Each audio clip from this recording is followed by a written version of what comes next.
2038 La rivolta di Francesco Grasso.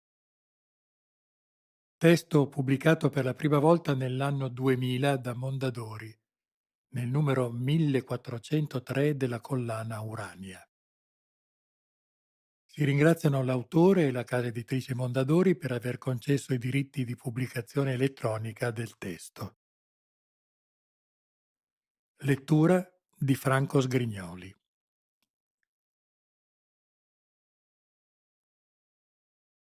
Prologo.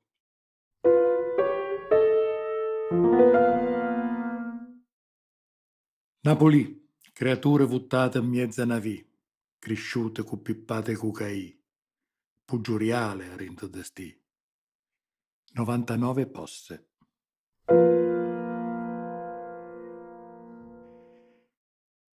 La Fiat Punto color poltiglia avanzava stentatamente, quasi che il motore funzionasse ancora soltanto grazie alla miracolosa intercessione del San Gennaro, pencolante sul parabrezza. Il clacson asmatico tossì una, due, tre volte, sovrastando con difficoltà i borbotti della marmitta che si intravedeva lesionata oltre l'orlo della carrozzeria. Solo al quarto colpo riuscì a destare l'attenzione degli uomini sonnecchianti all'angolo della strada. Vincenzo, detto sciccoso, guardò scettico l'auto del potenziale cliente alla luce incerta dei lampioni. Aggrottò le ciglia e lanciò un muto interrogativo al giovane dall'aria cupa che gli sedeva accanto. Costui annuì senza muovere un muscolo facciale più del necessario. Curdo o nigeriano, sentenziò, tirando una rapida boccata di fumo e gettando poi il mozzicone della Camel di contrabbando su un cumulo di rifiuti, bellicosamente sorvegliato da gatti scheletrici. Macchine sgarrupate, ma soldi in tasca. Va a vedere cosa vuole. Va buono, convenne l'altro alzandosi. Ma tu prendi o fier, è stata corta. Con chi lo fetiente in giro non si è mai abbastanza sicuri. Dal lato del passeggero, il finestrino della Punto si abbassò con un cigolio catarroso e un braccio maschile emerse dall'abisso d'ombra dell'abitacolo. La mano era ampia, dai muscoli ben disegnati sotto la pelle e dai tendini tesi. Tra il dito indice e il medio, un foglietto grigio-verde lanciava maliziosamente il suo richiamo di filigrana. Vincenzo si avvicinò con circospezione, attento a non imbrattare nel fango grigiastro dei canali di scolo le scarpe di buona fattura. Il vicolo era deserto. La scritta azzurra Forcella Boys, tinteggiata a spray fosforescente da una mano ignota, campeggiava sui muraglioni imbiancati dei palazzi. L'occhio giallo del semaforo notturno, incongruamente scampato alle pietre degli scugnizi di quartiere, ammiccava con monotona complicità.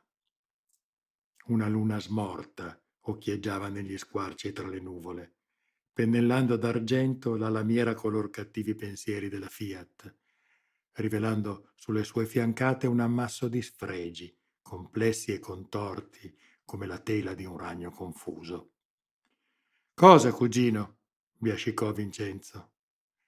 «Sale lucente», rispose l'altro. La voce era bassa, gutturale. Le vocali erano strascicate, distorte, pronunciate quasi a fatica. «Chi ti manda?» chiese Vincenzo, sospettoso. «Amici». «Amici di chi?» «Di questa», chiarì la voce roca sventolando il denaro. Vincenzo afferrò con mossa esperta la banconota e ne saggiò la consistenza con le unghie rosee. Il risultato dell'ispezione sembrò dissipare ogni dubbio. Il foglio da 50 euro scomparve, inghiottito voracemente dalla tasca della giacca in biotessuto. Poi, come in un gioco di prestigio, sul palmo dell'uomo comparve la bustina. Oltre la trasparenza della plastica sterile, le piramidi dei cristalli di exitrazina rilucevano iridescenti. Vincenzo l'avvicinò alla mano del cliente, fin quasi a sfiorarne le dita. Poi, crudelmente, la ritrasse. È orbitale, cugino, stuzzicò puntando il dito al cielo. La mandano gli amici dalla Galileo. La carta non basta per questa meraviglia. Aggiungine un'altra. Certo, mormorò il cliente. Ecco. Vincenzo non ebbe il tempo di stupirsi della brevità di quella contrattazione. I suoi occhi registrarono un lampo, la visione fugace di un volto mascherato. Poi una morsa di ferro si chiuse sul suo polso. Fu strattonato brutalmente in avanti, con violenza, contro la portiera che si apriva.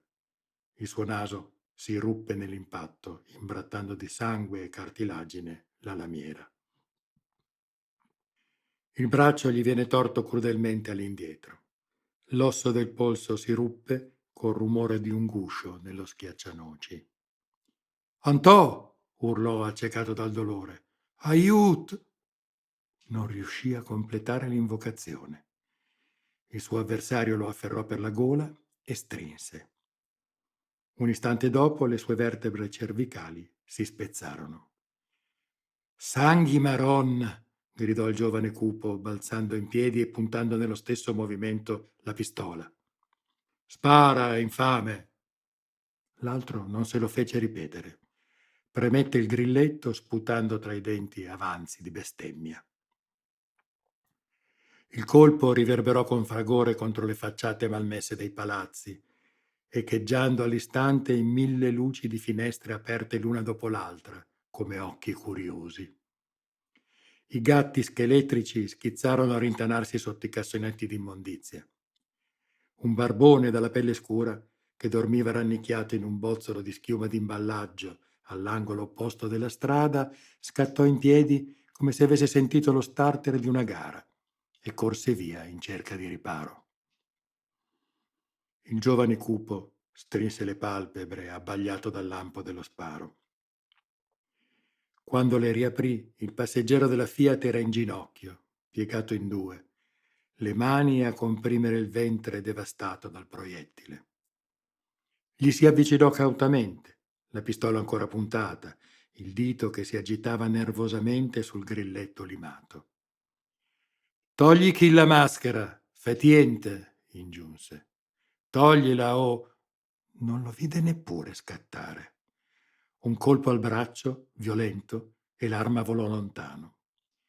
Il giovane arretrò, la mano al coltello alla cintura, il terrore che serpeggiava lungo la schiena. Quando le sue dita toccarono il cuoio dell'impugnatura, sentì d'essere salvo. Poi i suoi occhi caddero sul ventre dello sconosciuto e il suo cuore perse un battito.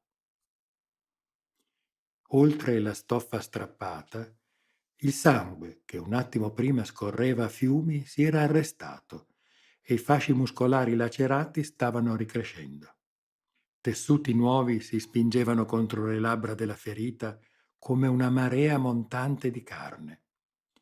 Legamenti e cartilagini si ricostruivano, si intrecciavano, si annodavano a un ritmo sovrannaturale. Paralizzato dal terrore, il giovane cupo vide lo sconosciuto frugare nelle tasche di Vincenzo e riappropriarsi della banconota. Poi l'uomo si assestò la maschera sul viso e prese ad avanzare con la perentorietà di una scala reale servita. Sul suo ventre i lembi di carne intorno allo squarcio ebbero un ultimo fremito. Infine si congiunsero. La pelle si distese sui fasci muscolari di nuovo intatti e ogni segno della ferita scomparve, come se non fosse mai esistita. Il respiro assante dello sconosciuto fu l'ultimo suono che il giovane udì.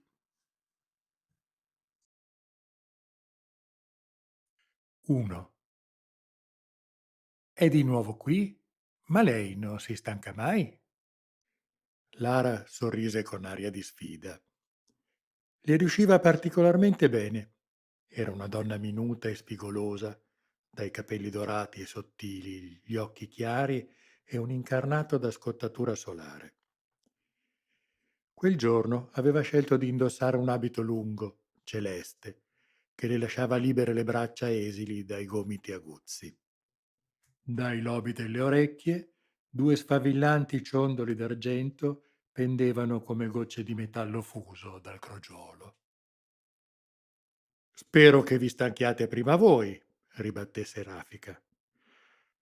Questo è certo, si arrese l'impiegato, facendo scricchiolare l'alta poltroncina a rotelle su cui era arroccato. L'uniforme da poliziotto, stazzonata e in disordine, era sbottonata fino al petto e lasciava intravedere una poco ufficiale t-shirt con i colori della squadra di calcio cittadina. L'uomo aveva un cranio appuntito, coperto ai lati da due lucide ali di capelli neri con il bianco che saltava fuori alla radice. Aveva un naso storto e piccoli foruncoli rossastri intorno agli zigomi. Per quante ore vuole l'accesso oggi? Chiese in tono rassegnato. Lara si accomodò sulla sedia e accavallò le gambe. L'impiegato non si lasciò distrarre, né d'altra parte lei ci aveva contato. Il ventilatore appeso al soffitto si agitava sommessamente, muovendo intorno l'aria come se proprio non potesse farne a meno. Dove le pareti della stanza si incontravano, si intravedevano monconi tristi di ragnatele e segni grigiastri di polvere sull'intonaco. Dipende. Posso avere in consultazione il mattinale? L'impiegato si incupì. Deve chiedere all'ispettore capo. L'ultima volta non è stato necessario, osservò Lara. L'ultima volta mi hanno piantato casini, dopo, mugugnò l'uomo. Vedo che è di malumore oggi, considerò lei, carezzandosi gli orecchini. D'accordo, comincerò con gli archivi. L'uomo le fece cenno di accomodarsi. Lara sedette di fronte al terminale, attese che l'accesso le fosse concesso, poi cominciò a navigare a piccolo cabotaggio nel mare di informazioni che le forze dell'ordine mettevano, quando lo giudicavano comodo, a disposizione della stampa. Le sue dita curate si muovevano con rapidità sulla tastiera. Presto il ticchettio fu l'unico suono d'origine umana nella stanza. Di tanto in tanto la donna corrugava la fronte e si interrompeva per valutare un dato o una fotografia. Più raramente azionava il comando per dirigere la schermata sulla piccola HP laser che ronzava accanto al terminale. Poi estraeva il foglio, marcava qualche riga con l'uniposca e poi riponeva il tutto nella cartelletta marrone che reggeva in grembo. Abbiamo visite, Palmieri? Lara si voltò. Un secondo poliziotto era apparso sulla soglia dell'ufficio. Era alto, magro e aveva un'aria ancora più trasandata del collega. Reggeva con la mano destra un vassoio avvolto in carta incerata beige con la scritta Scaturchio vergata in curiosi caratteri svolazzanti. La donna fece un vago cenno di saluto.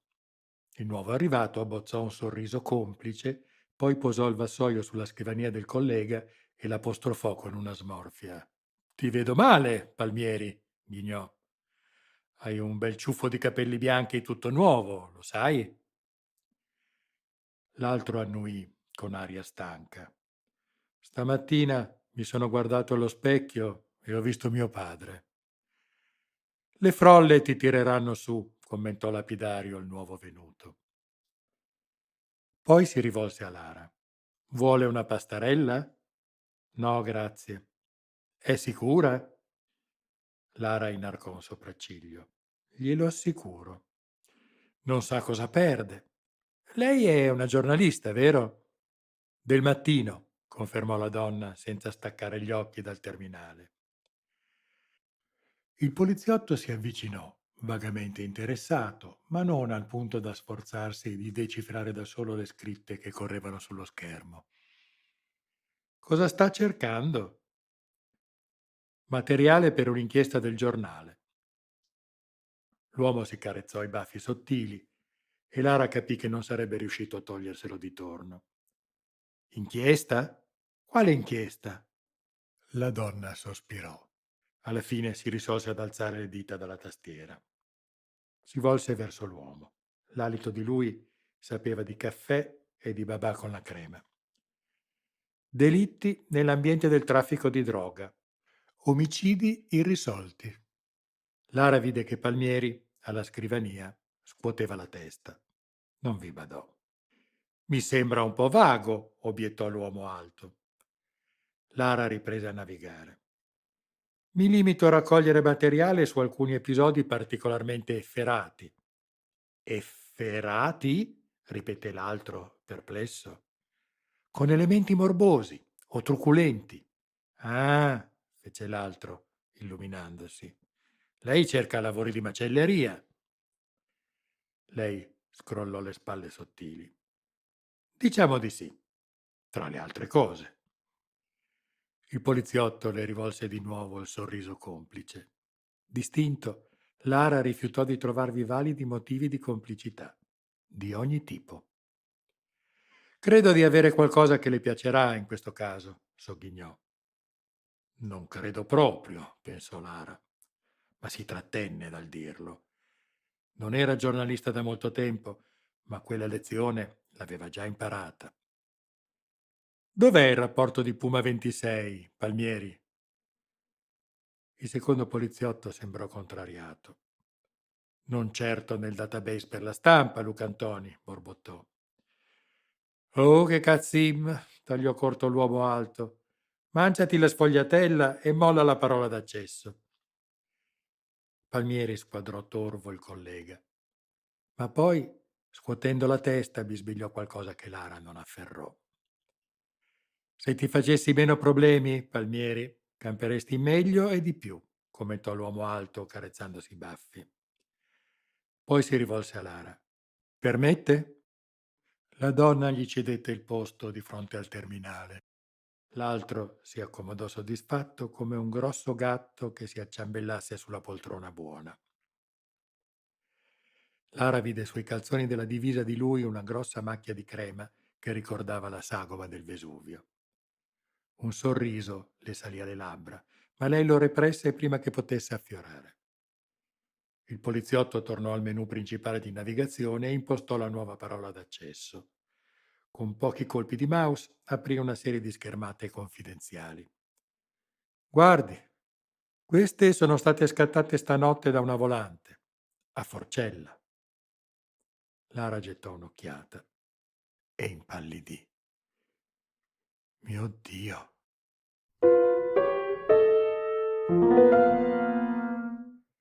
Da In cerca di Masaniello, saggio ipertestuale di Lara Mastrantuono, edizioni Mondadori, gennaio 2040. Non so esattamente quando, per la prima volta, sentii parlare di lui. Era primavera, questo lo ricordo, un aprile caldo e solare come il cielo di Napoli regala spesso, anche a coloro che non lo meritano.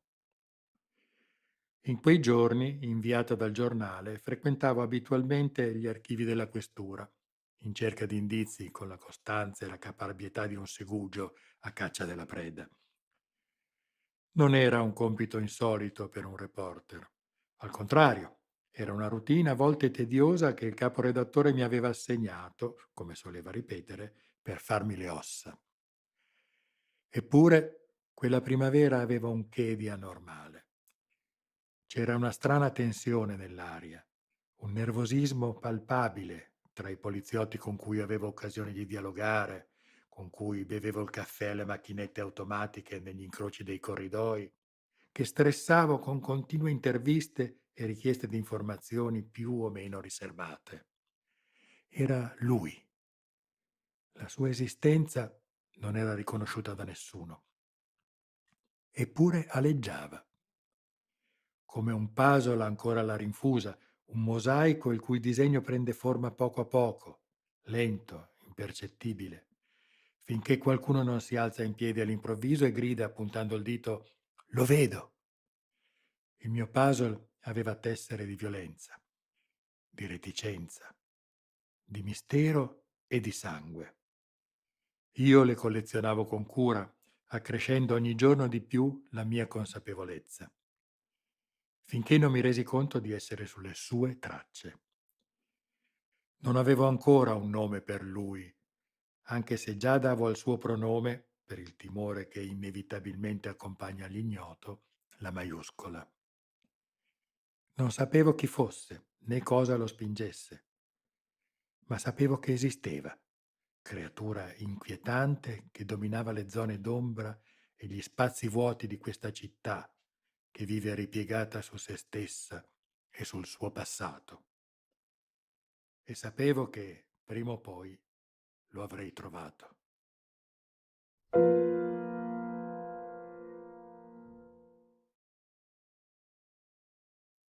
2.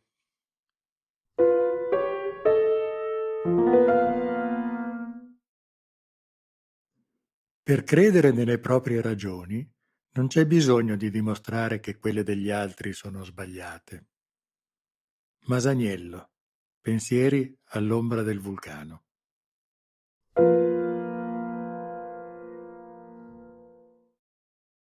Lara entrò nell'ufficio del caporedattore in preda a un malumore così acceso da trascolorare nell'ira. Attilio, hai bocciato il mio articolo? Il suo capo, un uomo di mezza età dagli occhiali a fondo di bottiglia e capelli come sbuffi di fumo, alzò appena lo sguardo dallo schermo del suo terminale. È così. Non aggiunse altro. Non si mosse.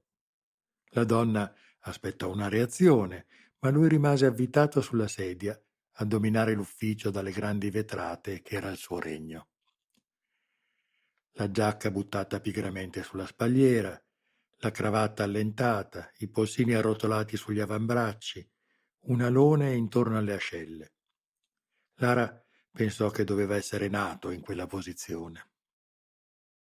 Trattenne le sillabe, lasciandole sfuggire lentamente, una a una, come proiettili. Potrei sapere perché? L'uomo afferrò una graffetta tra le dita nodose e cominciò metodicamente a dipanarne il filo metallico. Noi ci occupiamo di giornalismo, Lara, non di letteratura, capisci? Il viso della giovane assunse un colorito porpora. La frecciata coglieva nel segno ed era di quelle avvelenate. Stronzo, pensò. Letteratura? Ribatté alzando la voce. Sono letteratura le testimonianze, i riscontri, le fotografie. È letteratura la lista degli spacciatori uccisi. Se questa è una normale guerra di camorra, io sono Miss Universo. L'uomo si tolse gli occhiali. Liberi dalla prigione delle lenti, notò Lara, gli occhi di Attilio erano cerulei, profondi, di un fascino insospettato. L'uomo batté un paio di volte le palpebre, poi inforcò di nuovo i vetri. Le due gocce d'azzurro stinsero nel mare delle diottrie. Lara, mormorò, da quanto sei al giornale? 10, 11 mesi? Non credi che sia poco per insegnare a me, a noi tutti, il mestiere? Lei scosse la testa. Non ho mai detto questo. Io posso assicurarti che qualcuno sta seguendo il caso, tagliò corto lui. Quando avremo materiale a sufficienza, lanceremo l'inchiesta e ci punteremo per settimane. Non prima, capisci? Qualcuno echeggiò lei. Lamberti? L'uomo annuì. Naturalmente. La nera è sua. Lamberti è un deficiente, ha l'intuito del muro di Berlino. Carmine è un buon giornalista, la fulminò lui. Un professionista, un cronista serio che sa stare dietro ai fatti. Non insegue favole di giustizieri mascherati e di poteri magici, lui. La donna arrossì di nuovo, questa volta di rabbia. E il mio dossier? Che ne hai fatto? L'altro scosse la testa, sconsolato. Sul terminale lampeggiavano impazienti i collegamenti in corso. Il memo box ronzava col tono di un alveare infuriato. La stampante eruttava allapilli di carta e geyser di toner. I messaggi di posta bussavano inflessibili come ispettori fiscali. Sull'orlo della scrivania, indifferente al caos, troneggiava un vecchio calamaio, orgoglioso come una roccia solitaria, simbolo anacronistico ma non fuori luogo, oggetto insignificante eppure capace da solo di trasformare il vetro del ripiano quasi in un giardino zen.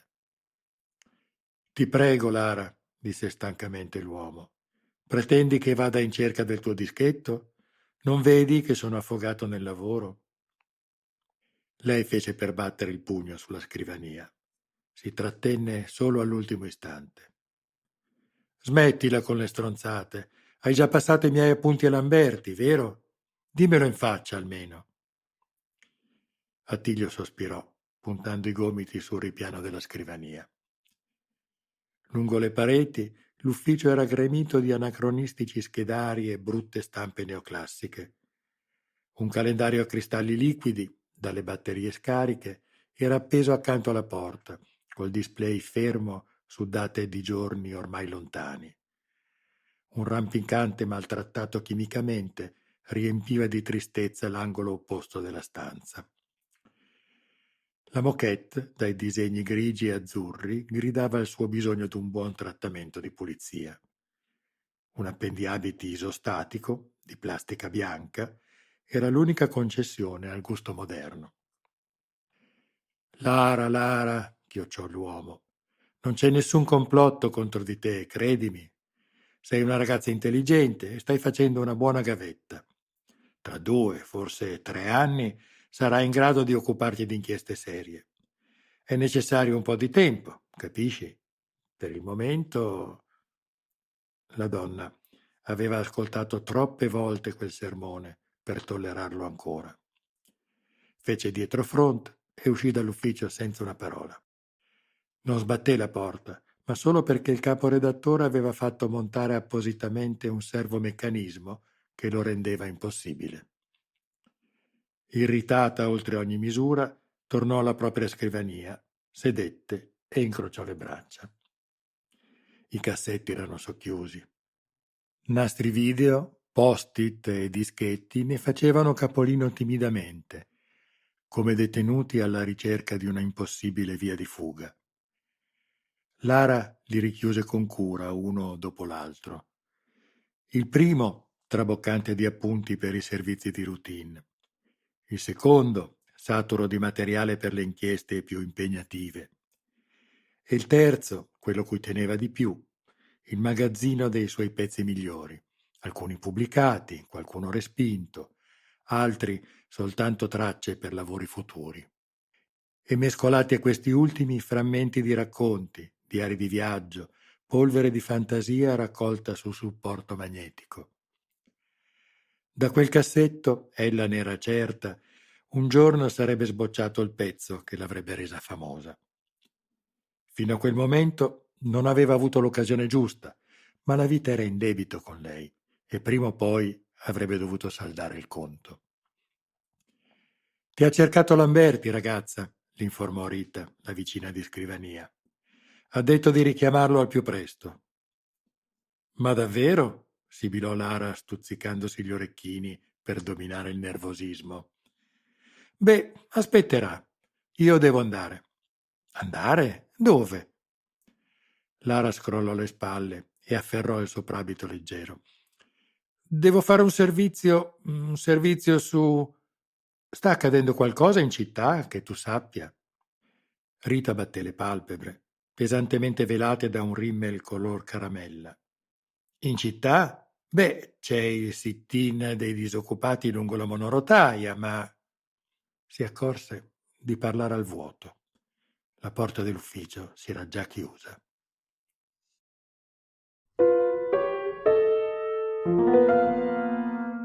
C'è folla tutte le sere nei cinema di Bagnoli.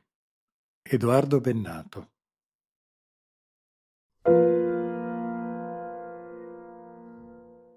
Il SAT-COM anulare emise un richiamo imperioso, un urlo elettronico che si configurava, per il minuscolo strumento, come un riscatto alle sue dimensioni irrisorie.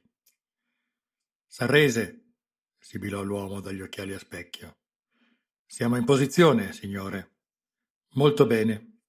I VAT blindati? Uno su via Coroglio, 2 lungo la linea ferrata. Un quarto di riserva sul piazzale dell'ex Italsider di scorta agli hover della questura. Le H301? È in verticale, signore, ma non prevediamo di farlo intervenire. Non a bassa quota, per via degli urticanti, capisce? Naturalmente. Avete tracciato i bersagli? Sì, signore, tutto pronto. Quando vuole. L'uomo consultò il quadrante del biotimer che traspariva oltre la pelle rosea del polso.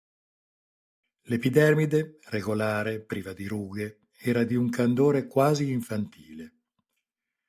Una peluria bionda, alta pochi millimetri, copriva il dorso della mano e le prime falangi delle dita, prive di qualsiasi accenno di callosità.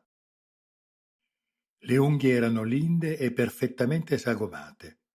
Il polsino della camicia, immacolato, rivelava un tessuto di raffinata fattura.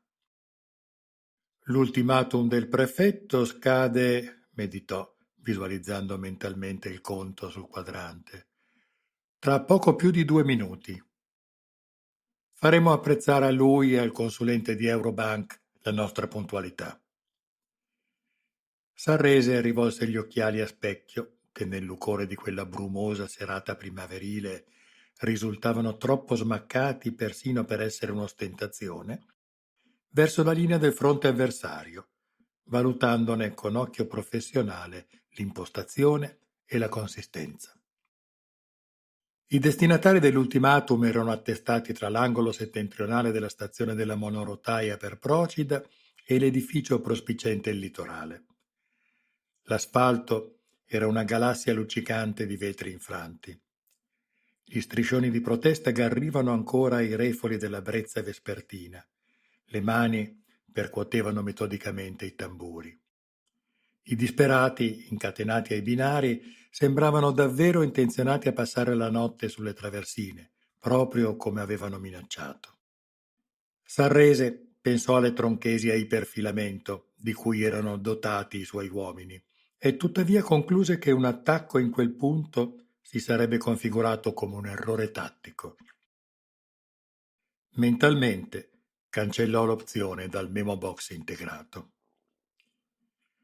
Più lontano, parte dei manifestanti era accampata all'interno dei convogli metropolitani bloccati e lì bivaccava, recuperando le forze. Si trattava per lo più di donne e anziani. Gli altri, i duri, tra cui Sarrese era certo di aver individuato vecchie conoscenze della sua sezione, erano ancora intenti a negoziare con i rappresentanti sindacali. Tutto intorno una cornice di manifesti e holoclip inneggianti al lavoro ed esecranti la nuova politica euroliberista. Ancor più lontano, disposta sui balconi e sui tetti di Bagnoli come nelle gallerie di un cinema, la folla dei curiosi e dei giornalisti. Sì, meditò Sarrese, il piano era corretto. Si doveva colpire in quel settore, senza esitazioni di sorta. I sindacalisti rappresentavano un obiettivo secondario, ma non trascurabile.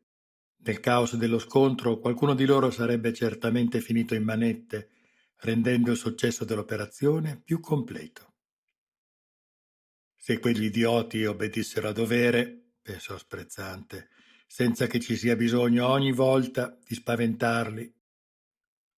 Moretti? Sibilò al microfono che gli cingeva il dito. Signore? Procedete pure. D'improvviso fu come se avessero dato audio alla scena. Fu battaglia. Sarrese osservò compiaciuto il contatto tra i due fronti. L'analisi si rivelava esatta. Le falangi ordinate degli agenti penetravano nello schieramento dei manifestanti come una lama ardente nel burro. Chi tentava di resistere era travolto, chi fuggiva poteva farlo in un'unica direzione, verso i blindati e i reparti della polizia metropolitana in attesa con le cariche elettrostatiche, i collanti chimici e ogni altro necessario equipaggiamento antisommossa. Il Memo Box completò per lui la proiezione. Perfetto.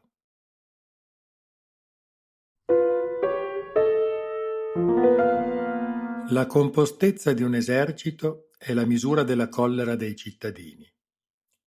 Masaniello, pensieri all'ombra del vulcano.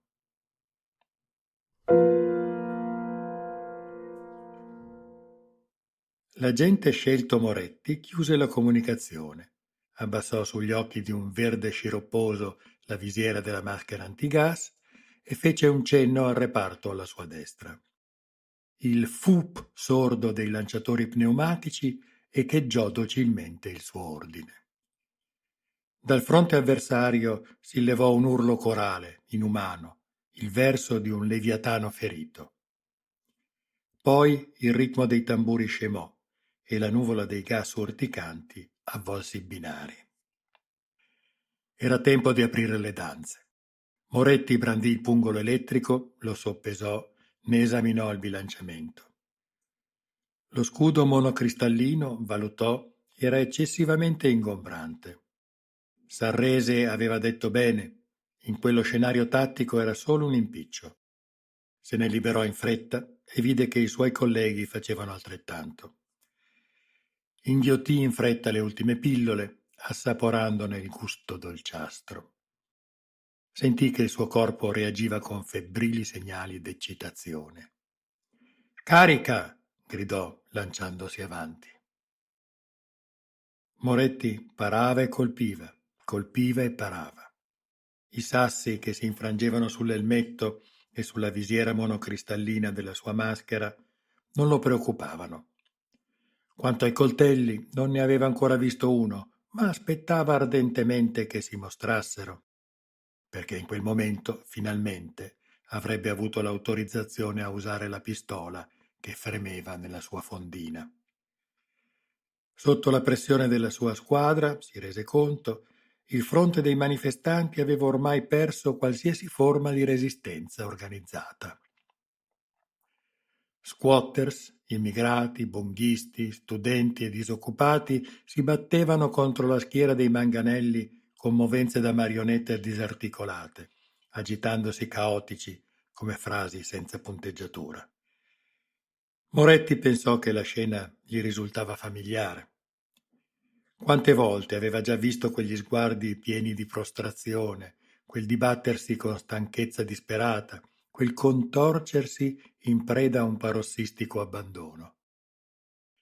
I coloriti cianotici, le cornee congestionate dal gas, i visi inutilmente ricoperti da strisce di stoffa bagnata.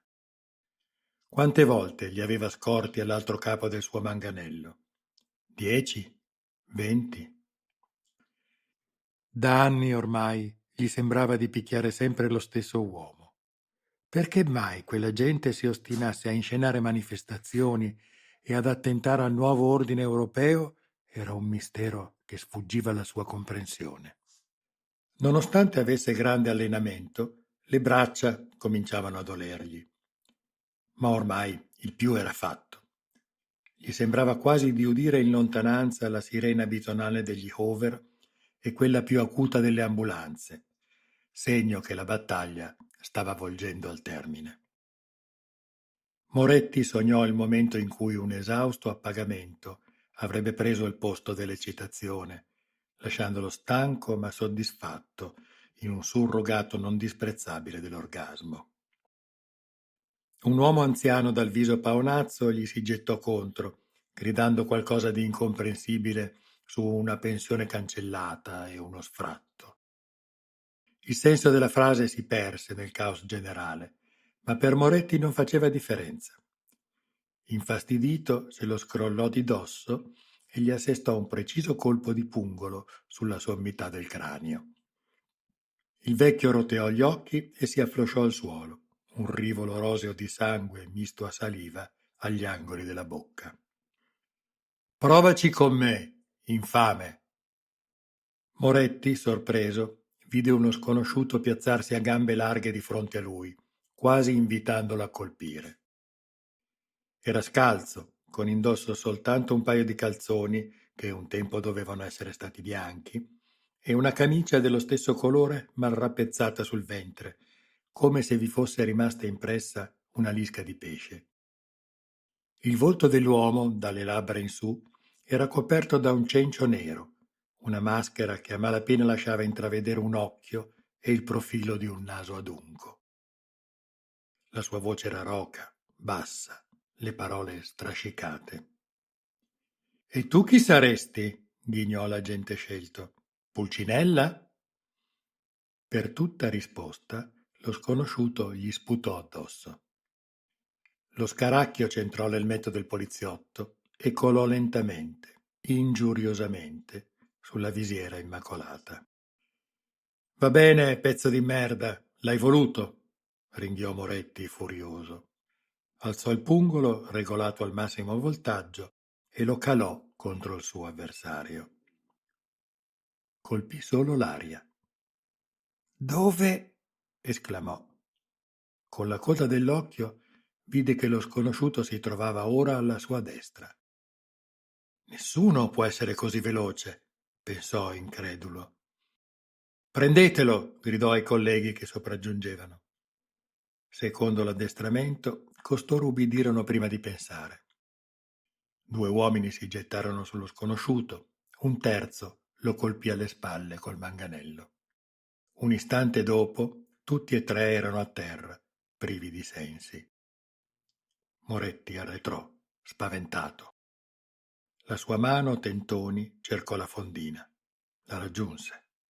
Era vuota.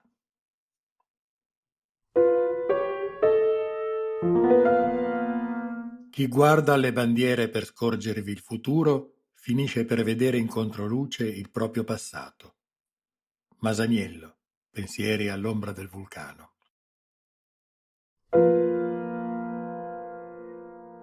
Seduto nel suo punto privilegiato d'osservazione, Sarrese si irrigidì all'improvviso. Qualcosa di imprevisto stava accadendo sul fianco destro del fronte. L'uomo toccò gli occhiali a specchio regolandone il fattore di fotomoltiplicazione e colse un minuscolo sbandamento, addirittura un arretramento della linea d'avanzata. «Una sacca di resistenza più tenace del previsto», valutò il memo box. «Nulla di grave», meditò l'ufficiale, «ma poteva compromettere i tempi dell'operazione. Peggio ancora, poteva vanificare la disposizione delle forze di riserva e consentire la fuga di qualche manifestante. Occorrevano provvedimenti immediati. «Blindati?» sibilò al SATCOM. «Signore?» «Portatevi nel settore B4. Preparatevi a usare l'alta pressione». Il primo getto scaturì con furia dalle sagome argentee dei VAT. Il secondo, il terzo zampillarono dagli idranti all'angolo della strada. La linea dei manifestanti ne fu investita senza preavviso, barcollò, si infranse. L'urlo corale si spense. Sarrese scorse soddisfatto la linea d'attacco avversaria, che arretrava sotto la pressione del getto. Annotò mentalmente di complimentarsi con i responsabili dell'acquedotto cittadino. Gli idranti di Bagnoli, che normalmente si trovavano all'asciutto come tutte le fonti potabili dei quartieri popolari, quella sera erano aperti alla massima portata. Una buona dimostrazione di sinergia degli sforzi. Il memo box integrato di Sarrese calcolò che le forze di riserva, adesso, avessero tutto il tempo di convergere verso il settore critico. Si era rischiato uno sfondamento, ma le maglie della rete erano di nuovo a posto. Poi avvenne. L'uomo sussultò per la sorpresa. «Blindato 1-7 Alfa Rosso», investì il microfono. «Chi vi ha ordinato di chiudere il getto?» Nessuna risposta. «VAT 1-7 Alfa Rosso», ripeté. «Qui Sarrese. Rispondete, è un ordine». Sbalordito, l'uomo vide il pesante veicolo ausiliario tattico tremare come sotto l'effetto di un sisma. Poi scorse i suoi occupanti gettarsi dai finestrini e fuggire. Un istante dopo il blindato si inclinò, si coricò su un fianco, le sue luci si spensero. S'arrese e si tolse gli occhiali multifunzione, li lasciò cadere al suolo, imprecò.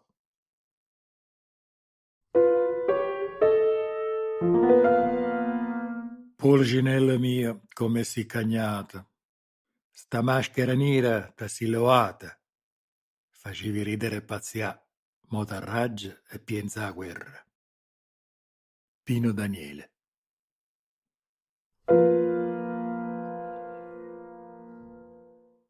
Moretti era a terra, dolorante, sbigottito e inerme. La sua gamba destra, spezzata, non gli consentiva di rimettersi in piedi. Nonostante le biostimoline d'ordinanza di cui era imbottito, la sofferenza quasi gli impediva di connettere. Per sua fortuna, l'uomo mascherato, rituffatosi nel combattimento, non badava più a lui. Tra i refoli di gas che si disperdevano, Moretti poteva ancora vederlo.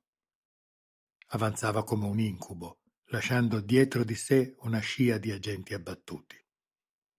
Saltava, correva, colpiva con forza e velocità innaturale. E gridava senza posa, come un disco rotto, come una sirena di follia. Al suo fianco, spontaneamente, manipoli di dimostranti riprendevano coraggio, si aggregavano, gli si coagulavano intorno, echeggiavano le sue urla. La visione lo sconcertava. Mai nelle dozzine di scontri metropolitani cui aveva partecipato, Moretti aveva veduto nulla di simile. Era sempre stato convinto che ai manifestanti spettasse una blanda resistenza e nulla più. Una passiva rassegnazione al pestaggio, disperazione di fronte alle cariche elettrostatiche chiuse intorno ai polsi, mutismo rassegnato nei cellulari. Questo era stato il ruolo dei suoi avversari, da quando riusciva a ricordare. In quel frangente, invece, si stupì la gente scelto, sembrava che avessero trovato un leader, che addirittura si sentissero capaci di vincere. Inaudito. Quel che era peggio, un drappello di giornalisti stava assistendo la scena. Moretti digrignò i denti, frustrato, furioso di non essere in grado di fare alcunché contro ciò che ai suoi occhi si configurava come la violazione di una legge di natura. Poi gli idranti investirono violentemente la folla. Malgrado il dolore, Moretti sorrise di rivalsa. Ma durò poco. Non può essere, ansimò, assistendo allo spettacolo a occhi sbarrati. La visione dell'uomo mascherato che a mani nude alzava e rovesciava il mezzo blindato era stata eccessiva per i suoi nervi scossi. Crollò di nuovo a terra, mentre intorno a lui una calca di manifestanti si precipitava rumoreggiando verso il varco apertosi nelle file delle forze dell'ordine. Una torma di suole e piedi nudi lo calpestò senza pietà. L'ultima cosa che Moretti vide prima di svenire fu il drappello di giornalisti, travolto e risucchiato dalla corrente degli uomini in fuga. 3. Lara non tentò di opporsi all'impeto della calca. Vi si abbandonò come a un fiume in piena, lasciandosi trasportare passivamente ove essa la conduceva. I colleghi dei giornali e gli operatori di Medianet non ebbero lo stesso buonsenso e dovettero pentirsene. Lara li vide tentare inutilmente di sottrarsi alla pressione della folla, brandire microfoni e telecamere come armi di difesa per scomparire inevitabilmente, uno dopo l'altro, in un vortice di membra, teste e corpi viscidi di sudore. Ben presto la Fiumana, sfuggita ormai a ogni possibile tentativo di arginamento da parte delle forze dell'ordine, si disperse tra i vicoli di Bagnoli. In qualche modo Lara riuscì a restare nel flusso principale. Sentendosi quasi una surfista in equilibrio sulla cresta dell'onda, la giovane compì una manovra di avvicinamento al gruppo di testa, dove era sicura di trovare ciò che stava cercando. Le sirene erano sempre più lontane, sempre più flebili. I lampioni superstiti lanciavano lame di luce livida sul selciato grinzoso. La folla dei fuggitivi le si diradò intorno. La pressione si allentò bruscamente. Sul tetto di Fiat elettriche stracariche, su Vespini mari in arnese, su furgoni ape e mezzi di fortuna, chi poteva abbandonava in fretta il teatro dello scontro. Per chi restava a piedi, depositato sulla riva come traccia carsica del grande fiume popolare, non restava che correre. All'improvviso lo vide. Stava salendo con due compagni su una decrepita punta dal tettuccio sfondato. Un'occasione talmente propizia da lasciarla incredula. Che la fortuna finalmente volesse saldare il suo debito? Senza pensarci, Lara aprì la portiera opposta e si infilò a bordo. L'auto partì. «E chi sta guagliona?» esclamò il guidatore, sbalordito dall'irruzione. «Sei sola, compagna?» le chiese un secondo, un uomo anziano dal viso cotto dal sole e dalle labbra spaccate. «Hai perso i tuoi?» Lara annuì distrattamente. Le ragioni della protesta in altre circostanze l'avrebbero interessata. Ma la sua attenzione, in quel momento, era catturata dal terzo occupante dell'automobile e dalla maschera nera che gli avvolgeva il volto come un sudario. «Hai fatto bene a salire», approvò l'anziano. «Ovunque siano i tuoi, non puoi aspettarli qui. Ti porteremo al sicuro». Lei annuì ancora, senza riuscire a staccare gli occhi dall'uomo incappucciato. Era alto, di corporatura robusta, le spalle ampie ma insolitamente curve, le braccia nodose, le mani congestionate, rattrappite, quasi violacee. La destra, escoriata e priva di un mignolo, era sozza di sangue raggrumato, lacerata, ridotta quasi a un artiglio di carne viva. Lara si chiese come avesse fatto a ferirsi così. Non sembrava che gli dolessero. L'uomo semplicemente fissava le sue piaghe in silenzio, con l'aria d'aspettare qualcosa. La Fiat si mise in moto scoppiettando, poi partì decisa. Giostrando sapientemente tra i vicoli, abbandonò Bagnoli e si diresse verso l'interno. Lara si sforzò di ignorare il nervosismo, concentrando l'attenzione fuori dal finestrino, annotando mentalmente ogni dettaglio. Non aveva mai fatto uso di registratori né di memo box. Attilio e i colleghi l'avevano spesso derisa per questa abitudine. «Devi adottare lo standard del giornale», la redarguiva spesso il caporedattore. «Potete tenervi i vostri cindogu», ribatteva lei decisa. «Mi servono quanto un mal di denti». Questa volta però la sua memoria non fu sufficiente. Tra quarto, soccavo e pianura perse l'orientamento. I sobborghi orientali erano cresciuti sul corpo della città come metastasi maligne, in un monumento di acciaio e cemento all'invivibilità, in un caos e un'assenza di servizi che per Lara era forse anarchica, ma più probabilmente voluta dai padroni della città. Il risultato era un orrore architettonico in cui l'occhio rifiutava di trovare punti di riferimento. Le sembrò che si stessero dirigendo verso i mega habitat proletari di Secondigliano, ma non poteva esserne sicura. All'improvviso l'uomo incappucciato toccò un braccio al guidatore. «Lasciami qui, Salvatore». L'altro accostò, lasciando il motore acceso. Lo scoppiettio e le vibrazioni destarono strane associazioni mentali in Lara. Oziosamente si chiese dove quegli uomini trovassero ancora la benzina per quell'obsoleto, chiassoso, forse addirittura illegale motore a combustione interna. L'uomo mascherato scese senza il minimo rumore. I suoi movimenti erano singolari, sinuosi eppure vagamente innaturali, come se le braccia e le gambe fossero disarticolate dal resto del corpo. «Ci vedremo di nuovo, compagno?» gli chiese l'anziano. «Forse». L'uomo frugò nelle tasche, estrasse una beretta, un modello che Lara riconobbe come equipaggiamento delle forze armate europee. Tienila tu, Anselmo. Il viso dell'altro si illuminò. Una Mproc? Grazie, compagno. A buon rendere. Studiò soddisfatto l'arma, poi abbassò la cerniera di una delle tasche del giubbotto di poliestere e mise al sicuro il suo nuovo tesoro. L'incappucciato scrollò le spalle e si allontanò, muovendosi a grandi balzi contro il fondale laccato della notte. Lara aprì in fretta la portiera. Scendo anch'io. L'anziano le gridò qualcosa dietro, ma la donna non vi badò. Si lanciò all'inseguimento tra le ombre. Dov'era finito? Lara imprecò.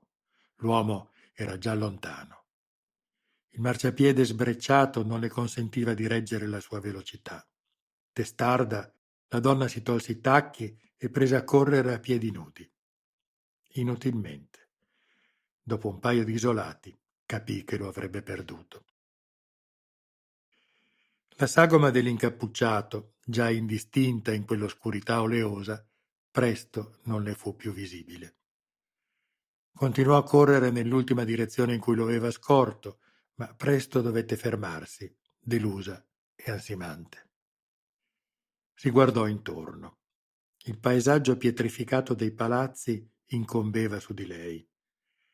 Enormi sagome oscure si incurvavano, chiudendosi quasi a galleria sulla strada. L'aria era pesante e umida. Piccole presenze, forse ratti, forse randagi affamati, zampettavano timidamente oltre il limite della sua visuale. Percepiva, più che sentire, il loro odore, la loro fame, la loro frenesia di vivere. Lontano, il pianto acuto di un antifurto graffiava la lavagna nera del silenzio. «Cerchi me?» Lara sobbalzò. L'incappucciato le era alle spalle, appollaiato su un cassonetto verde dei rifiuti come uno strano uccello notturno. Stava giocherellando con una corta spada di plastica, grottesco gadget di chissà quale cartoon americano, abbandonata tra i sacchetti d'immondizia e rosicchiata dai topi. Sì, cioè no, io... Niente armi, osservò lui in tono pensoso. La voce era bassa, gutturale, roca come il suono di un vecchio LP graffiato. Non sei della SSI né della polizia. Giornalista, vero? Io sì, ammise Lara. Cosa vuoi da me? C'era un tocco nel suo tono, nella sua dizione strascicata, che dava i brividi. Mentre brandiva quella spada a giocattolo, la sua figura, riflessa e raddoppiata nello specchio di una pozzanghera, era quella di un jack di picche di una scala reale da incubo. La donna si morse le labbra, nervosa. Io ti seguo da tempo. Vorrei che tu... Rumore di passi, lo scatto di qualcosa di metallico. L'uomo fiutò l'aria, scartò come un cavallo ombroso. Non qui, ingiunse in tono perentorio. Vieni con me. Balzò giù dal cassonetto, si inoltrò nel vicolo, varcò un vecchio portone dai battenti di bronzo annerito dallo smog. Lara lo seguì, chiedendosi cosa mai stesse facendo. Era consapevole di essere una donna impulsiva, ma quella notte stava battendo tutti i suoi record.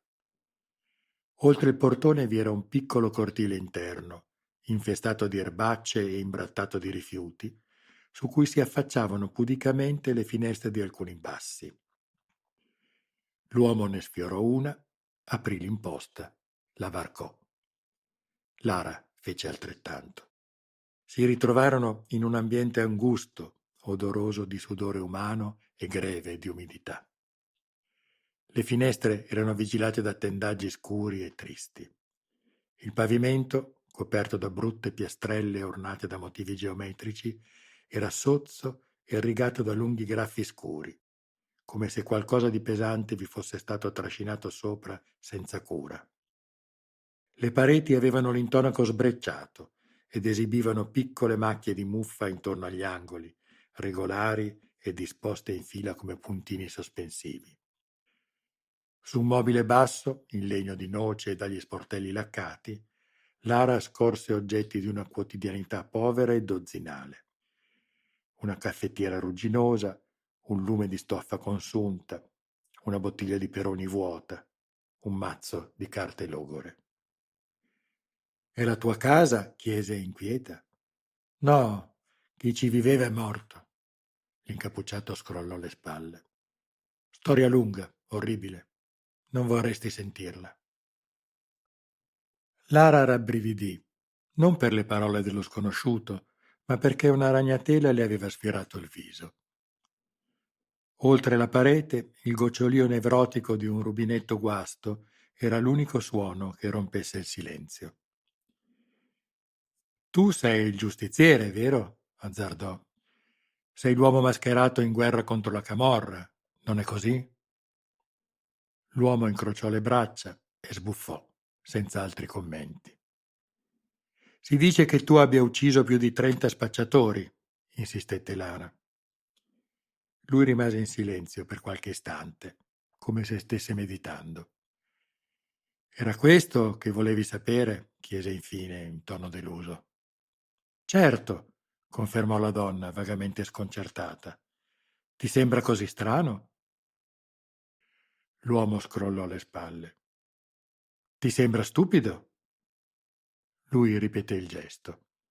Le sue scapole si muovevano in modo singolare, sinuoso eppure scordinato, una bizzarria che dava i brividi. «Non è strano, non è stupido», ripeté Lara, innervosita da quell'inquietante mancanza di reazioni. «Ho capito. Ti sembra ingiusto». L'altro rimase immobile. La maschera nera gli donava una posa ieratica. «So cosa vuoi dirmi», insistette la donna, alzando la voce. «In questa città, ogni notte, decine di persone vengono liquidate in regolamenti di conti o stesi da sicari. C'è chi si becca una palla in faccia perché osa resistere a una rapina. Altri solo per essere finiti nel posto sbagliato al momento sbagliato. Ogni mattina, intorno alla stazione, i bulldozer della NU innalzano cumuli di tossici in overdose e solo Dio sa dove vanno a finire i corpi. Bambini dei quartieri spagnoli e della sanità scompaiono dalle case dei genitori e di loro non si sa più nulla. Dei drammi quotidiani noi giornalisti parliamo poco, addirittura ce ne infischiamo. Ma l'uomo mascherato no, l'uomo mascherato fa sempre notizia». Lo fissò con aria di sfida. «Vuoi rimproverarmi questo, vero?» «E se così fosse?» replicò lui, senza grande interesse. «Direi che hai ragione», esclamò Lara. «Hai ragione su tutta la linea. Del resto io me ne infischio veramente. Quello che voglio, ora e qui, è sapere se tu sei il giustiziere».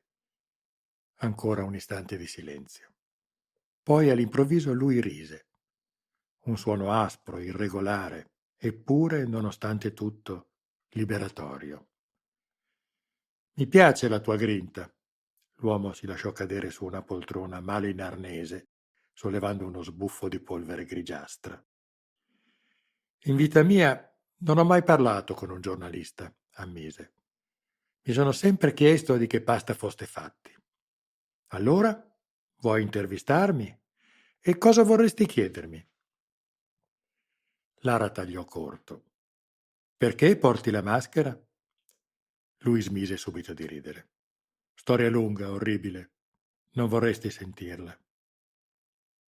Lara scosse la testa, indispettita. I suoi orecchini suonarono sordi contro gli zigomi spigolosi. «Perché non lasci che sia io a decidere?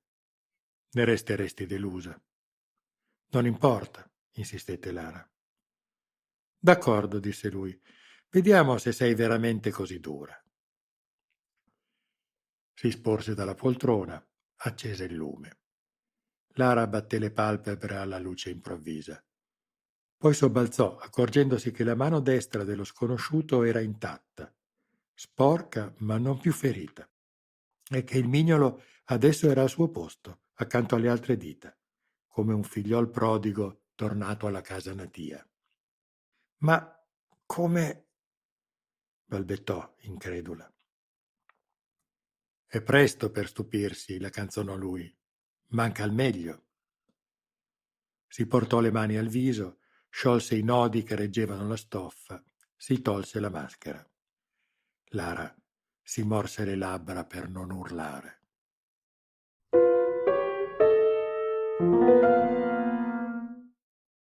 Da In cerca di Masaniello, saggio ipertestuale di Lara Mastrantuono. Perché porti la maschera? Gli chiesi. Lui smise subito di sorridere. Vuoi davvero saperlo? Oh sì, l'assicurai. Non sapevo perché avesse deciso di fidarsi di me, una giornalista sconosciuta e ficcanaso, piombata senza preavviso nel suo rifugio a tempestarlo di domande. Forse intuiva che io ero dalla sua parte e che non avrei fatto nulla per mettere in pericolo lui e la sua crociata. Forse, inconsciamente, percepiva che con la mia penna io avrei potuto essergli utile. Da parte mia seguivo le sue orme da troppo tempo e non potevo lasciarmi sfuggire l'occasione di parlargli. Certo, essere sola con lui, in piena notte, in un luogo sconosciuto all'insaputa di chiunque, mi atterriva. Avrebbe potuto gettarmi sul letto, strapparmi i vestiti di dosso e violentarmi.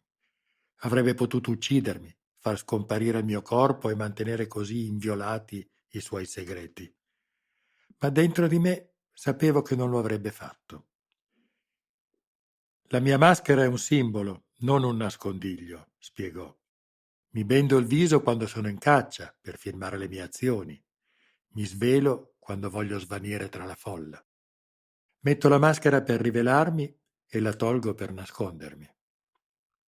Annui, reprimendo un brivido.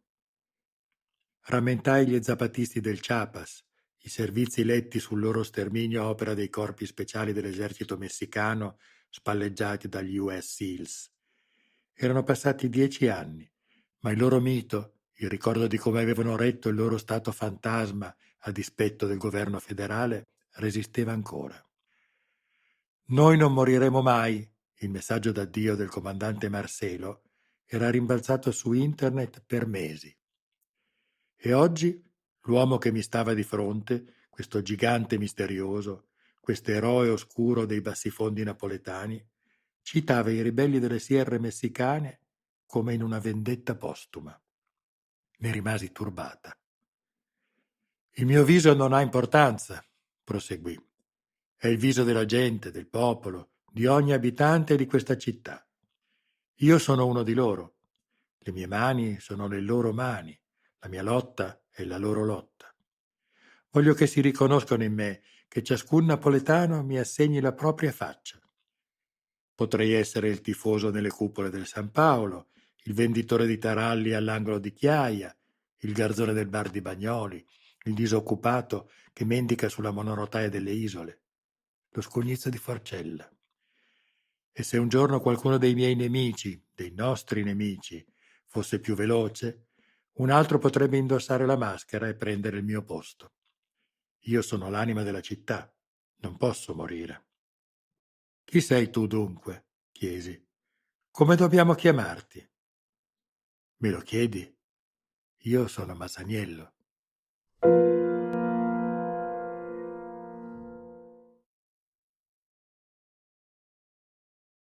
4.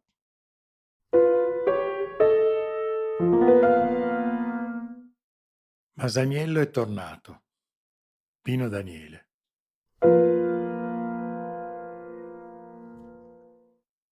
Lara indietreggiò, prossima al panico. La visione, assolutamente inaspettata, superava in orrore e spavento ogni sua immaginazione. L'occhio sinistro dell'uomo, che la maschera aveva sino a quel momento celato, era un bulbo deforme e velato dal tracoma. Il destro, che finalmente ella poteva vedere in piena luce, era un pozzo cerchiato di nero, obliquo, malsano. La pupilla, dilatata, galleggiava nella rete rossa dei capillari. Le sopracciglia quasi non esistevano. La fronte era devastata da ulcerazioni e protuberanze carnose. Il naso era adunco, gli zigomi asimmetrici, le guance incavate e di colorito verdastro. Le orecchie, piccole e deformi, ricordavano quelle di un animale. Misere ciocche di capelli grigi, rade e scarmigliate, erano tutto ciò che copriva il cranio dalla forma irregolare. Capisci ora perché porto una maschera, signora giornalista? Mormorò il giustiziere amaro. Cosa ti è successo? Balbettò Lara, mordendosi le labbra, vincendo a stento l'impulso di fuggire. Sei, sei sempre stato così? Vuoi dire la mutazione? Oh, sì, un regalo di mia madre. E di quei bastardi che la imbottivano di sale lucente nonostante che fosse incinta. Forse anche mio padre. Mamma diceva che erano in molti a farsela a quei tempi, specie quando non aveva soldi per la dose. Immagino che fosse uno spacciatore anche lui. Se è così, gli salderò il conto uno di questi giorni. Lara rabbrividì. Mio Dio. L'uomo si accese una grossolana bionda di tabacco mutato, tossì, aspirò caparbiamente il fumo acre. Quegli infami mi hanno fottuto la vita. Mia madre si è bruciata il cervello con quella merda, ma a me è andata peggio. All'orfanotrofio il dottore parlava di geni corrotti e pubertà. Non so che cazzo volesse dire. So che fino a 14 anni non ho avuto problemi. Stavo bene, mi sentivo a posto. Poi il mio corpo è impazzito, come se all'improvviso fosse saltato su e si fosse messo a urlare. Mi hanno contato una trentina di tumori addosso, tutti maligni. Una notte sentii una discussione tra quei professori del cazzo in tuta bianca e guanti di lattice. Non capivano come fossi ancora vivo. Volevano farmi a pezzi per vedere come riuscissi a respirare. All'alba fuggii dall'ospedale. Da allora sopravvivo col disgusto di guardarmi la mattina allo specchio e scoprire i regali della notte. Fece una smorfia che forse voleva essere un sorriso. Sai quanti anni ho adesso, signora giornalista? Poi si fece forza, posò di nuovo lo sguardo sull'orrore di quel viso. Non saprei. 30? 35, rispose, tenendosi volutamente bassa. Lui scosse la testa. 18 a settembre. Ammesso di arrivarci. Ma prima di schiattare, te lo giuro, manderò all'inferno quanti più possibile di quegli infami. Vincendo il ribrezzo per la sporcizia e gli insetti, Lara si impose di sedere. La disperazione che impregnava la voce roca di lui la colpiva quasi fisicamente, facendola star male. Ma non era solo pietà. All'improvviso Lara diede un nome a ciò che provava. Vergogna. Vergogna per aver voluto a ogni costo penetrare un segreto doloroso che non le spettava, insistendo, ostinata e vigliacca, come un ladro che si incaponisca a violare un bene che non gli appartiene. Vergogna perché tutti i suoi problemi professionali, personali, umani, non erano nulla di fronte all'orrore racchiuso in un singolo secondo della vita di questo sfortunato ragazzo costretto a mascherarsi. Arrossì, deglutì, si asciugò gli occhi umidi. Non servì a molto. Perché eri alla manifestazione? Chiese con un filo di voce. Tutti avrebbero dovuto esserci, replicò senza molta convinzione. Questa città è una merda. Perché hai lottato contro la polizia? Lui scrollò le spalle. Anselmo e Salvatore. Ero con loro. Ho visto la SSI che li caricava. Non potevo permettere che finissero a Poggio Reale o all'obitorio. Anselmo e Salvatore, i due uomini in macchina. Il giustiziere annui. A volte mi aiutano nella caccia. Non capisco sempre quello che dicono, ma conoscono tutti e sanno chi fa girare la roba nei quartieri.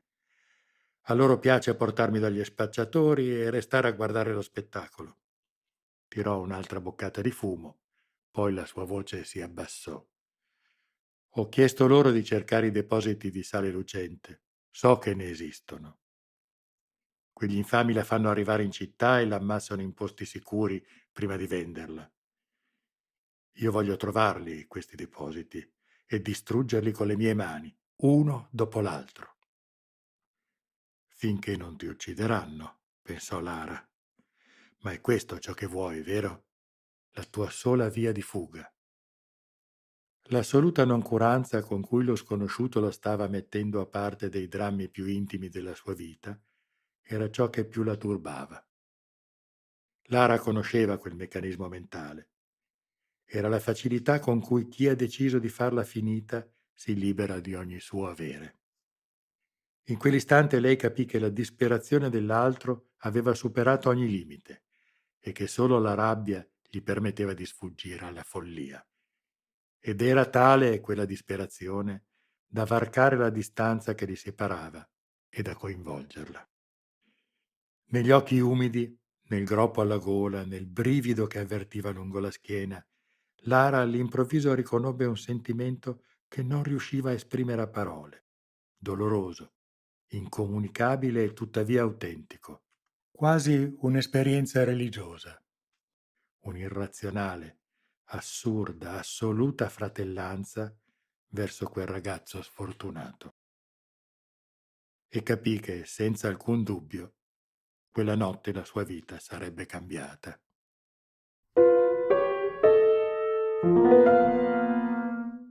La storia la fanno coloro che non sanno di farla. Masaniello, pensieri all'ombra del vulcano.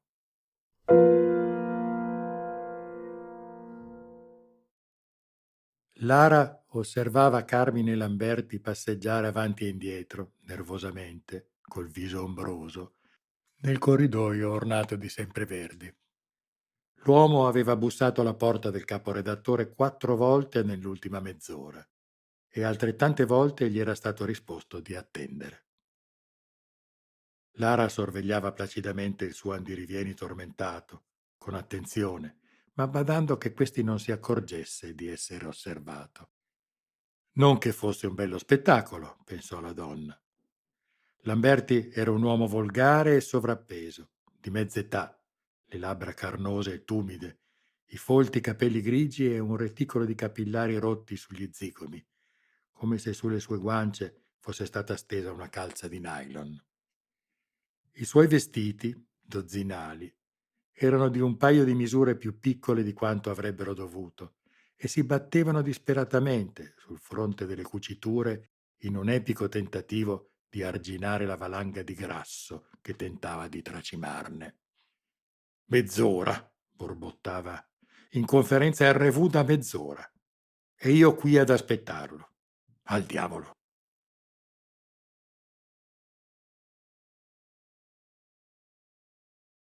Credo che stia parlando col direttore, ragazzi, azzardò Rita. Che ne sai? Stamattina ha sentito anche il funzionario di Medianet, spiegò la ragazza. Parlavano della battaglia di Bagnoli. Gli occupanti dell'open space che ospitava la redazione si misero svogliatamente ad ascoltare. Lara sfiorò nervosamente un orecchino, ma non fece commenti. Battaglia di Bagnoli, sbuffò Lamberti. Un pazzo drogato guida una carica di morti di fame contro la polizia e fior di professionisti perdono la testa. Battaglia. Al diavolo. Mia sorella lavora al Cardarelli, protestò Rita. Hanno un reparto che scoppia di agenti feriti. Luisa De Paulis di Medianet è ricoverata con prognosi riservata, aggiunse un secondo membro della redazione. Al diavolo! Il mese scorso al San Paolo gli Ultras hanno fatto ben peggio. Il mese scorso il prefetto non ha richiesto una visione in anteprima dei servizi giornalistici, intervenne placidamente Lara. In altri tempi, per molto meno si sarebbe parlato di censura. Lamberti mosse la mano infastidito, come a scacciare un insetto molesto. Al diavolo, è una buffonata. Un professionista serio non dovrebbe perdere tempo con simili stronz. Si interruppe all'istante, poiché la porta dell'ufficio del caporedattore si stava aprendo. Lara notò che Carmine si irrigidiva di riflesso.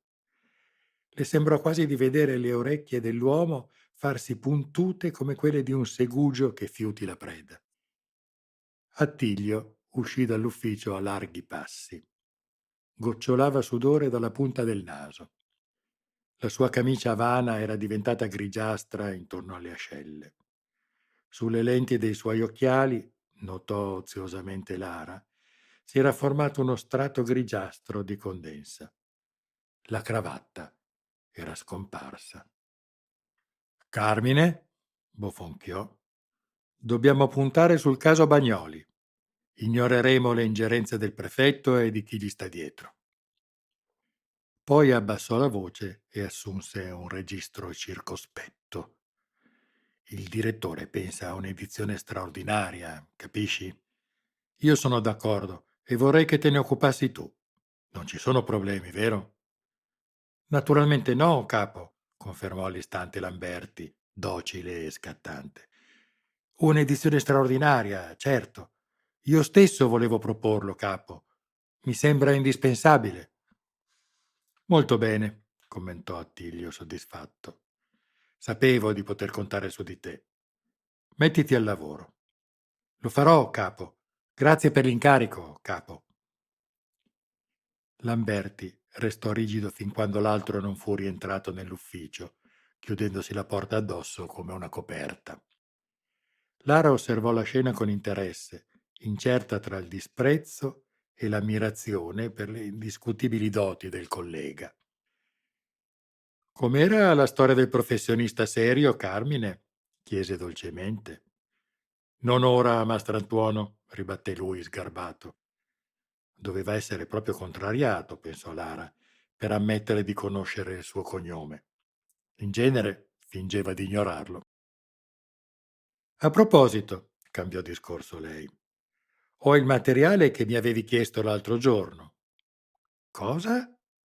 I risultati della mia inchiesta, ricordi? L'uomo si esibì di nuovo in quel gesto secco della mano che, sospettava Lara, avrebbe dovuto dimostrare una superiore insofferenza verso le insulsaggini. Puoi tenerlo. Ho cambiato incarico, come hai visto. D'accordo, assentì Lara in tono amabile, carezzandosi gli orecchini. Quando vuoi, qui c'è tutto quanto ho raccolto sul giustiziere mascherato. Lamberti le voltò le spalle e si allontanò con affettazione verso il suo cubicolo. 10 minuti, mormorò lei. Come dici? Fece Rita. 10 minuti, ripeté. Tornerà tra 10 minuti. Il tempo perché anche un deficiente come Lamberti afferri il messaggio che gli ho lanciato. Logico, commentò Lara laconica. Per te ne occorrerebbero almeno 30. La collega le rivolse uno sguardo stolido, rivelando un non perfetto allineamento delle pupille, mai curato, anzi sfoggiato sotto la sensuale etichetta di strabismo di Venere.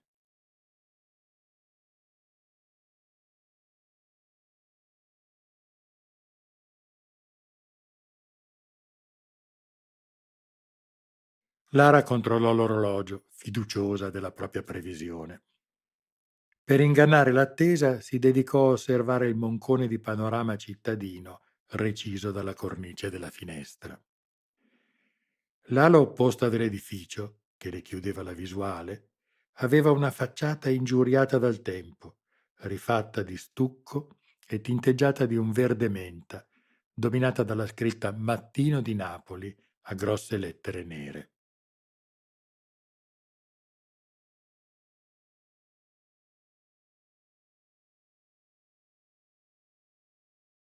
Una dizione che a parere di Lara non era meno appropriata dell'originale.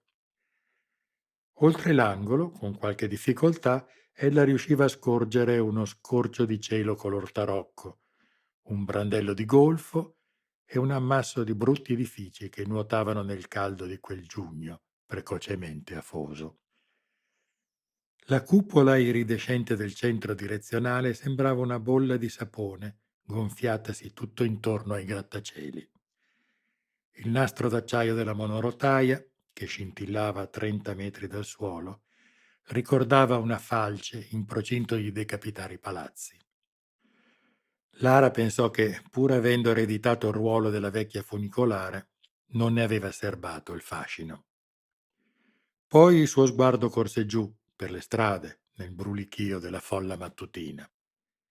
Pedoni, venditori ambulanti, contrabbandieri di merce e di software pirata, questuanti, donne cariche di pacchi ingombranti.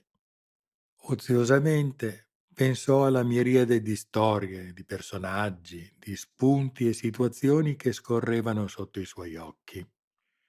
Voci fuori campo, frantumi di interviste, tanti archetipi di marginalità che tuttavia nel complesso formavano il tessuto connettivo di un vivere quotidiano.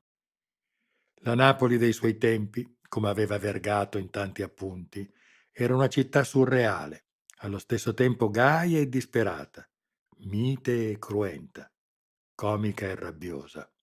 Era ancora, secondo una tradizione vecchia di secoli, un Eden anarchico di tarallucci e vino, ma si era fatta anche e soprattutto un girone infernale, dove la violenza e l'odio si espandevano come gas perfetti sino a occupare ogni spazio disponibile. Negli anni Lara aveva assistito a questa evoluzione drammatica, dapprima con curiosità professionale, poi con sospetto, infine con profonda inquietudine. C'era qualcosa di profondamente sbagliato, ormai ne era certa, nella struttura sociale della città e soprattutto nelle decisioni dei suoi governanti. Ma l'ingiustizia, rifletteva spesso,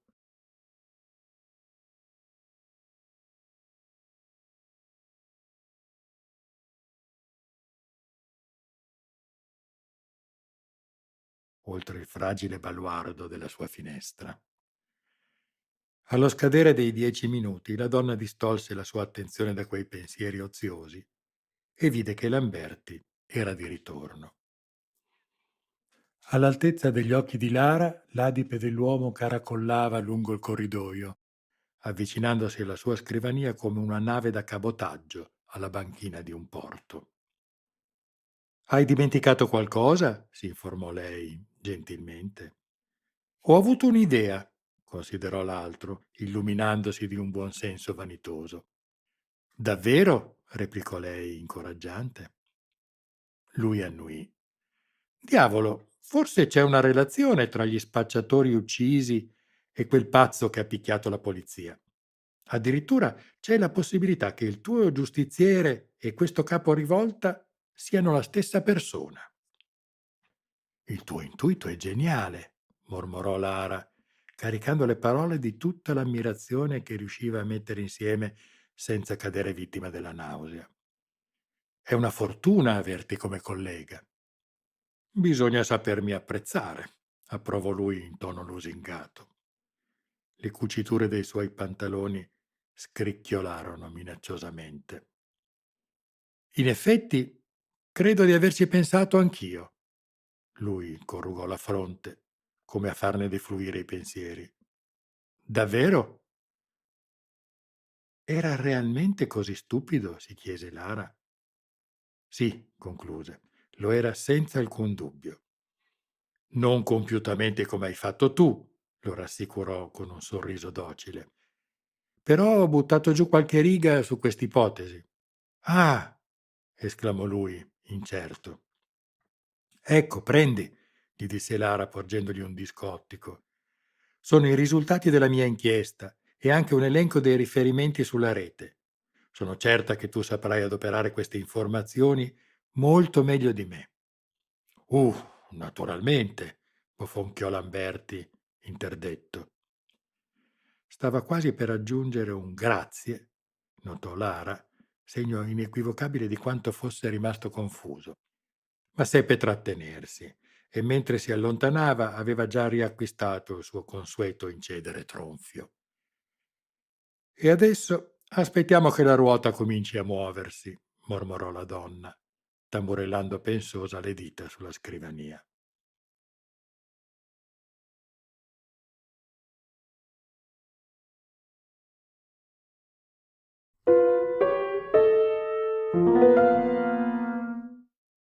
Da In cerca di Masaniello di Lara Mastrantuono.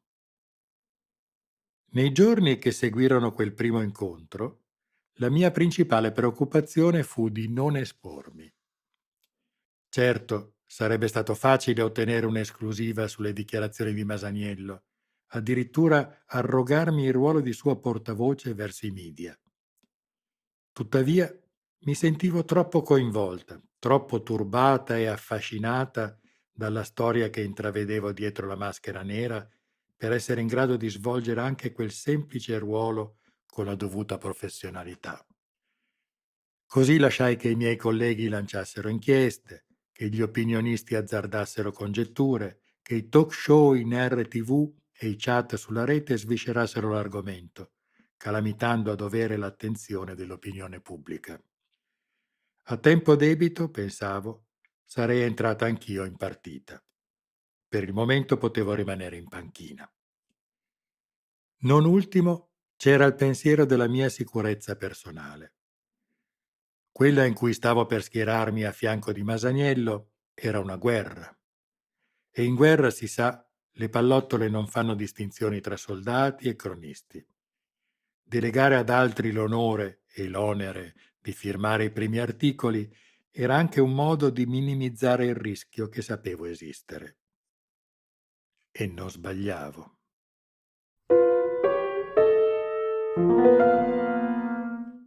L'acqua delle idee, da sola, non lava i panni sporchi della storia. Masaniello, pensieri all'ombra del vulcano.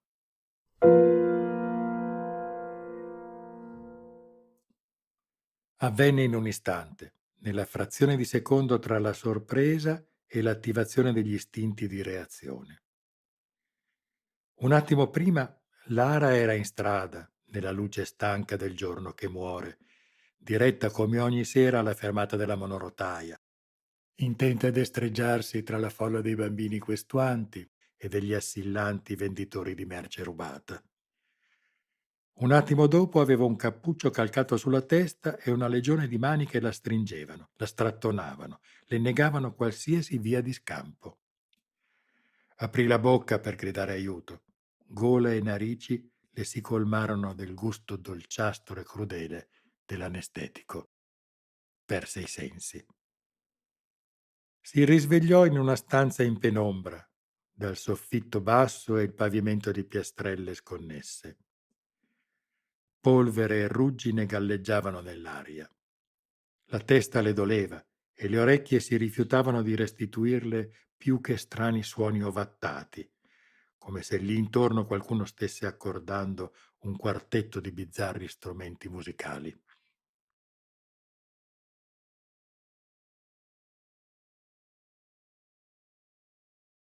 Una serie di scansie metalliche dividevano la stanza in due ambienti di pochi metri quadrati.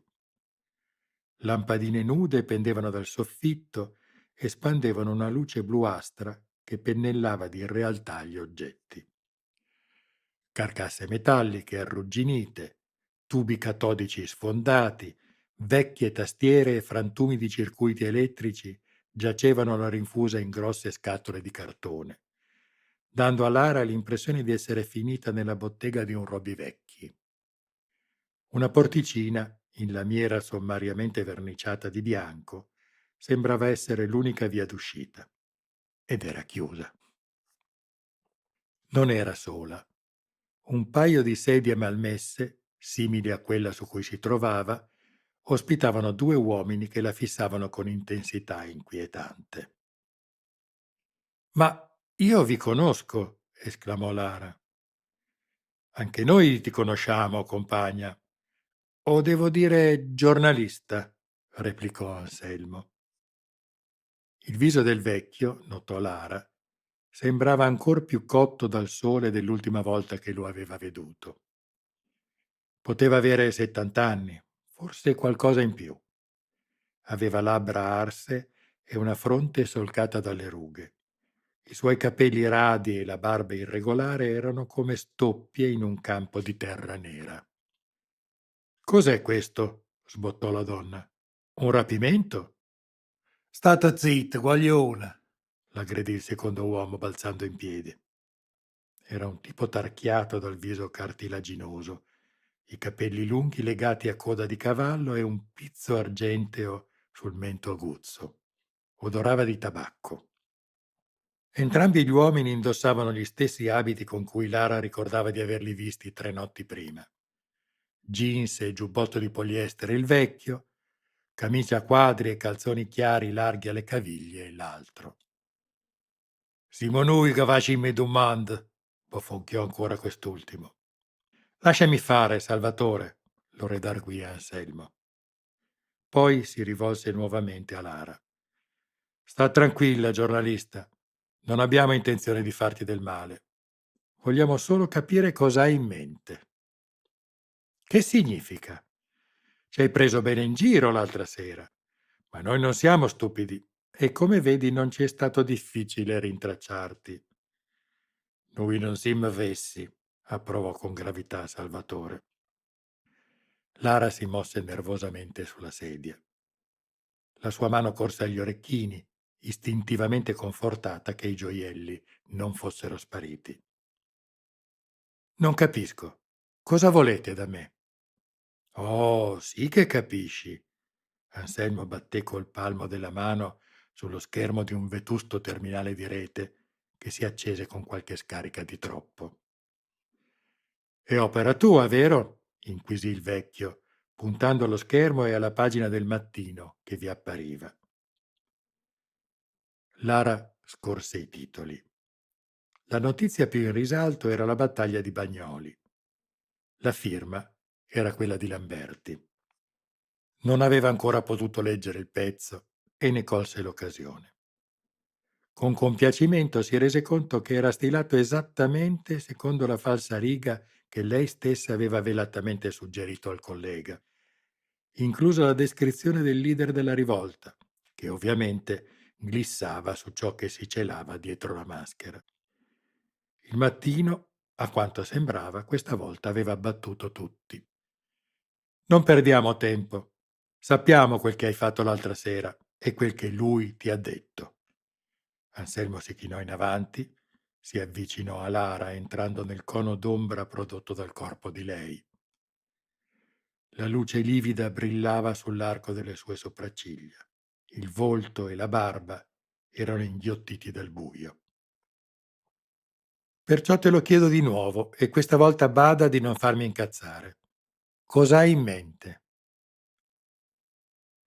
Lara si scosse. La collera per essere stata rapita e condotta in quel luogo inquietante contro la sua volontà aveva superato una soglia invisibile. «Ora basta!» protestò. «Cosa? Voi cosa sareste per lui?» sibilò, incurante degli sguardi cupi dei due uomini. «Padrini? Consiglieri spirituali?»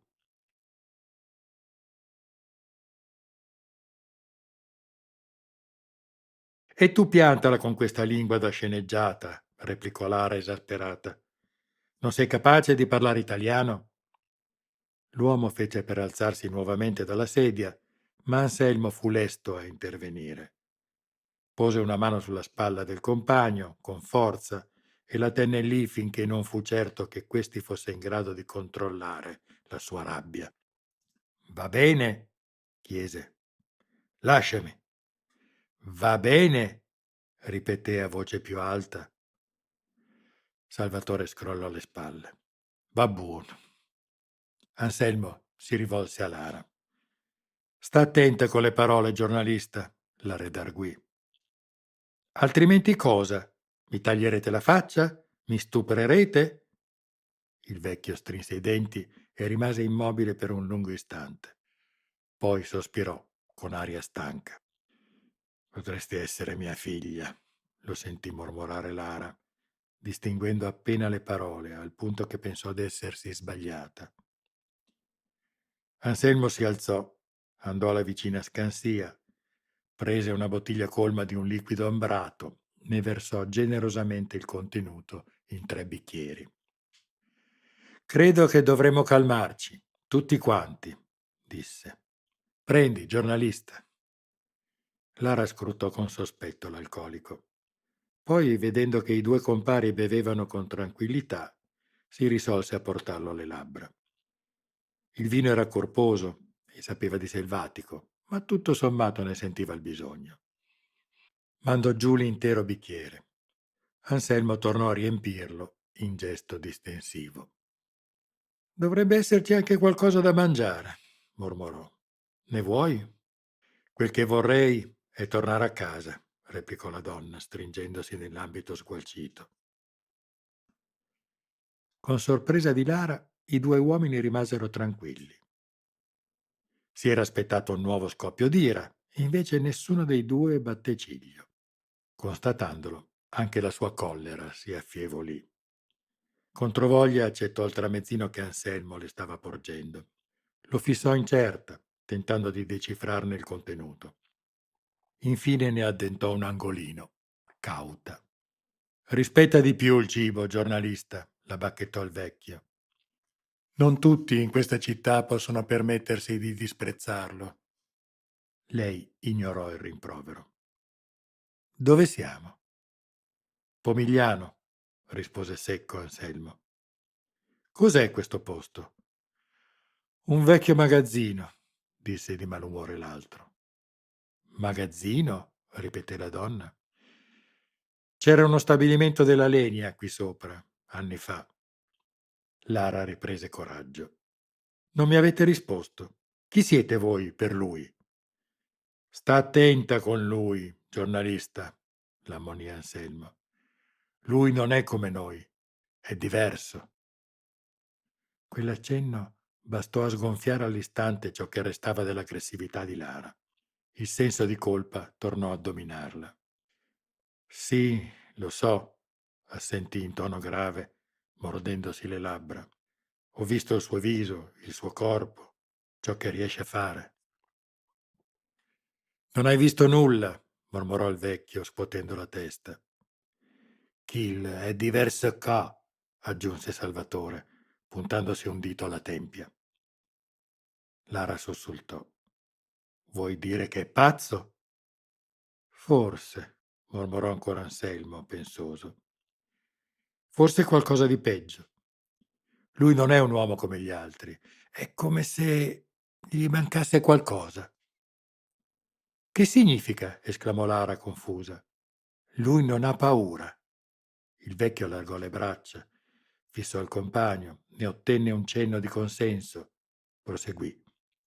E bada, non voglio dire che è coraggioso, proprio non prova la paura, non ne è capace.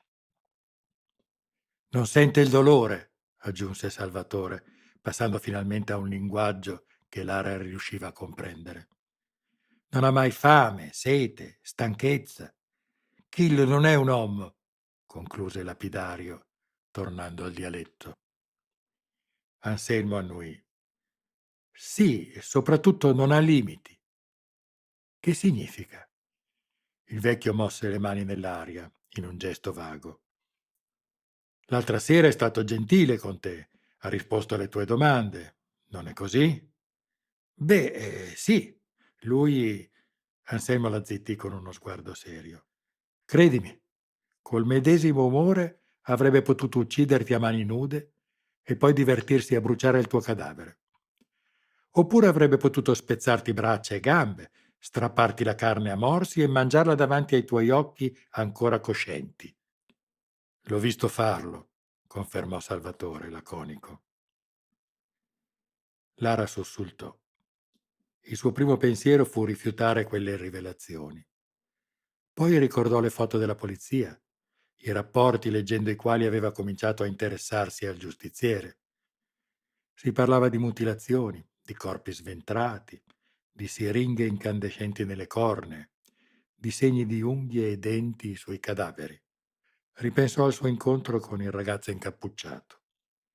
A loro piace portarmi dagli spacciatori e restare a guardare lo spettacolo, aveva detto il giustiziere.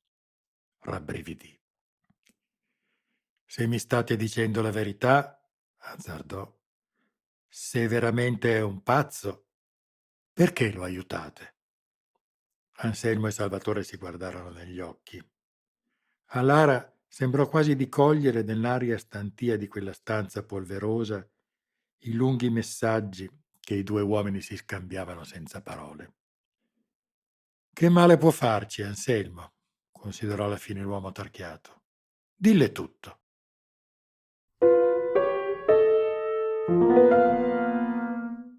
Da In cerca di Masaniello di Lara Mastrantuono. Al Museo Nazionale di San Martino c'è un ritratto. La targa non riporta il nome dell'autore. Recita semplicemente Tommaso Aniello, agitatore politico napoletano 1620-1647. L'uomo dipinto sulla tela ha il volto glabro, tondo e roseo come quello di un bambino. Porta sul capo un berretto di stoffa nera e regge tra le dita qualcosa che somiglia a una pipa. I suoi occhi, neri come l'umore di seppia, fissano il visitatore con aria di sfida.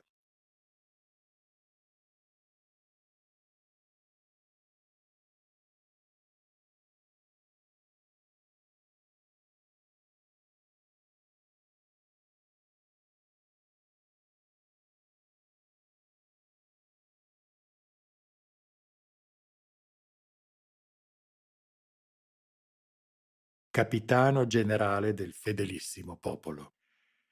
Di fronte al quadro, sulla parete occidentale della sala, si apre un'ampia bifora.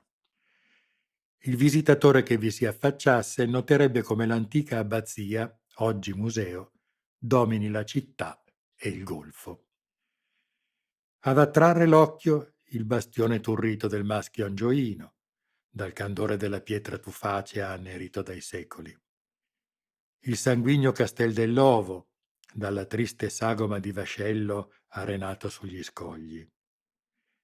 La ferita irregolare di Piazza Dante, i graffi lunghi e sottili di via Toledo, di via Carlo III, di via Foria, il tracciato morbido della costa, da Torre Annunziata sino alla collina di Posillipo. Sull'orizzonte Capri a sinistra, Ischia e Procida a destra. E su tutto l'ombra del Vesuvio, puntuta come una freccia, cupa come un monito. Dal dipinto lo sguardo di colui che si fece chiamare Masaniello sembra indugiare sulla bifora. L'uomo del ritratto pare contemplare il panorama, come a ricercare assonanze tra ciò che si staglia oltre il vetro e la Napoli dei suoi tempi, quel Seicento barocco e spietato dove pestilenze, guerre e carestie regolavano il tempo concesso agli uomini e dove la figura di Dio si confondeva con quella del re di Spagna. Quel Seicento dove lui nacque, visse e combatté, dove fu pezzente e condottiero, dove fu nemico da esecrare ed eroe osannato. Dalla tela di un artista senza nome, attraverso l'abisso dei secoli, Tommaso Aniello guarda la città, che fu il suo regno per 9 giorni.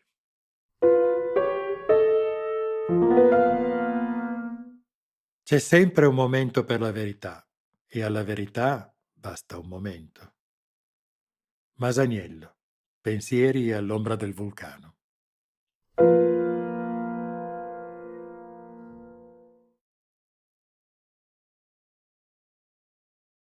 Ho una gran confusione dentro ed è difficile dirti da che parte sto. Una volta le cose erano più semplici, c'era rispetto e onore. Ci davamo da fare, contrabbando, si taglieggiava, ma non c'era tutto questo sangue e in fondo la gente ci sentiva vicini. Mi stai dicendo che sei un camorrista? L'interruppe Lara, sbalordita. Anselmo si esibì in un mezzo sorriso. Camorra è una parola dai molti significati, giornalista, non tutti meritati. Diciamo che facevo parte di una famiglia, i Pascarella. Pascarella? Il vecchio scrollò le spalle. Vedo che il nome non ti dice nulla. Una volta dettavano legge a Ponticelli e dintorni. Sono passati più di 10 anni. Oggi i Pascarella non esistono più. Sono stati cancellati dal piombo dei nuovi arrivati. Lara batté le palpebre. Parli della guerra castellammarese, quella del 15? Il vecchio scosse la testa. Non fu una guerra, fu un massacro. Quella era gente nuova, mai vista. Avevano un'organizzazione militare, armi, appoggi e risorse incredibili. È vero, confermò Salvatore. Incredibili. Comprarono tutti quelli che era possibile corrompere e fecero a pezzi gli altri. Poi cominciarono a vendere quella merda luccicante. L'exitrazina, fece Lara. Noi a volte spacciavamo, coca per lo più, ma non avevamo mai sentito parlare di un veleno simile. Da un giorno all'altro ne portarono quintali e si dedicarono solo a quella. Il suo volto cotto dal sole si atteggiò a una maschera pensosa. Anche oggi sono gli unici a trattare il sale lucente. E sai una cosa, giornalista? Lo vendono solo a Napoli. Già a Roma è introvabile. Dici sul serio? Esclamò Lara, stupita. Com'è possibile? Se neanche voi dell'informazione ne sapete niente, la merda è proprio nera, meditò il vecchio. Ormai ho rinunciato a capire, mi basta essere sopravvissuto, scrollò le spalle. A volte penso che io e Salvatore siamo relitti di un naufragio. L'uomo tarchiato annui, solidale. Passò una sigaretta al vecchio, che lo ringraziò con silenziosa complicità, battendogli una mano sulla spalla. In questi anni ci siamo uniti ad altri superstiti, reduci di tutte le sconfitte, gente che si è battuta sempre dalla parte del torto. Sfollati, barboni, squatters scampati alla distruzione dei centri sociali. So di chi parli, mormorò Lara, stuzzicandosi l'orecchino destro. Poi incontrammo lui. Anselmo tacque un istante, pensoso. Non abbiamo mai saputo il suo nome. A te lo ha detto? La donna si irrigidì. No, mi ha detto tanto, ma non il suo nome. Forse non ne ha neppure uno. Lara si morse le labbra. I due uomini avevano risposto alle sue domande. Ora era il suo turno. Doveva guadagnarsi la loro fiducia. Non ha nulla, disse, solo la rabbia. È così solo, così disperato. Io non voglio intromettermi tra voi e lui, credetemi. Voglio solo aiutarlo. Nessuno merita un'esistenza così penosa. Hai ragione. Nessuno, assentì il vecchio amaro.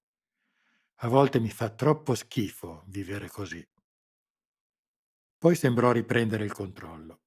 Si inventò un tono ironico.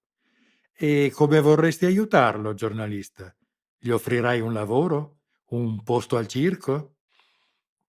Non so ancora, ammise Lara, ma credo che più di ogni cosa gli gioverebbe riconoscersi in un simbolo, sentirsi addosso un'identità, un ruolo che gli dia una speranza. Ruolo? Identità? Ripeté Salvatore, dubbioso. Che maronna dici, guagliona? Anselmo lo zittì con un gesto. Negli occhi del vecchio si era accesa una luce. Forse capisco cosa intendi, giornalista. Va avanti. Troppo intelligente, si disse Lara. Non poteva ingannarlo. Doveva essere sincera. Non c'è molto altro, confessò. Solo idee confuse, progetti appena abbozzati. Ho bisogno di tempo, ma troverò un modo d'aiutarlo. Per ora mi basta che non si faccia uccidere. Li fissò negli occhi, severa. Sapete anche voi che è questo il suo scopo. Lui vuole farla finita. Per questo cerca i depositi di exitrazina, per assalirli e uscire di scena con un bel massacro. Anselmo sbarrò gli occhi, allarmato. Aspetta un momento, giornalista. Cos'è questa storia dei depositi? So che vi ha chiesto di scoprire dove si trovano. Non dovete. Non finché io abbia trovato il modo di... Si interruppe. I due uomini si guardavano tra loro sconcertati. Che succede?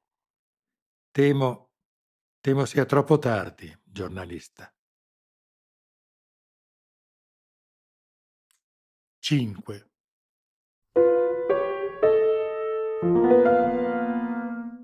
Da In cerca di Masaniello di Lara Mastrantuono. Chi vi fosse passato davanti non avrebbe veduto nulla di speciale.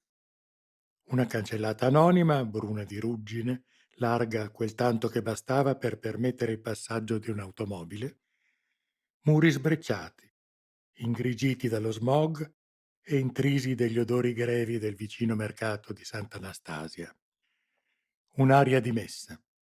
Niente citofoni, nessun campanello, solo qualche manifesto pubblicitario biodegradabile semidissolto dall'umidità dell'aria.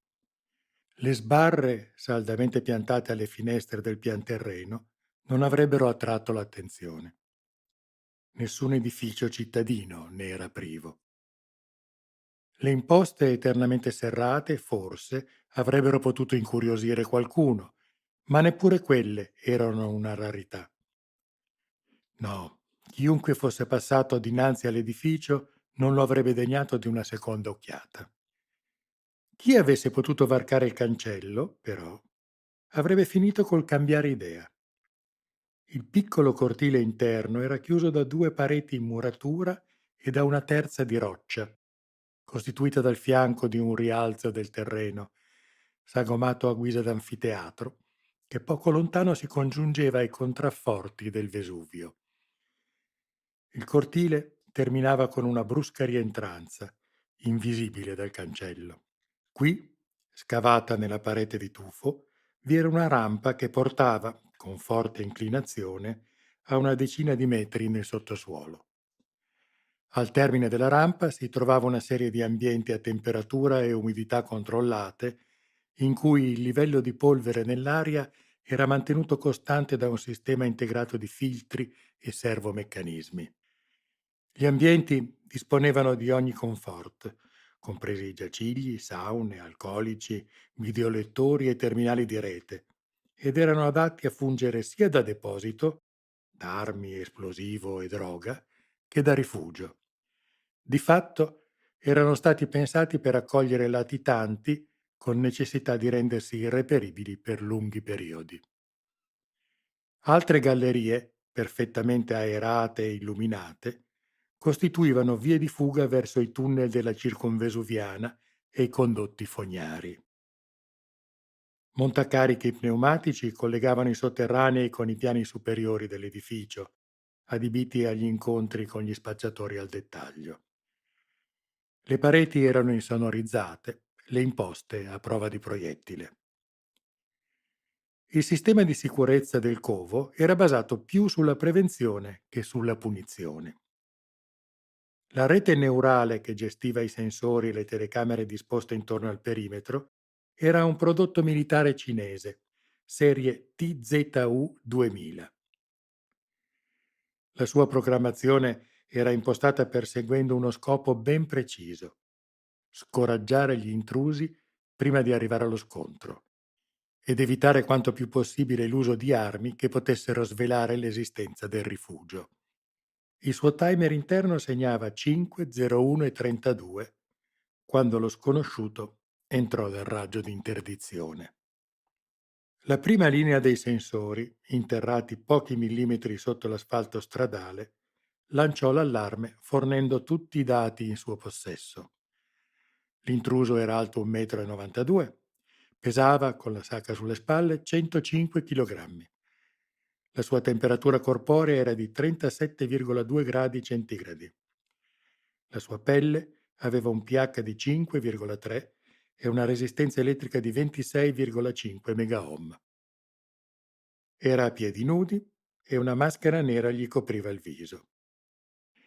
TZU si portò a livello di attenzione 2. Masaniello si guardò intorno. Il disco del sole era una promessa sotto l'orizzonte. Uno stormo di uccelli di passo cabotava il profilo del vulcano. La luce incerta dell'alba si rifletteva sui piccoli corpi, accendendo 100 fiammelle in formazione a V nel cielo scuro. Un'automobile sfrecciò alle spalle dell'uomo, scivolando silenziosa sul proprio cuscino d'aria. Dal finestrino una cicca accesa volò sull'asfalto descrivendo un arco di brace rossa.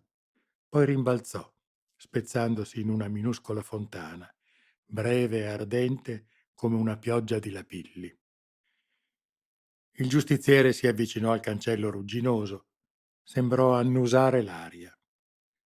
Poi afferrò le sbarre e spinse. Il lucchetto scricchiolò. TZU si portò a livello 1, valutò la situazione e impostò la strategia di risposta più sperimentata. I circuiti si chiusero al suo comando, liberando una corrente elettrica di medio voltaggio lungo il metallo delle sbarre. Allo stesso tempo, la rete neurale attivò il piccolo altoparlante celato da un pannello sulla parete esterna dell'edificio.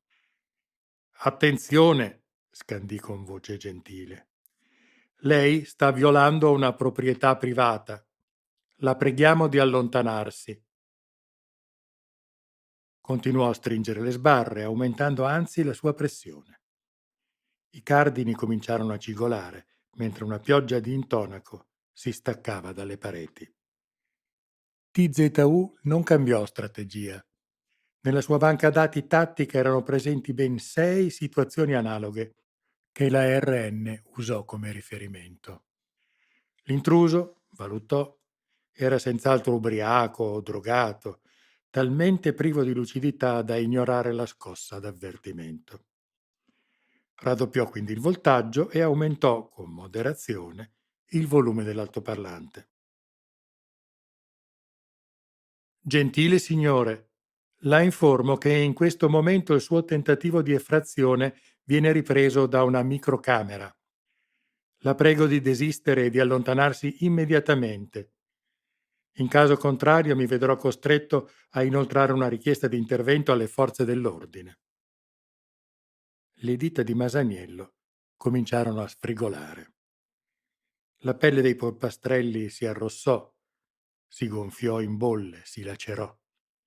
Ingrandendo l'immagine ripresa dalla telecamera, TZU vide distintamente il sangue scuro misto a pus che sgorgava dalle ferite.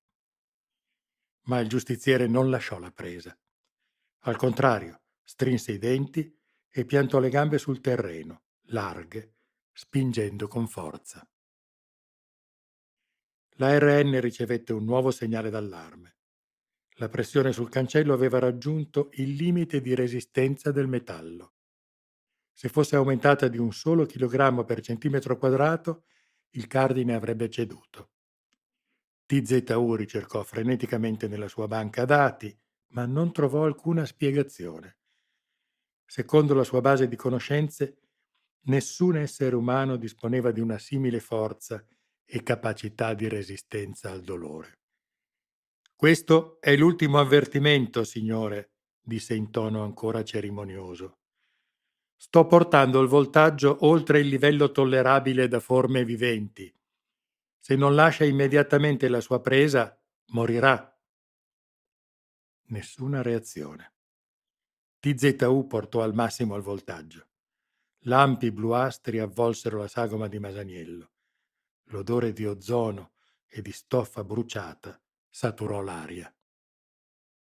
In quell'istante il cancello cedette. Il cardine venne via dalla parete in uno sbuffo di calcinacci e la massa metallica piombò al suolo con fragore.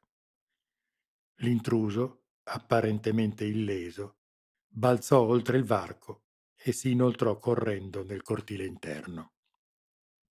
TZU si portò a livello 0. Fece scattare le sirene d'allarme nei sotterranei, accese tutte le luci e lanciò una richiesta di soccorso alle unità di sorveglianza gemelle sparse per la città. Mentre una parte delle sue risorse controllava che gli ospiti del rifugio venissero destati e avvertiti dell'emergenza, il resto di sé interrogò la seconda linea di difesa, valutando quale nuova strategia adottare. Visti i precedenti, escluse il blocco della rampa d'accesso con le saracinesche e la rete elettrificata. Il sottosistema tattico suggerì il CX-24. Link CX-24. Miscela gassosa ad uso bellico. Produzione cinese. Impiegato massicciamente nella repressione del Tibet del 2017 e nella successiva guerra tra la Repubblica Popolare e la NATO. Composizione protetta da segreto militare. Inalato direttamente, il CX-24 risulta letale per gli esseri umani. Decade in un composto inerte in pochi minuti di esposizione all'aria. Ritorna al testo principale. TZU valutò la proposta per un millesimo di secondo. Poi aprì le valvole. L'ingresso della rampa per i sotterranei venne avvolto dai vapori cremisi del veleno nel giro di un secondo. Masaniello, che vi si era fermato proprio di fronte, annusò ancora l'aria, si fermò, tolse la sacca dalle spalle, l'aprì e vi frugò dentro. I fumi del CX-24 si frapponevano tra la figura del giustiziere e la telecamera. TZU non poté rendersi conto di cosa Masaniello stesse facendo, finché questi non accese lo straccio imbevuto di benzina. Allora la RN capì. Ma era troppo tardi. Masaniello scagliò la bottiglia incendiaria giù per la rampa. Tutti i gangli della rete neurale furono subissati dai segnali d'allarme, ma ormai non c'era nulla da fare. Il CX-24 prese fuoco, si espanse a velocità esplosiva. L'intera galleria d'accesso fu spazzata via dal fronte dell'incendio. Le porte divisorie saltarono. I contenitori di exitrazina furono avvolti dalle fiamme. Tutti i sensori e i servomeccanismi di controllo temperatura andarono fuori scala, sovraccaricando il sistema. I cavi del generatore principale bruciarono. Il timer segnava le 5:04:56 quando TZU cessò di funzionare.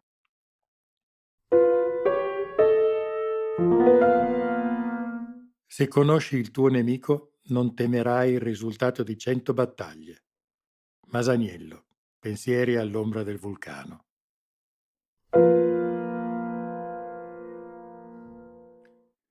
Lara vide le fiamme balenare contro il cielo nella luce sanguigna dell'alba e all'improvviso avvertì un brivido correrle come un ragno lungo la schiena. Era troppo tardi, lo sentiva. Laggiù! Gridò. Salvatore sterzò furiosamente. Le ruote della Fiat morsero il bordo del marciapiede, poi aggredirono l'asfalto, puntando l'incendio. Il puzzo di gomma bruciata invase l'abitacolo. Fermati! Ordinò Anselmo. Qui? Fece Salvatore. Esatto. Ma lui è laggiù, protestò Lara. Lo so anch'io, giornalista. Credi che sia stupido? Ma non voglio farmi ammazzare. Non senti gli spari? La donna ammutolì, rendendosi conto che l'altro aveva ragione. Il ticchettio feroce delle armi automatiche echeggiava contro le facciate vetuste delle case di Sant'Anastasia. Aguzzò le orecchie. Erano raffiche corte, intervallate da colpi isolati, tutti provenienti dalla medesima direzione. Attraverso la lamiera dell'automobile Lara avvertì un brontolio sommesso, come di un liquido che bollisse sotto la superficie. Poi, all'improvviso, un'esplosione violenta fece scattare le sirene degli antifurto lungo l'intera strada. Ai piani più alti degli edifici intorno, qualche curioso era affacciato alla finestra, sfidando il fischiare delle pallottole. Altri erano usciti in balcone o sui terrazzi e scrutavano eccitati la sparatoria nei loro pigiami a righe. Il boato fece rientrare precipitosamente tutti. Le imposte vennero sprangate tra grida di sorpresa e terrore. All'angolo della strada Lara vide un randagio accucciato sul selciato coprirsi con aria spaurita il muso con le zampe anteriori. La donna si stupì di non scorgere segno delle forze dell'ordine, neppure dell'elicottero che era solito pattugliare di notte i sobborghi orientali. Mai quando servono, pensò. Spegni i fari, Salvatore, mormorò il vecchio. Perché? Gira piano l'angolo, spiegò. Vediamo che succede. L'uomo tarchiato eseguì con cautela.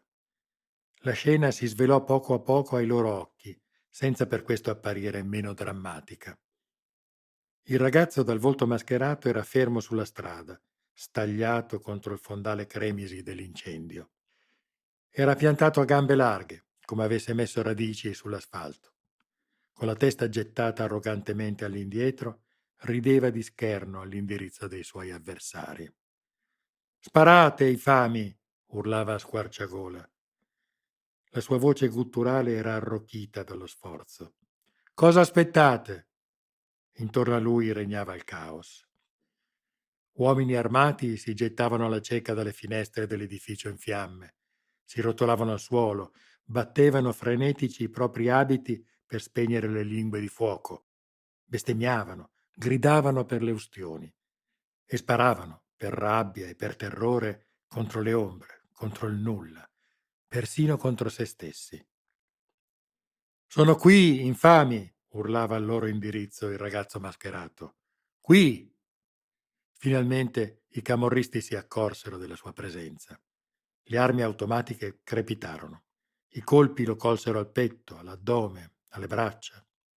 Il proiettile di un fucile a pompa lo sollevò in aria e lo gettò violentemente contro la fiancata di un furgone. Lara trattenne il fiato. Anselmo e Salvatore sbiancarono. Il corpo del ragazzo scivolò a terra, inerte. Poi ebbe un fremito, come se fosse percorso da un impulso elettrico. Si tirò su, si piantò a gambe larghe, esplose di nuovo nella risata. Un verso brutale, inumano, che metteva i brividi. A quella vista alcuni camorristi si diedero alla fuga. Altri, inebetiti, lasciarono cadere le armi e rimasero lì, impietriti, mentre l'incendio serpeggiava alle loro spalle. Uno solo sembrò reagire. Imprecando furiosamente, gettò lontano il fucile automatico e imbracciò al suo posto un tubo brunito. L'oggetto aveva un'impugnatura a metà fusto e alette aguzze all'estremità posteriore. Che cos'è? Balbettò Lara, inquieta. Uno snack B, giornalista, mormorò a mezza voce Anselmo. Un che? Anticarro, russo. Li hanno usati anche nel 15. Il vecchio sembrò cedere ai ricordi. Proseguì sottolineando quanto diceva con cenni del capo. Vito Pascarella aveva una Mercedes corazzata. Aveva ricavato la blindatura dalla torretta di un Abraham rubato in Kosovo. La fecero saltare con un solo colpo. È ovvero, confermò Salvatore. Al funerale i resti del vecchio Pascarella non bastavano neppure a riempire una ceneriera. Mio Dio, ansimò Lara.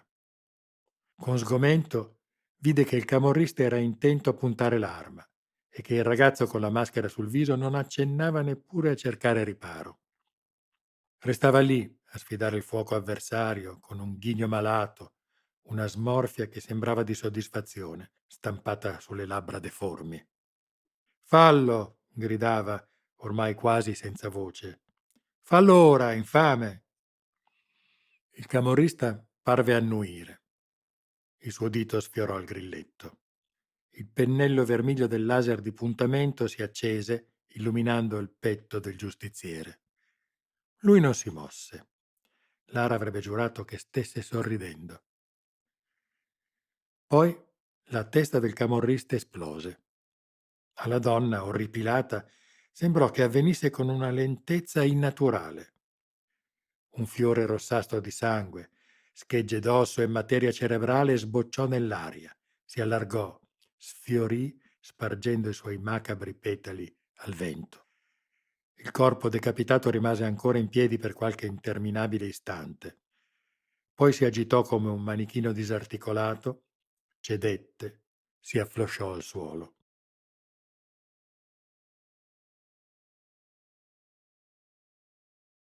Lara, sbigottita, in preda allo shock, si voltò verso Anselmo. Ma cosa? Queste nuove Mproc funzionano bene anche coi proiettili esplosivi, commentò il vecchio, soffiando con ostentazione sulla canna della pistola. Non c'è bisogno di mirare. Muoviamoci, Guagliò, sbottò Salvatore. Qui tra poco sarà pieno di SSI. Un ronzio minaccioso si levò a Occidente, quasi a dargli ragione. Avvertendo il suono, distinto, Lara alzò lo sguardo e li vide. La carlinga schiacciata, le ali corte e tozze, i lanciarazzi in gondola, le mitragliette sul muso, la selva di antenne metalliche per le CM. Una linea inconfondibile, con vertiplani EH-301, versione antiguerriglia, in dotazione alla sezione speciale delle forze armate europee. Erano due e si stavano avvicinando. Qui, compagno, gridò Anselmo sporgendosi dal finestrino. Sali, svelto. Il ragazzo li fissò senza reazioni.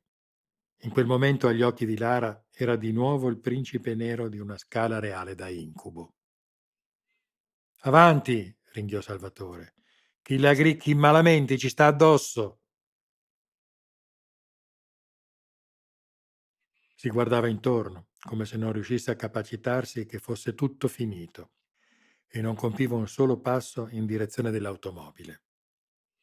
I velivoli della SSI erano vicinissimi, il loro ronzio si avvertiva dolorosamente nelle mandibole. Acchitamurt! Sbottò Salvatore. Aprì la portiera, corse verso il ragazzo, lo afferrò per le spalle, lo costrinse a salire. L'altro lasciò fare, senza opporre resistenza.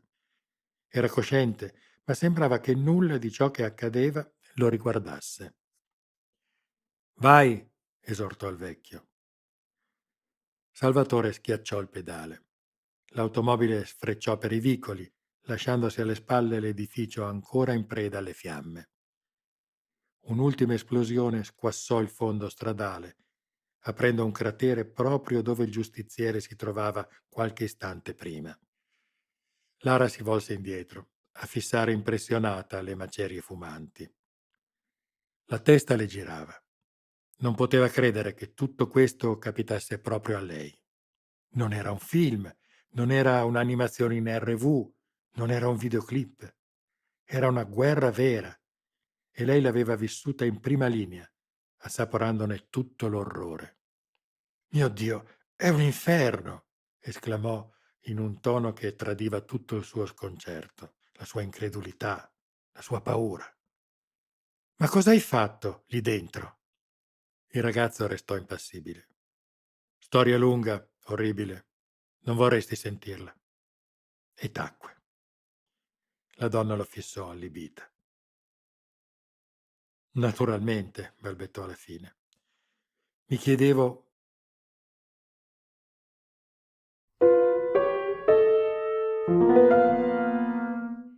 Da In cerca di Masaniello di Lara Mastrantuono. La battaglia di Sant'Anastasia rappresenta sotto molti punti di vista una svolta storica. Nel cammino di Masaniello, naturalmente, si configura come un giro di boa, ma per la popolazione di Napoli si delinea come un evento di rottura, un episodio fondamentale con enormi e rivoluzionarie conseguenze sull'immaginario collettivo popolare. Analizziamo il perché. La battaglia di Sant'Anastasia non è certo il primo scontro armato che si sia svolto nelle strade di Napoli. La malavita organizzata, è noto, non si cura di scegliere luoghi isolati per i regolamenti di conti e gli agguati tra le sue bande. Che passanti innocenti vengano coinvolti in sparatorie è la norma, una legge di natura che i napoletani accettano seguendo il loro tradizionale fatalismo, come la grandine d'inverno, gli incendi estivi sui monti, i bradisismi e i capricci del vulcano. Link. Statistiche. Nell'ultimo anno, nell'area metropolitana, 18 persone sono rimaste vittime di pallottole vaganti e 31 hanno riportato ferite non mortali. Di queste persone il 40% sono bambini sotto i 10 anni. Naturalmente, le statistiche contemplano solo i casi denunciati. La paura a volte è un manto che copre e nasconde. Le statistiche, del resto, delineano un quadro più che drammatico, che non può non riflettersi nella cultura quotidiana. Di fronte a uno scontro armato che anche lontanamente sappia di camorra, la reazione obbligata del cittadino medio è sempre stata di completa passività, equidistanza terrorizzata tra i contendenti, omertà e rassegnazione. Sant'Anastasia rappresenta il superamento di questa tradizione, l'abbattimento dei ruoli definiti. Per la prima volta gli spettatori non rimangono a guardare, ma si schierano e diventano attori, intervenendo in maniera addirittura determinante nello svolgersi del dramma. Masaniello, di fatto, in quella battaglia trova degli alleati inaspettati. Ai suoi nemici, presi tra due fuochi, non resta che la fuga. Chi sono questi eroi oscuri che infrangono il tabù e che osano sfidare la potentissima malavita organizzata? I media non impiegano molto a puntare su di loro i riflettori e a battezzarli. Dall'alba di fuoco di Sant'Anastasia, nell'immaginario collettivo, al fianco di Masaniello marcia il suo esercito, la sua armata, il suo seguito.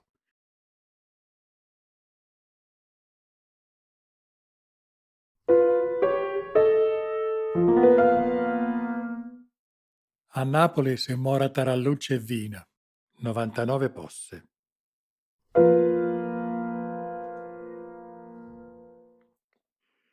Dorme?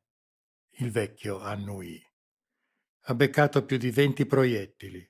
Ha perso un barile di sangue. Ma naturalmente lui non è come noi. Se la caverà? Un lampo, forse di invidia, forse di paura, illuminò gli occhi neri del vecchio. Ma certo, ha solo bisogno di riposo. Salvatore di sottecchi fece cenno in direzione di Lara. Anche a Guagliona ne ha bisogno. Guardando oltre la spalla del compagno, Anselmo fissò la donna con aria dubbiosa. Lara era seduta rigidamente su una sedia a spalliera sensibile e guardava il vuoto con aria cupa. Intorno a lei l'appartamento era angusto ma luminoso e i tanti fiori ovunque lo facevano sembrare una serra. C'erano mimose nei vasi, buganville mollemente digradanti dai pensili lungo le pareti, margherite nella carta da parato, rose dipinte sulle tendine raccolte agli stipiti delle finestre, tulipani sulla stoffa che ricopriva i divani disposti ad angolo. C'erano persino dei gladioli di plastica sul ripiano della cucina e mazzolini di lilla ricamati sul tappeto pseudo-cinese che copriva metà del soggiorno. Nell'angolo opposto della stanza, una gym machine multifunzionale avvolta in un telo di plastica dominava arrogantemente l'ingresso per la camera da letto e il minuscolo bagno. Il soffitto era trapuntato di piccole sfere luminose disposte a corolla e una grande lavagna a cristalli liquidi, densa di annotazioni e schizzi vergati in una grafia frettolosa, era appesa alla porta d'ingresso. Va tutto bene, giornalista? Cosa? Ti ho chiesto se stai bene, scandì il vecchio. Lara batté le palpebre, cambiando posizione sulla sedia. Questa si deformò, adattandosi alla forma del suo corpo spicoloso. Star bene? Sibilò. Devi essere pazzo. Ehi, che ti prende? Lo stupore sincero nella voce di Anselmo la fece sentire anche peggio. Cominciava a capire. Il ragazzo dal volto mascherato, Salvatore e Anselmo, facevano parte di un mondo sanguinario e brutale, disperato e oscuro, che lei si era illusa di poter esplorare senza esserne coinvolta. Nulla di più sbagliato. Non aveva mai visto morire nessuno sotto i suoi occhi e scoprire di non essere in grado di considerare l'episodio con indifferenza la sconvolgeva più dell'atto in sé. Forse Attilio era nel giusto a disprezzarla come giornalista. Un professionista serio, avrebbe detto Lamberti, non si lascia toccare da simili debolezze. Sono una stupida, mormorò. Non dovevo farvi venire qui. Cosa? Lara evitò di guardarli negli occhi. Indicò con un cenno del mento il giovane addormentato sul divano. Quando si sveglierà, voglio che lo portiate via. Io mi tiro fuori. Che stai dicendo, guagliona? Balbettò Salvatore, confuso. Credevo che... Lo credevo anch'io, tagliò corto lei. Mi ero illusa di averne il fegato, ma non è così. E i tuoi progetti? Protestò Anselmo, deluso. Le tue idee? Noi ci aspettavamo grandi cose da te, giornalista. Lara non seppe replicare. Era consapevole di star mollando la presa sull'occasione della sua vita, ma la paura e il senso di inadeguatezza dentro di lei tuonavano invincibili.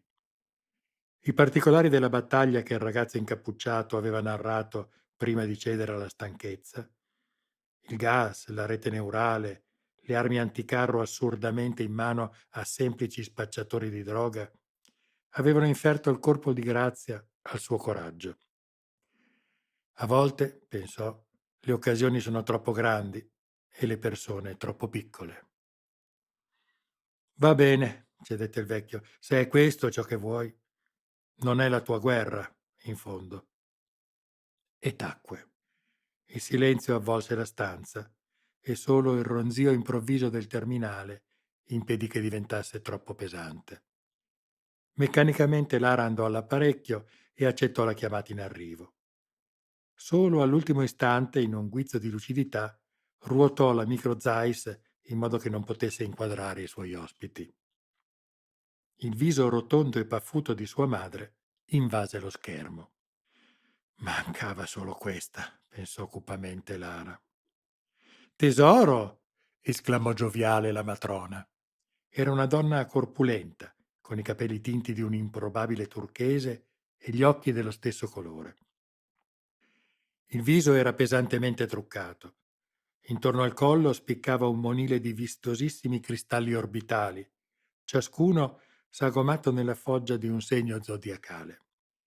Aveva una pelle sottile, rimaneggiata dal laser, che le si increspava sulle guance e sul mento quando sorrideva mostrando orgogliosamente i denti rifatti. Ciao mamma, ricambiò blandamente Lara. Ieri sera non hai chiamato, protestò la matrona. Ho avuto da fare, mamma. L'altra si avvicinò allo schermo, sprizzando interesse da tutti i pori. Un uomo, vero? No, nessun uomo. La matrona non si diede per vinta. Andiamo, tesoro. Lo so che si tratta di un uomo. Il tuo oroscopo di oggi è chiaro. Perché non vuoi dirmelo? Lara sentì la nausea crescerle dentro. Non c'è niente da dire. Il donnone strizzò un occhio con fare complice. Le ciglia finte minacciarono di staccarsi e di piombare sul pavimento di marmo rosa. Non c'è motivo di essere imbarazzata, tesoro. Hai 25 anni. È giusto che tu sia in cerca di un uomo con cui sistemarti. Chi è, dunque? Lascia perdere. Quell'Attilio, il tuo capo, vero? Andiamo, mamma, protestò Lara, ormai decisamente infastidita. Piantala di dire sciocchezze. L'altra equivocò. Sciocchezze? E perché? Avrà al massimo 10 anni più di te e di certo è un bell'uomo. Se solo si liberasse di quegli occhiali preistorici. Potrei presentarlo al mio chirurgo, tesoro. È proprio una cosa da niente. Un tocco di laser e via. Lara lanciò un'occhiata nervosa ai 3 uomini che occupavano il suo soggiorno. Mamma, la matrona non diede segno di aver udito. Aveva un impianto acustico Pioneer di ultima generazione, ma nelle sue conversazioni riusciva ugualmente a ignorare quanto gli altri dicevano. Non si trattava di un problema fisico, Lara ne era ormai convinta, bensì psicologico. I suoi timpani, semplicemente, respingevano al mittente ogni segnale sonoro che la scompiacesse. Sì, quell'Attilio è proprio un uomo affascinante, proseguì imperterrita. Sai che la figlia di Ornella, la mia amica del circolo, il mese scorso ha sposato un alto funzionario di Eurobank? Era la sua segretaria, pensa. Io non sono una segretaria, protestò Lara, frustrata, già sapendo che non sarebbe stata ascoltata. Ornella mi ha spedito il filmato del matrimonio, proseguì giovialmente l'altra. La sposa aveva un vestito fantastico, elaborato ma semplice, perline, seta e tessuto clonato. Ho insistito e alla fine ho saputo il nome del biosarto. Everard, lo stilista che lavorava per Cartier. Non sai quanto quella meraviglia ti starebbe bene addosso, tesoro. Mamma, ti ho detto che ho da fare adesso, tentò ancora Lara. Ti richiamo più tardi, va bene? Hai saputo che la figlia di Marta ha avuto una coppia di gemelli? Incalzò l'altra, inesorabile. Sono due maschietti adorabili, tesoro, una gioia per gli occhi. Il suo viso si fece penosamente corrucciato. Sono l'unico membro del circolo a non avere ancora neppure un nipotino. Eppure so che tu saresti un'ottima madre. Ricordo ancora con quanto amore curavi il tuo baby Goci da piccola. Quando mi darai la gioia di essere nonna, tesoro?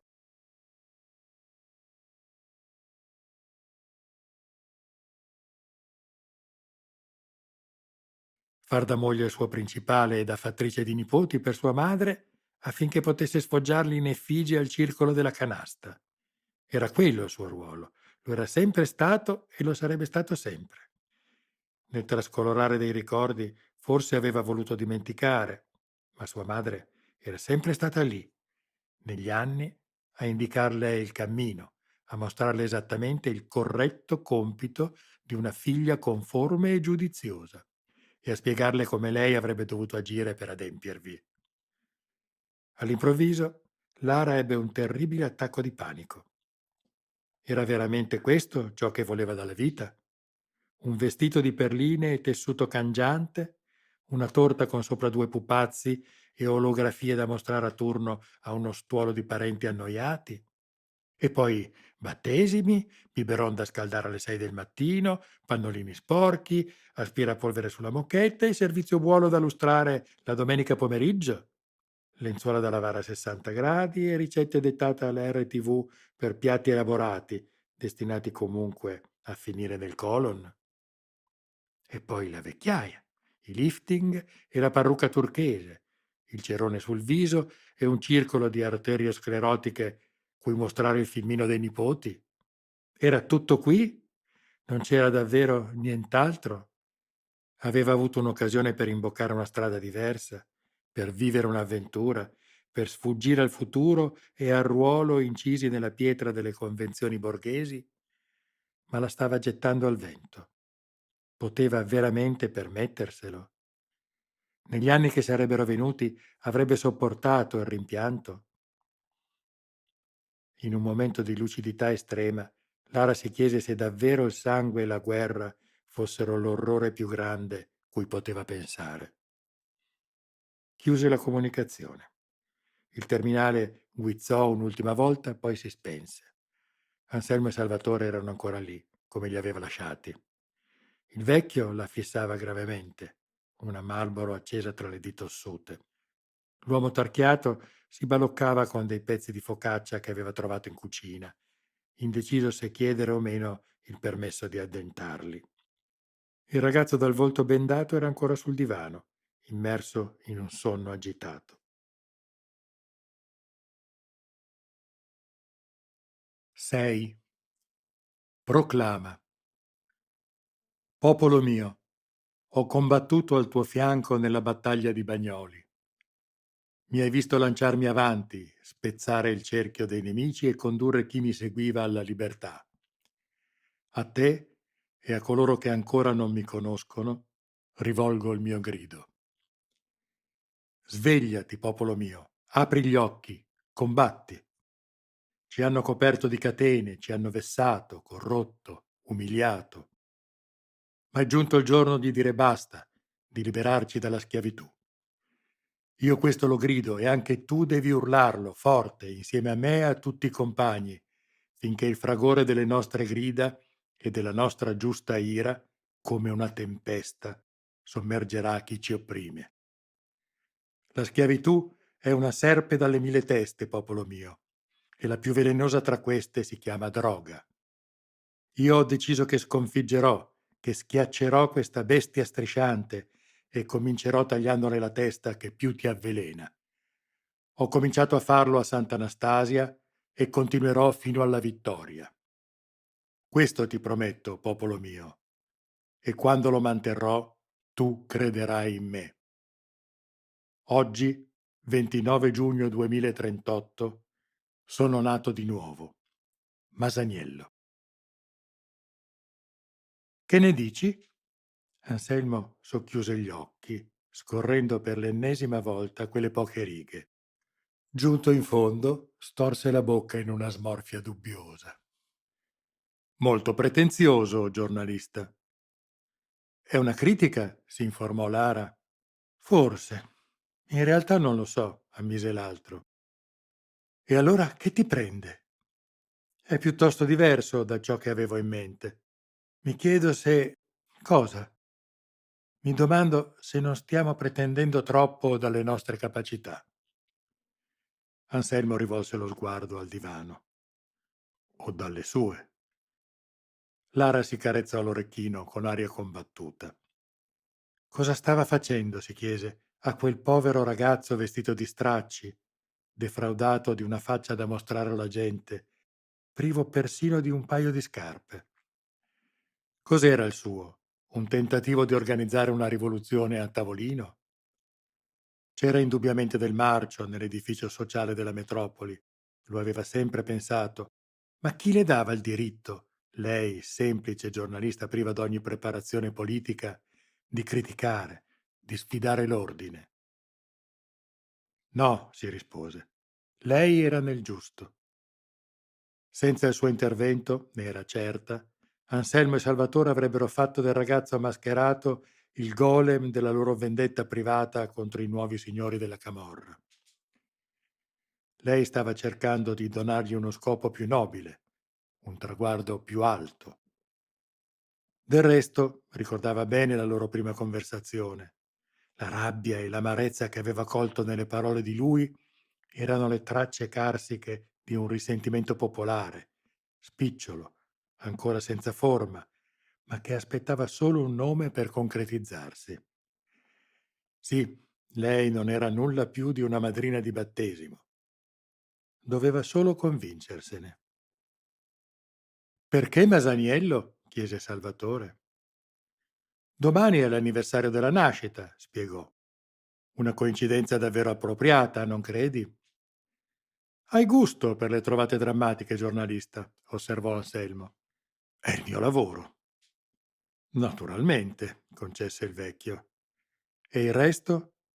Sei sicura di riuscire a... Te lo ripeto, è il mio lavoro. Lo dici come se dovesse rassicurarmi. Ma io ho sempre diffidato di chi campa maneggiando una penna. Lara tentò di spezzare la tensione. Hai letto Mark Twain? Qualche CD in prigione, replicò Anselmo, stupito. E cosa c'entra? Sai cosa diceva dei giornalisti? No, che sono quelli che sanno distinguere le notizie vere dalle balle e poi pubblicano le balle. Il vecchio fece un mezzo sorriso. Divertente. Probabilmente è vero. Anselmo rilesse ancora una volta il proclama. Sembrò valutarne ogni passaggio, soppesarne i pro e i contro. Era in lotta con se stesso e si vedeva. Alla fine, sospirando, approvò con un cenno del capo. E va bene, mi hai convinto. Facciamolo. Lo faremo. Solo una domanda, Guagliò, intervenne Salvatore. Prima di brindare, avete pensato come dirlo a lui? Lara tornò seria. L'uomo tarchiato aveva maledettamente ragione. Tornò a volgere lo sguardo verso il corpo che giaceva sul divano a fiori del suo soggiorno e sobbalzò. Il ragazzo, cui si era arrogato il diritto di dare un nome, aveva aperto gli occhi e la fissava.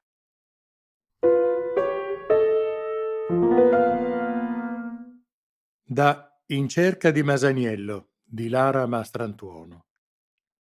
Per capire l'importanza del primo proclama di Masaniello, nonché l'impatto che la sua pubblicazione ebbe sull'opinione pubblica, occorre riflettere sulla particolare situazione in cui versavano a quei tempi le fonti di informazione di massa.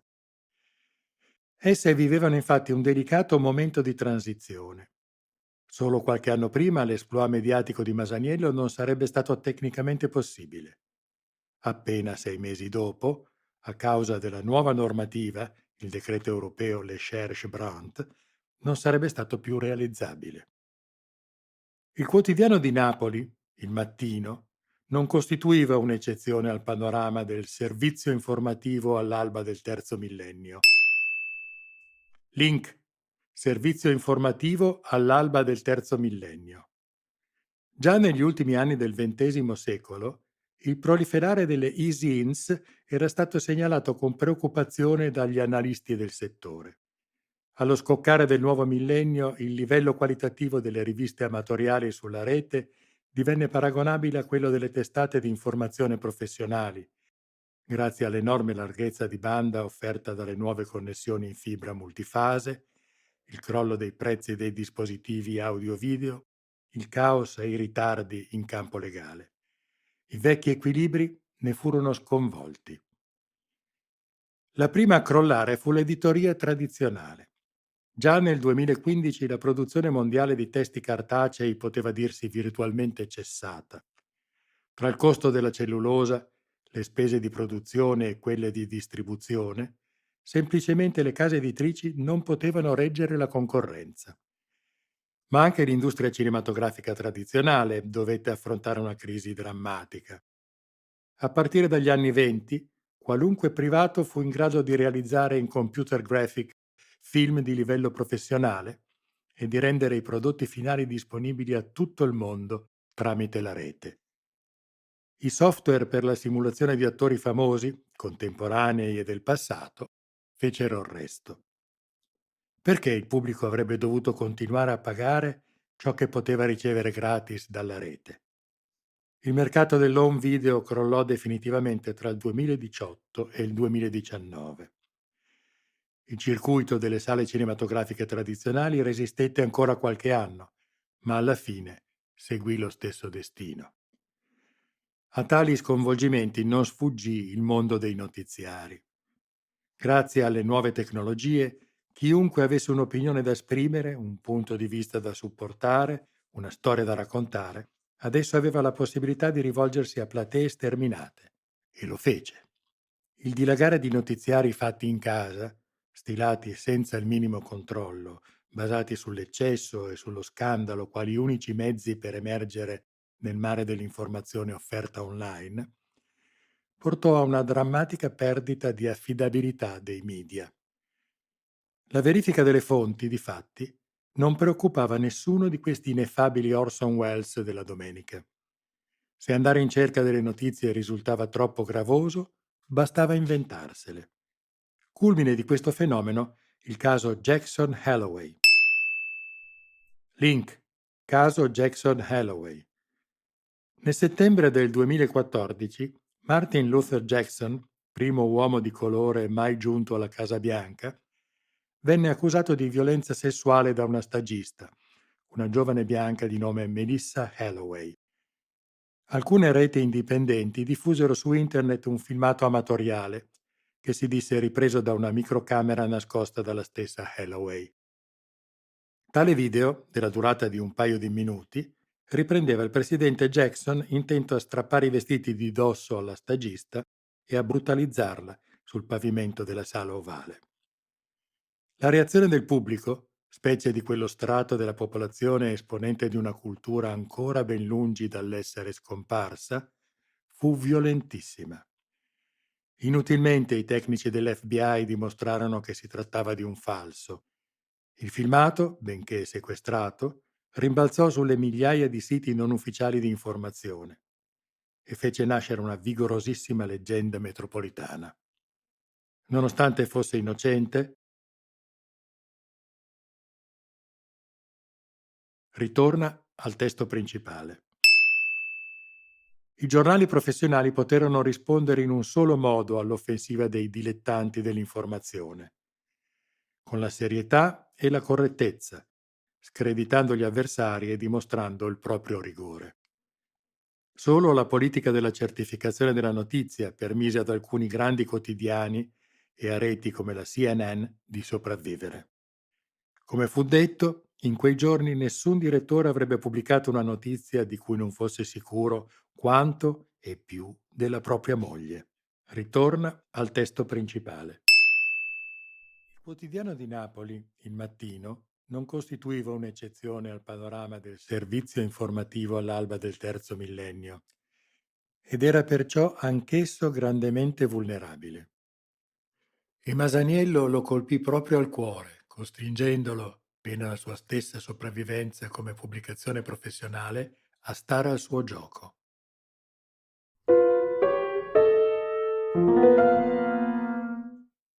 Lavoro sodo per prepararmi al mio prossimo errore.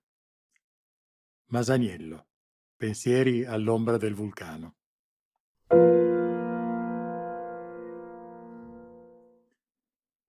Come aveva previsto, la redazione era in subbuglio.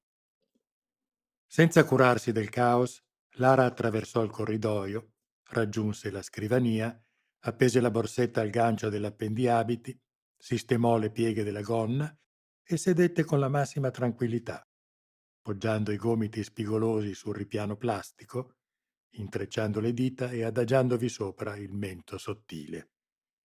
Poi si dedicò ad ascoltare i commenti frenetici dei colleghi. Dal loro tono capì che alcuni di loro erano in fibrillazione, altri pericolosamente prossimi all'isteria. Come è potuto succedere? Ha chiamato il prefetto. È furioso. Ho dovuto staccare la linea esterna. Non smetteva più di squillare. Siamo rovinati. Finiremo come quei disperati dei Il Messaggero. Mio cognato era in redazione. Non è più riuscito a trovare lavoro. Ah no, disoccupato no. Io mi taglio le vene. Ma non dire cazzate. Torno alle mie montagne allora. Un paio di galline, un orto, qualche maiale. Si può vivere anche così, non credi? Puttanate. Voglio vederti senza il cellulare e le carte di credito. Lamberti sembrava il più lucido di tutti. Immobile, le braccia conserte poggiate sopra la marmorea protuberanza del ventre, aveva uno sguardo duro, determinato. Strano, considerò Lara, che fosse troppo stupido per spaventarsi. Forse. Attilio non si vedeva, ma la porta del suo ufficio era socchiusa e dal piccolo varco tra il legno e la parete giungevano echi di una discussione accorata. Con crudele compiacimento, la donna si chiese quante camicie il caporedattore avesse già inzuppato di sudore quella mattina. Hai saputo, ragazza? Sussurrò Rita, sulle guance un pallore spaurito che neppure il pesante fard di marca francese riusciva a coprire. Cosa? Un pirata ha bucato il nostro firewall e sabotato l'edizione di oggi. Davvero? Commentò Lara, tranquilla. Guarda la prima pagina, se non ci credi. Lara, naturalmente, non aveva alcun bisogno di accendere il terminale. Il proclama di Masaniello troneggiava sullo schermo di tutti i colleghi. Perché non avete ancora cancellato l'intrusione? Azzardò, con l'aria più ingenua che riuscì a mettere insieme. Rita sussultò. Lara si toccò delicatamente l'orecchino sinistro. Capisco. Avevate già scaricato l'edizione sui siti Mirror, vero? L'altra annuì. Sotto le palpebre dipinte con l'ennè aveva gli occhi lucidi e sembrava prossima a perdere i sensi. Al diavolo! Non faremo niente del genere. La mole massiccia di Lamberti si interpose tra le due donne come un'eclissi improvvisa. Proprio niente. Carmine, noi... L'uomo non si lasciò interrompere. Te l'ho già detto, Rita. Non possiamo ammettere di essere stati bucati, tantomeno in modo così clamoroso. Tanto varrebbe chiudere su due piedi. E allora cosa faremo? A parte licenziare in tronco la responsabile della sicurezza informatica, vuoi dire? Disse lui con voce cattiva. Un paio di colleghi volsero la testa e tacquero. Qualcuno annuì, scuro in viso. Rita compì sforzi sovrumani per non cedere al pianto. Lara era certa che fosse la prospettiva del trucco rovinato a darle la forza di trattenere le lacrime. Ragazzi, andiamo. Perché dovete mortificarmi in questo modo? Piagnucolò. Sapete bene che non ho colpe. Cambio le parole d'accesso ogni settimana, aggiorno costantemente gli algoritmi di protezione, uso i software crittografici più recenti. Questa è la prima volta che un hacker riesce a bucarmi. La prima e l'ultima, se dipendesse da me, ringhiò Lamberti. Rita sussultò nuovamente sotto la brutalità di quell'attacco. Lara ebbe un istante di rimorso nei confronti della collega, ma fu solo un attimo. Sapeva che l'altra era in grado di difendersi e che aveva nella manica il miglior asso della partita. La donna, infatti, si riprese subito. Si erse al di sopra del suo bunker di rossetti e squadrò acidamente Lamberti. Ma non dipende da te, ragazzo, puntualizzò gelida. E ora scusami, il capo mi sta aspettando. Ignorando gli sguardi astiosi del collega, si diresse ancheggiando verso l'ufficio di Attilio, le lunghe gambe rosee generosamente esposte tra la minigonna e i tacchi a spillo. Bussò e senza attendere risposta entrò. Si chiuse la porta alle spalle. Il suo profumo, una miscela riservata dal nome impronunciabile, che Rita le aveva spiegato una volta veniva estratto dalle ghiandole di un numero imprecisato di mammiferi tropicali, restò a lungo ad aleggiare nell'aria condizionata dell'ufficio. Chissà che servizio dovrà fargli per farsi perdonare, borbottò Lamberti, forse dimentico della vicinanza di Lara, forse volutamente ignorandola. Quella zoccola. E si allontanò di cattivo umore. Lara, discretamente, girò di qualche grado il suo monitor verso la parete, di modo che nessuno potesse vedere ciò che stava facendo. Poi digitò sulla tastiera la password di amministratore del sistema e attese. Nulla di fatto. Come era ovvio, Rita l'aveva cambiata. Di sottecchi, la giovane aprì il terzo cassetto, frugò in una pila di appunti, estrasse la fotocopia del catalogo di profumi che tempo prima aveva sottratto alla collega, lo sfogliò fino alla pagina segnata. Prese la matita, tracciò una croce sul nome del campione segnato con un circolo rosso che recitava Fraîcheur Exotique, la password sino alla sera prima, lesse brevemente il nome successivo. Tendre Poison numero 6. Chiuse il catalogo, lo piegò accuratamente e lo ripose nel cassetto. Poi tornò alla tastiera, digitò Tendre Poison 6 e attese. La schermata di amministrazione si aprì docilmente. Lara controllò che il suo lavoro della sera precedente non avesse lasciato tracce. Era così. Soddisfatta, eliminò i log della connessione in corso e si scollegò velocemente. Si rilassò sulla poltroncina. Scoprire quanto la stupidità umana fosse invincibile a volte poteva essere di conforto. Neppure 10 minuti dopo, Attilio uscì di corsa dal suo ufficio. Lara udì i colleghi malignare sottovoce sulla rapidità del servizio. Da parte sua, La donna cercò oziosamente macchie di rossetto sul viso del caporedattore. Sapeva che Cybermask, la linea cosmetica usata da Rita, era terribilmente difficile da smacchiare, sulla pelle come sui tessuti. Non notò neppure un segno. Prova inconcludente, meditò. Potevano essercene in parti del corpo dell'uomo che lei non poteva vedere.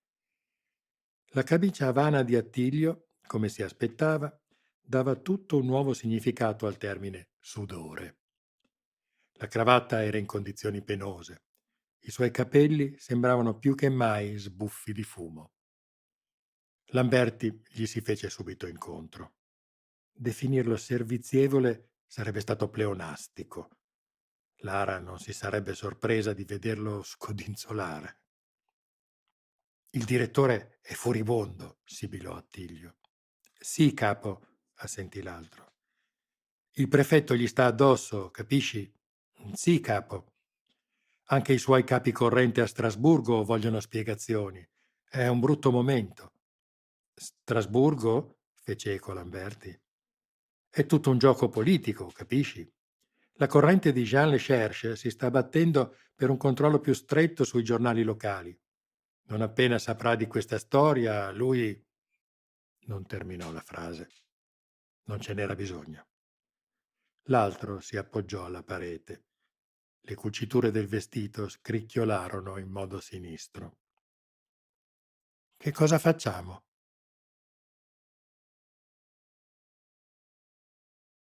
Il direttore mi ha dato un po' di tempo per pensarci. Quanto? Fra 30 minuti richiamerà e vorrà la soluzione. Perché non confermiamo la nostra prima pagina? Disse amabilmente Lara. Lamberti si voltò, la squadrò incredulo, come se fino a quel momento non l'avesse ritenuta in grado di articolare parola. Un'intrusione informatica di tale livello testimonia mezzi, abilità e conoscenze, proseguì la giovane in tono neutro. Questo Masaniello non è un mitomane qualunque. Forse è ciò che dice di essere. Perché non dargli credito? Al diavolo, sbottò Lamberti. Ma che stronzate stai dicendo? Secondo me stiamo prendendo questa storia per il verso sbagliato, insistette lei, zittendolo. Perché pensarla come un disastro? Forse è una magnifica opportunità. La sua voce si caricò di enfasi. Il mattino è stato scelto come samizdat di questa rivolta prossima avventura. Un contratto ad esclusiva ottenuto senza spendere un euro. Splendido affare, non credete? Lamberti aprì la bocca con l'aria di chi sta per pronunciare un'oscenità. Ma Attilio lo precedette. Chi lo sa? Lara si carezzò l'orecchino. Sarà rimasto compiaciuto degli ottimi articoli di Carmine che lo riguardavano. Stretto tra l'interesse dimostrato da Attilio e dalla lusinga nei suoi confronti, Lamberti capitolò. Rara lo vide letteralmente sgonfiarsi come i palloni bucati del campetto del dopolavoro. Al diavolo, non è un'idea del tutto assurda, capo, approvò alla fine. Potremmo dire, vediamo, che abbiamo ricevuto il proclama da una fonte sicura a cui abbiamo promesso l'anonimato. Lasciamo che si pensi a un accordo segreto tra noi e questo Maraniello. Andrà tutto a nostro vantaggio. Masaniello, corresse automaticamente Lara. Attilio meditò qualche istante. L'idea mi alletta, inutile negarlo, mormorò. Però... Però cosa, capo? È rischioso, non lo capisci? Avremo gli occhi di tutti addosso. Non è il sogno di qualunque giornalista? Replicò Lara con aria candida. Attilio inarcò un sopracciglio. Quali sono i dati dell'edizione mattutina? Chiese. 37.000 accessi nelle prime 2 ore, capo, fu lesto a rispondere Lamberti. 2.000 collegamenti in corso, fece eco un altro redattore, scrutando il terminale. In crescita. La giornata è ancora all'inizio, capo. Il caporedattore prese la sua decisione. Gettò nel cestino ciò che restava della graffetta e si strinse il nodo della cravatta. D'accordo, Carmine. La nostra linea sarà confermare. Confermare tutto. Alzò la voce rivolgendosi all'intero ufficio. Da questo momento la posizione del giornale è chiara. Abbiamo pubblicato il proclama perché siamo certi che il suo autore sia lo stesso uomo che ha guidato la rivolta di Bagnoli. Garantiamo col nostro nome l'autenticità. È ok per tutti? La redazione annuì disciplinatamente. Attilio ne sembrò soddisfatto. Carmine, mi aspetto da te un servizio coi fiocchi a commento del proclama. Valutazione degli analisti politici, interviste, richiami storici e tutto il resto. Lo voglio sul mio terminale per... consultò l'orologio. Per le 10 in punto. D'accordo? Naturalmente, capo, scattò il corpulento giornalista.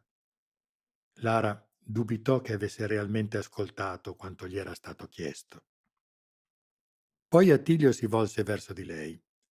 Lara si vide riflessa nelle lenti dei suoi occhiali. Aveva davvero quell'espressione sorniona? Fu lesta a cancellarla dal viso. Attilio non era Lamberti. Poteva detestarlo, ma non definirlo uno stupido. Lara, credo che potresti dare una mano a Carmine, mormorò il caporedattore in un tono insolitamente gentile, che inquietò la donna. Credo che per te sia arrivato il momento di rimboccarti le maniche. Non aspettavo altro, disse lei, conciliante. Lui indugiò a fissarla. Che sospettasse qualcosa? Si chiese Lara. Doveva stare attenta.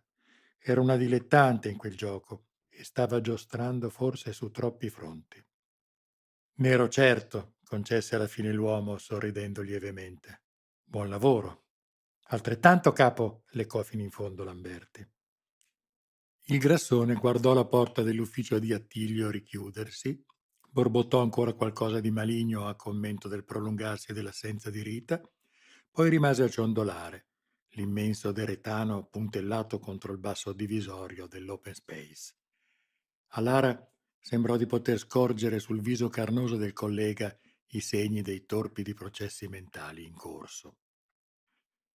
Masaniello, Masaniello, lo sentì meditare tra i denti. Eppure ho già sentito questo nome. L'avevo sentito anch'io, Carmine, suggerì gentilmente lei. Come dici? Semplice curiosità femminile, lo rassicurò con un sorriso docile. Uh, in effetti, la mia curiosità era tale che per soddisfarla ho dovuto compiere una ricerca sulla rete, sventolò tra le dita un disco ottico. Ho raccolto qui i risultati. C'è tutto. Lui corrugò la fronte, come a farne defluire i pensieri. Lara ebbe un vigoroso attacco di déjà vu. Era realmente così stupido? Sì, lo era senza dubbio. Ho anche buttato giù qualche riga sull'argomento, aggiunse incoraggiante. Prendi, sono certa che saprai adoperare questi appunti molto meglio di me. Naturalmente, bofonchiò Lamberti, afferrando distinto il dischetto con le dita grassocce. Poi sembrò ricordare qualcosa. La donna si stava giusto chiedendo a quale grado di lentezza cerebrale potesse giungere un mammifero prima di perdere la funzione respiratoria. 7. Gli uomini sconfitti non dovrebbero parlare delle loro battaglie. Masaniello, pensieri all'ombra del vulcano.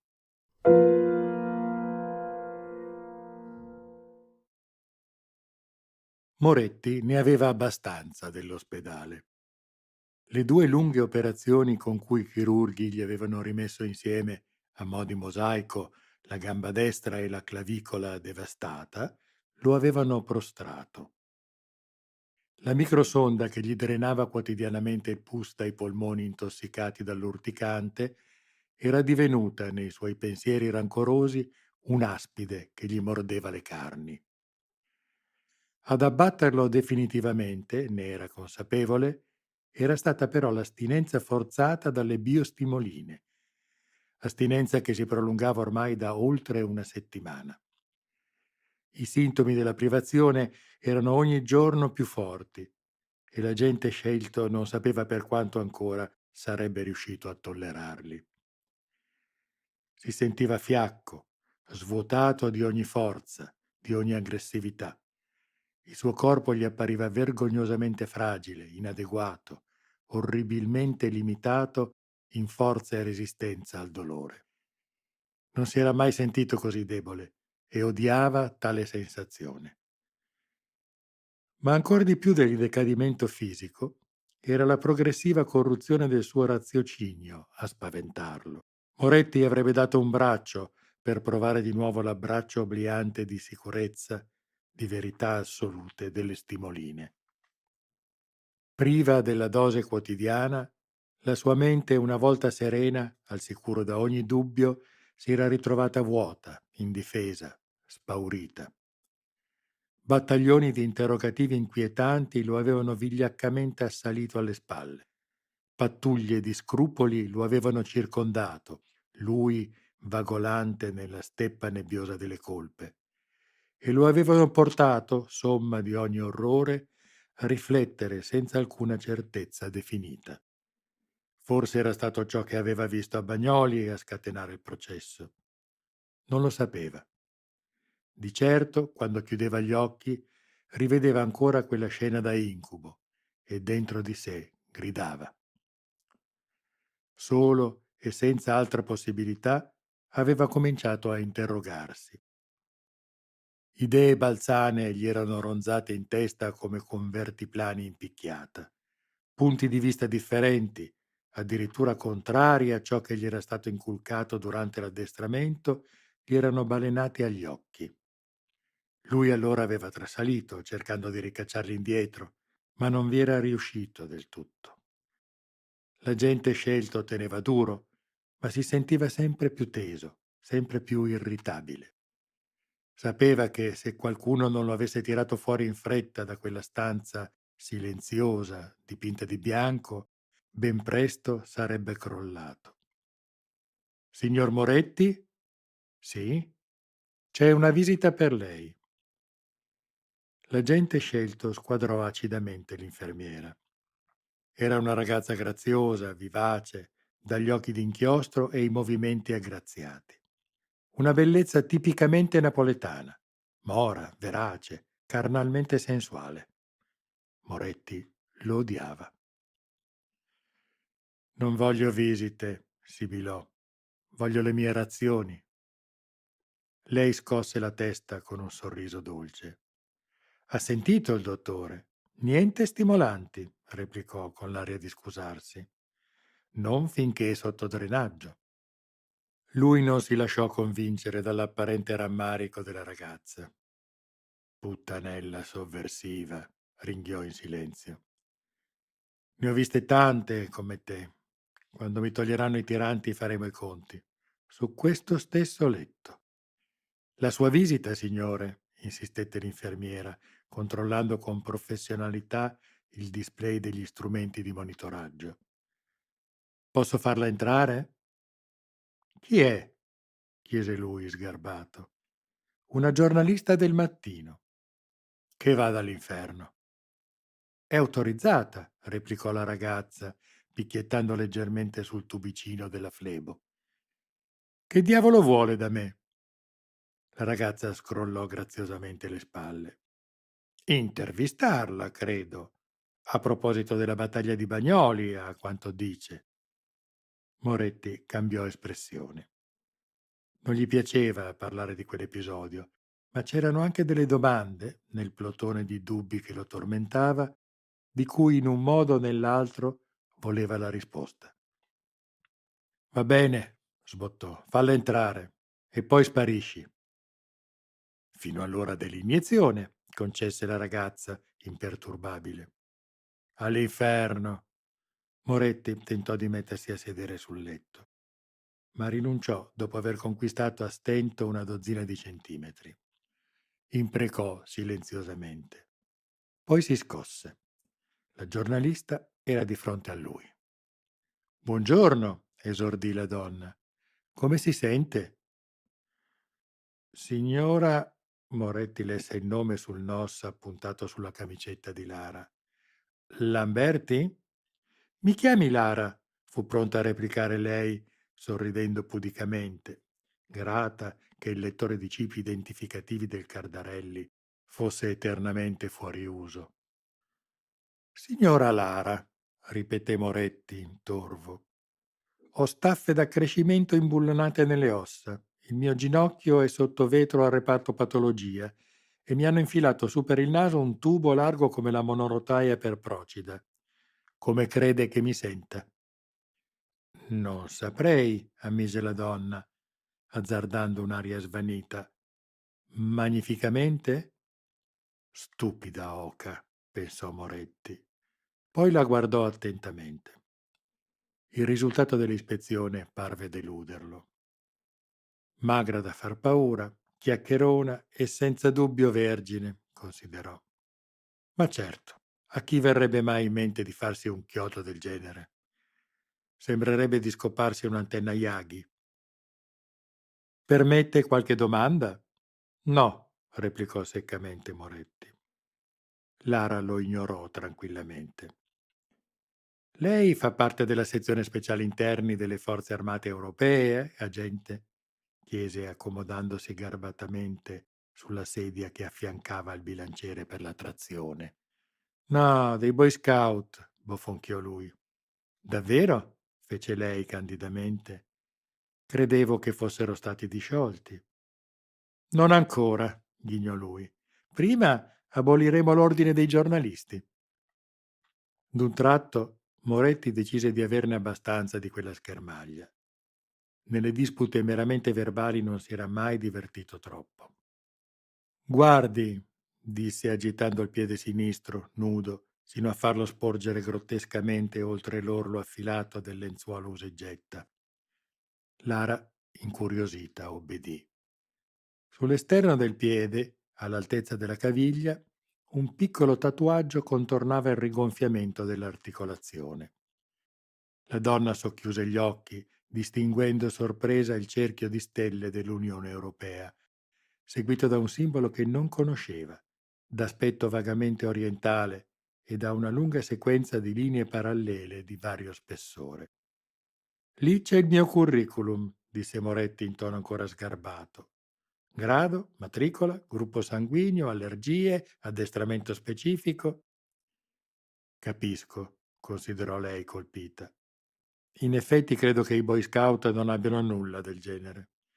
No, davvero, confermò lui con cattiveria.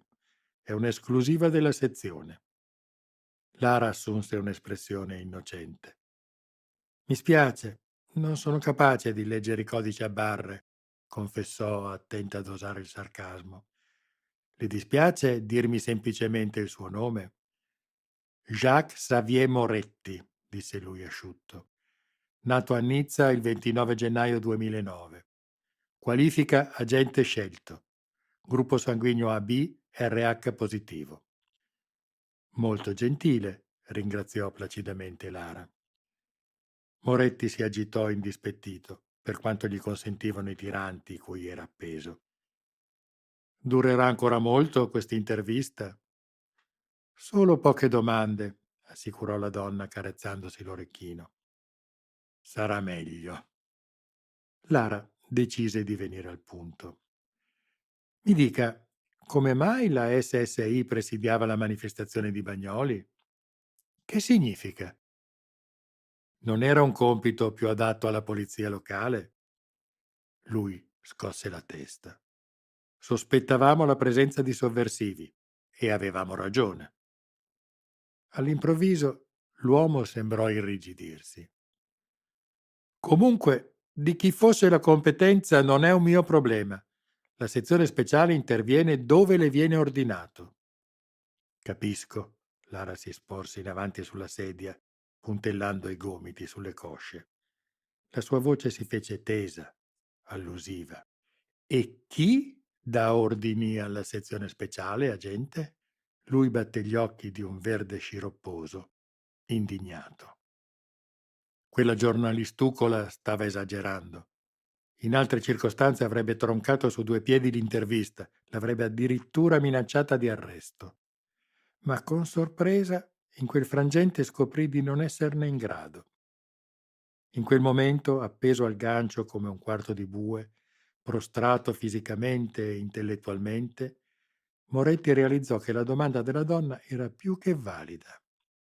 Egli stesso, ammise a se stesso, non era più certo di conoscerne la risposta. Nel constatarlo restò di sasso. Cosa gli stava accadendo in quella sordida prigione silenziosa, così lontana dai paradisi ovattati della Stimolina? Non capisco, mormorò in un registro incerto. Lara intuì di aver toccato un nervo scoperto. Valeva la pena, si chiese, di colpire più a fondo? Senza dubbio, si disse. Ormai si era esposta, usurpando un nos che non le spettava, mentendo, mascherando la sua indagine personale per un'inchiesta del giornale. Tanto valeva insistere. Non avrebbe avuto mai più un'occasione altrettanto favorevole. Gli alti ufficiali della sezione speciale rispondono direttamente alla Commissione europea, non è così? Moretti la guardò inespressivo. E lei che ne sa? Beh, ricordo che all'epoca si parlò di una sorta di FBI europeo. Mi è sfuggito qualcosa? L'FBI risponde al Congresso americano? O al Gabinetto di Stato? Da quando? Lui provò a scrollare le spalle. Dovette rinunciarvi. Comunque, il paragone non regge. Non più dopo gli accordi di Parigi. Parla delle privatizzazioni? Moretti annuì. Lo snellimento delle strutture statali, precisò, usando il termine udito all'Accademia. Riformulerò la domanda, allora. Lara si sfiorò l'orecchino. Chi detiene il pacchetto di maggioranza della SSI? Eurobank possiede una golden share. Non è un segreto, commentò Moretti asciutto. Davvero? Per essere una giornalista mi sembra piuttosto ignorante, disse lui bruscamente. Per quale quotidiano ha detto di lavorare? La breccia stava per chiudersi, Lara se ne rese conto con disappunto. Si diede mentalmente della stupida. Calma, si disse, è vulnerabile, ma devi lavorartelo con attenzione. Se ho capito bene, agente, insistette scandendo bene le parole, la sezione speciale prende ordini da Eurobank. Dunque, il vostro non è un corpo di pubblica sicurezza, ma il braccio armato del potere finanziario. Che stronzata! Moretti non riuscì a terminare la frase. D'un tratto gli era tornato alla mente il grintoso manager di Francoforte che aveva apposto la propria firma elettronica sul contratto con cui egli era stato arruolato. Rivide i consulenti in blazer blu e cravatta in tessuto clonato che, come ombre silenziose, assistevano puntualmente a tutte le azioni della sezione, digitando in eterno misteriosi appunti sui loro datapad bruniti. Aveva sempre pensato a quelle presenze oscure come rientranti nell'ordine naturale delle cose, ma in quel momento, nella crudele lucidità donatagli dall'astinenza, ebbe una sensazione inquietante, come se ci fosse qualcosa di mostruoso nascosto al limite della sua visuale, qualcosa di enorme, di cruciale. Non riusciva in nessun modo a metterlo a fuoco, ma sapeva che era terribilmente importante. E più se ne convinceva, più esso gli sfuggiva. Credevo che volesse chiedermi di Bagnoli, non discutere di politica europea, protestò debolmente, sentendo la conversazione sfuggirgli tra le dita. Ha ragione, agente, concesse Lara avvertendo la lenza che si tendeva. Allora mi dica, perché Eurobank spreca il suo esercito privato in questioni di ordine pubblico? Perché no? Replicò l'uomo a disagio. Non le sembra un compito importante? Riesco a pensare almeno a 10 impieghi più degni e adeguati al vostro corpo. E non sono che una giornalista ignorante, aggiunse, schernendosi. Me ne dica uno. La lotta ai mercanti di droga, ad esempio, esclamò. Perché la SSI non si occupa del traffico di exitrazina? Exitrazina? Ripeté lui, gelido. Sale lucente, orbitale, come preferisce. Un giro illegale di milioni di euro. Perché la SSI non interviene? Sul viso della gente, di nuovo, un'espressione ostile. Sinceramente, signora, non sono informato sull'argomento. Vuol farmi credere che non ha mai sentito parlare dell'exitrazina? Esclamò la donna, ben decisa a non mollare la presa. Non voglio farle credere proprio niente. È stata lei a venire da me. Ma se... Mi spiace disturbare, tossicchiò l'infermiera, comparsa all'improvviso sulla soglia della stanza. È l'ora del trattamento. Oh, sussultò Lara, lei è molto silenziosa. Non abbastanza, commentò acidamente l'agente scelto. L'infermiera scambiò uno sguardo d'intesa con la giornalista. Io e il signor Moretti ci intendiamo magnificamente. Tra un po' mi chiederà di sposarlo. L'uomo le scoccò un'occhiata velenosa. Forza con questa iniezione, crocerossina del cazzo. Non voglio morirci in questo maledetto ospedale. Devo uscire? Chiese Lara. Cos'è? Non ha mai visto le chiappe di un uomo, signora cronista? Ghignò Moretti. Lara non riuscì a sorridere. L'uomo sembrava essersi ripreso. Peccato. Poco prima le era parso sul punto di crollare. Penso che rinuncerò a vedere le sue, agente, ribatté, lasciando la porta accostata e uscendo nel corridoio. Per ingannare l'attesa, diede un'occhiata intorno. Il reparto in cui si trovava, come Rita le aveva confidato, era stato riservato ai feriti di Bagnoli. Si trattava quasi esclusivamente di poliziotti, circostanza che in fin dei conti non la stupiva. Dopo quanto era successo, pensò, nessun dimostrante, a meno che non fosse stato disperato, si sarebbe presentato spontaneamente in ospedale. Provava un leggero nervosismo. Si era diretta verso la stanza di Moretti non per scelta, ma perché era sembrata la meno rischiosa. Intorno alle altre, infatti, stazionavano pattuglie di uomini in uniforme. Alcuni erano senza dubbio sotto osservazione clinica. Altri sembravano in visita di cortesia. Altri ancora, dall'espressione stolida e con le armi pendenti al loro fianco, erano impegnati in un granitico quanto minaccioso piantonamento. Lara tentò di ignorarli. Oziosamente notò come il reparto si trovasse in condizioni di gran lunga migliori dello standard disastroso in cui versava il Cardarelli. Le piste magnetiche che guidavano le lettighe automatiche alle sale operatorie non presentavano il minimo segno di ruggine. I poi agli angoli del corridoio erano perfettamente funzionanti. Il personale paramedico era sorprendentemente pulito e cortese. Le sale d'attesa e la stanteria erano in ordine. L'aria sapeva di disinfettante.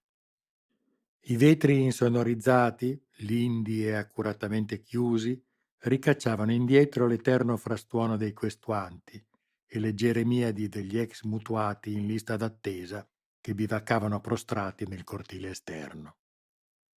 Un crocchio di figure in piedi accanto agli ascensori attirò l'attenzione di Lara. Parlottavano tra loro con fare misterioso e ogni tanto si arrestavano con lo sguardo perso nel vuoto, come se ascoltassero la voce di qualcuno che lei non poteva vedere. Erano in tre.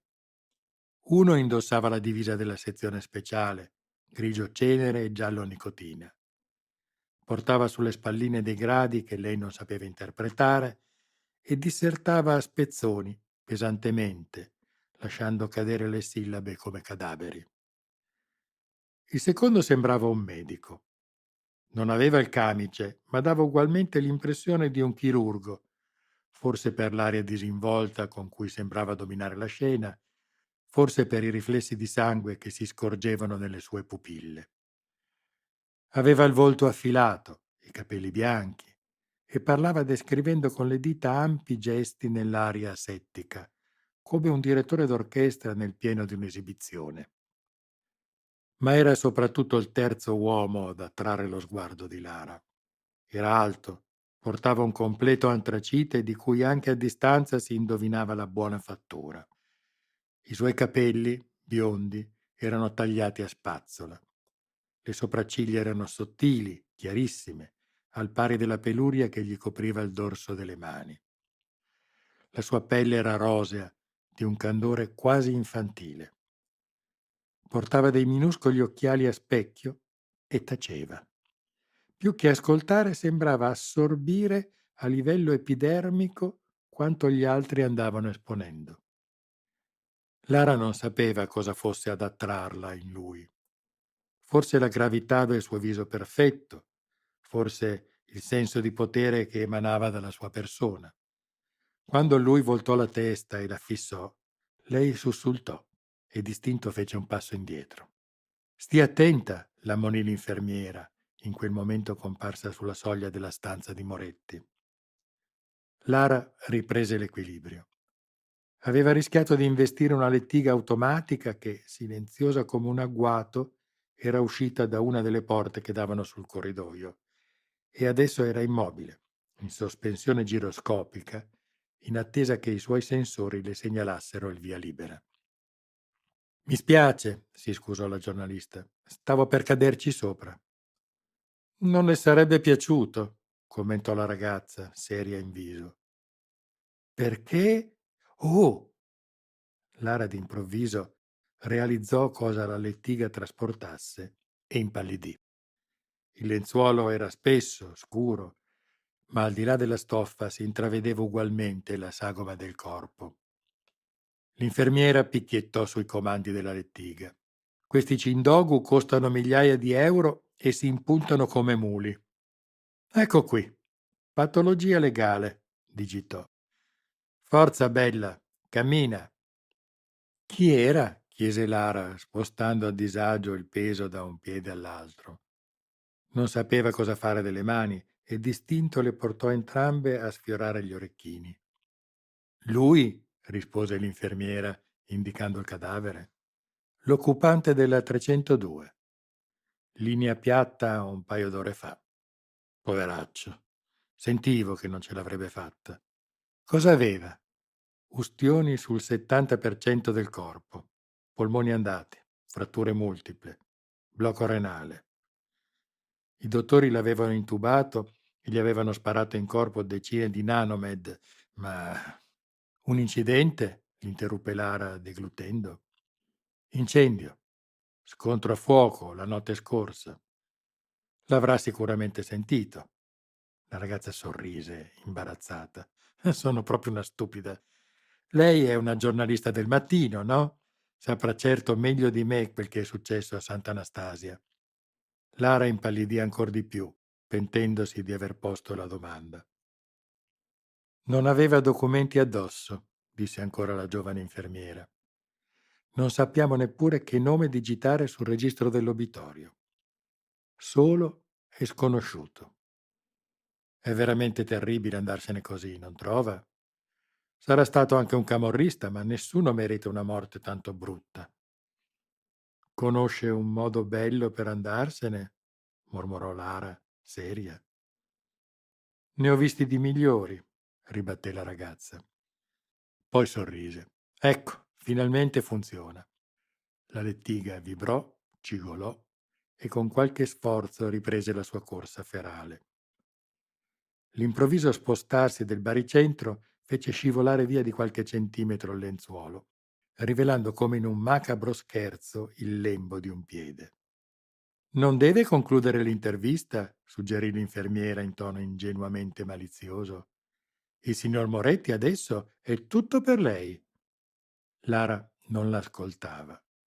Continuava a fissare, sconvolta e affascinata, quel penoso frammento di essere umano comparso oltre il lenzuolo. E all'improvviso spalancò gli occhi, le mancò il respiro, si sentì venir meno. Quando le orecchie cominciarono a ronzarle, dovette sorreggersi alla parete e temette veramente di perdere i sensi. Dal calcagno in su, la pelle del cadavere non esisteva più e la carne aveva il colore delle calde arroste che lei da bambina vedeva rosolare al fuoco nelle bancarelle di Piazza Dante. Ma sotto la caviglia la scarpa doveva in qualche modo aver protetto l'epidermide. Laggiù essa si presentava annerita, orribilmente gonfia, lacerata, ma il tatuaggio era ancora visibile.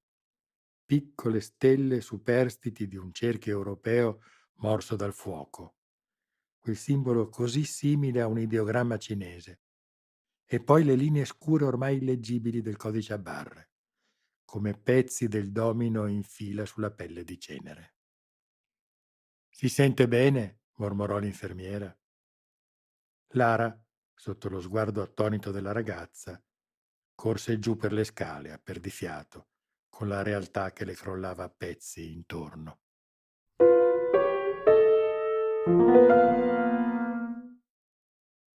Da In cerca di Masaniello di Lara Mastrantuono.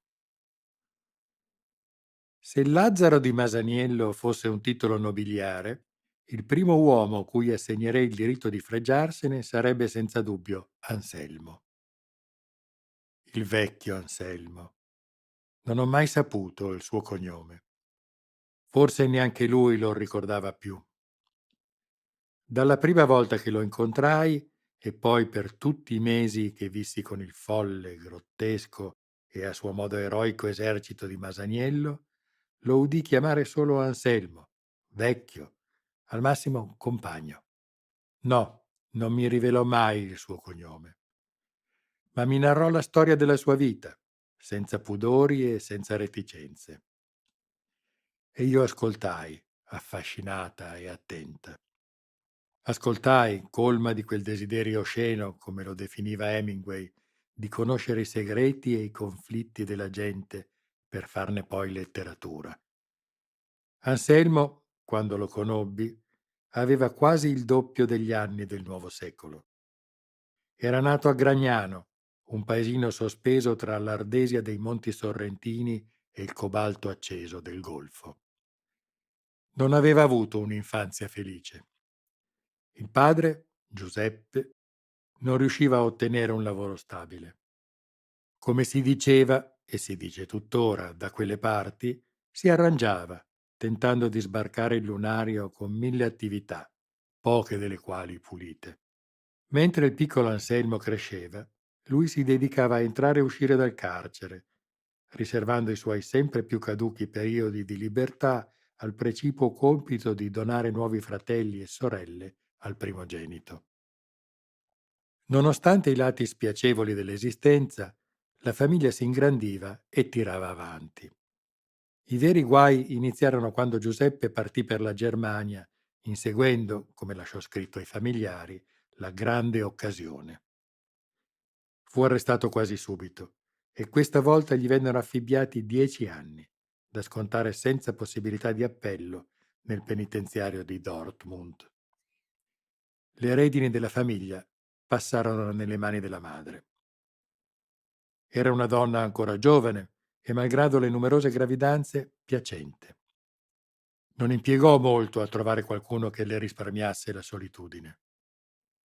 Il suo errore fu quello di non usare il dovuto riserbo. La notizia della tresca raggiunse in qualche modo i parenti del marito e venne accolta, secondo il costume tradizionale, come un insulto mortale. Anselmo non conobbe mai i dettagli della tragedia. Qualche anno dopo seppe di un viaggio di alcuni zii paterni a Dortmund, di un acceso colloquio nel parlatorio del carcere, di una spietata autorizzazione a riscuotere il credito d'onore, come si diceva a quei tempi e in quegli ambienti dove nulla veniva preso alla leggera. 2 settimane dopo, sua madre fu uccisa in modo particolarmente efferato. Suo padre ne seguì il destino qualche mese più tardi, accoltellato durante una rissa tra detenuti. Anselmo e i suoi numerosi fratelli passarono sotto l'ala protettrice dello zio Gennaro, un lontano parente, schedato dalla polizia come potente membro della cosca Pascarella. Anselmo aveva 14 anni e trascorse i successivi 20 lavorando per l'impresa dello zio. Fu un periodo intenso, produttivo, durante il quale Anselmo ebbe l'opportunità di formarsi un curriculum professionale di tutto rispetto. Acquisì le conoscenze di un perfetto contabile, applicandole con successo al ramo usura, di un fiscalista, specializzandosi nelle attività di taglieggiamento a esercizi commerciali, e di esperto di vigilanza, operando proficuamente in mansioni di guardia del corpo. Nella sua formazione non venne trascurata ovviamente l'attività sportiva. Anselmo lavorò quasi 2 anni nel Giro del Totonero. Né gli venne negato lo sviluppo di una naturale propensione artistica. Per un anno fu apprendista del più noto falsario di Ponticelli. Ebbe anche l'occasione di viaggiare e di conoscere il mondo. Visse 4 mesi in Kosovo con l'incarico di organizzare il traffico di armi. 2 mesi in Turchia a curare le public relations con i traghettatori clandestini. 6 settimane a Bucarest nelle vesti di uomo di fiducia di sedicenti finanzieri occidentali interessati agli investimenti nei paesi dell'ex blocco comunista. Al termine dei 20 anni decise di mettersi in proprio, pur restando nell'orbita della cosca che lo aveva tirato su con tanto affetto. Si sposò, ebbe una figlia, si trasferì a Castellammare, pochi chilometri a sud di Napoli, ove si dedicò a curare le attività in espansione dei benevolenti Pascarella. Ad ascoltarlo sembra che Anselmo narri la sua vita come in un blues. A volte egli scivola su altri accordi, variazioni di melodia, di ritmo, di malinconia, ma prima o poi torna sulle corde della memoria all'accordo iniziale, quello che racconta la storia. E il suo accordo ha il suono della tragedia. Tra il novembre 2015 e il febbraio 2016 una catena di scontri a fuoco si abbatté sull'area vesuviana. Castellammare fu il campo di battaglia più violento. Muovendosi con grande diplomazia, i capi di Anselmo stipularono con le cosche storiche del napoletano un accordo di difesa comune contro i nuovi arrivati. Ma neppure questa grande alleanza riuscì a cambiare il corso della guerra. Una guerra, come Anselmo capì presto, in cui anche gli avversari avevano trovato potenti confederati. Grandi retate di polizia decimarono i ranghi dei Pascarella e delle cosche amiche. Blocchi stradali e perquisizioni sconvolsero i piani di difesa, soffiate e delazioni favorirono in ogni modo l'ascesa dei nuovi signori della Camorra. Il 3 febbraio 2016 Anselmo venne arrestato con 2 compagni senza alcuna accusa specifica e interrogato brutalmente per tutta la notte in una caserma di Torre del Greco. All'alba, quando venne rilasciato, scoprì che il rifugio segreto che lui e i suoi compagni avevano avuto l'incarico di proteggere era stato distrutto dall'esplosione di un ordigno bellico ad alto potenziale. Non era stato lui a rivelare la posizione del covo, ma in quell'istante desiderò di averlo fatto. I suoi compagni, in quel caso, l'avrebbero ucciso e lui, in quel momento, desiderava solo la morte. Nel rifugio ridotto a un cratere fumante, la sera prima, egli aveva condotto la moglie e la figlia.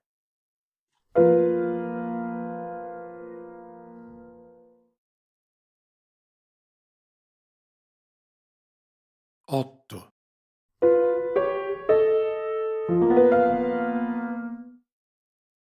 A Camorra, l'eroina, o governo, a polizia, a Napoli fanno una consultaria, che ci tiene tutto quanto in mano, che ha forza e l'arroganza. Perciò arrapa gli occhi, invece sta con mano in coppa la panza. 99 posse.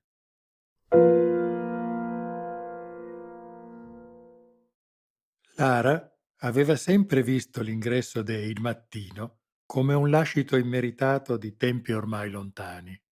Quell'atrio spazioso, elegante, così pretenzioso nelle sue pareti a specchio e nei suoi marmi color salmone, poteva essere stato adeguato quando Il Mattino era un'istituzione cittadina e dava lavoro a un centinaio di giornalisti.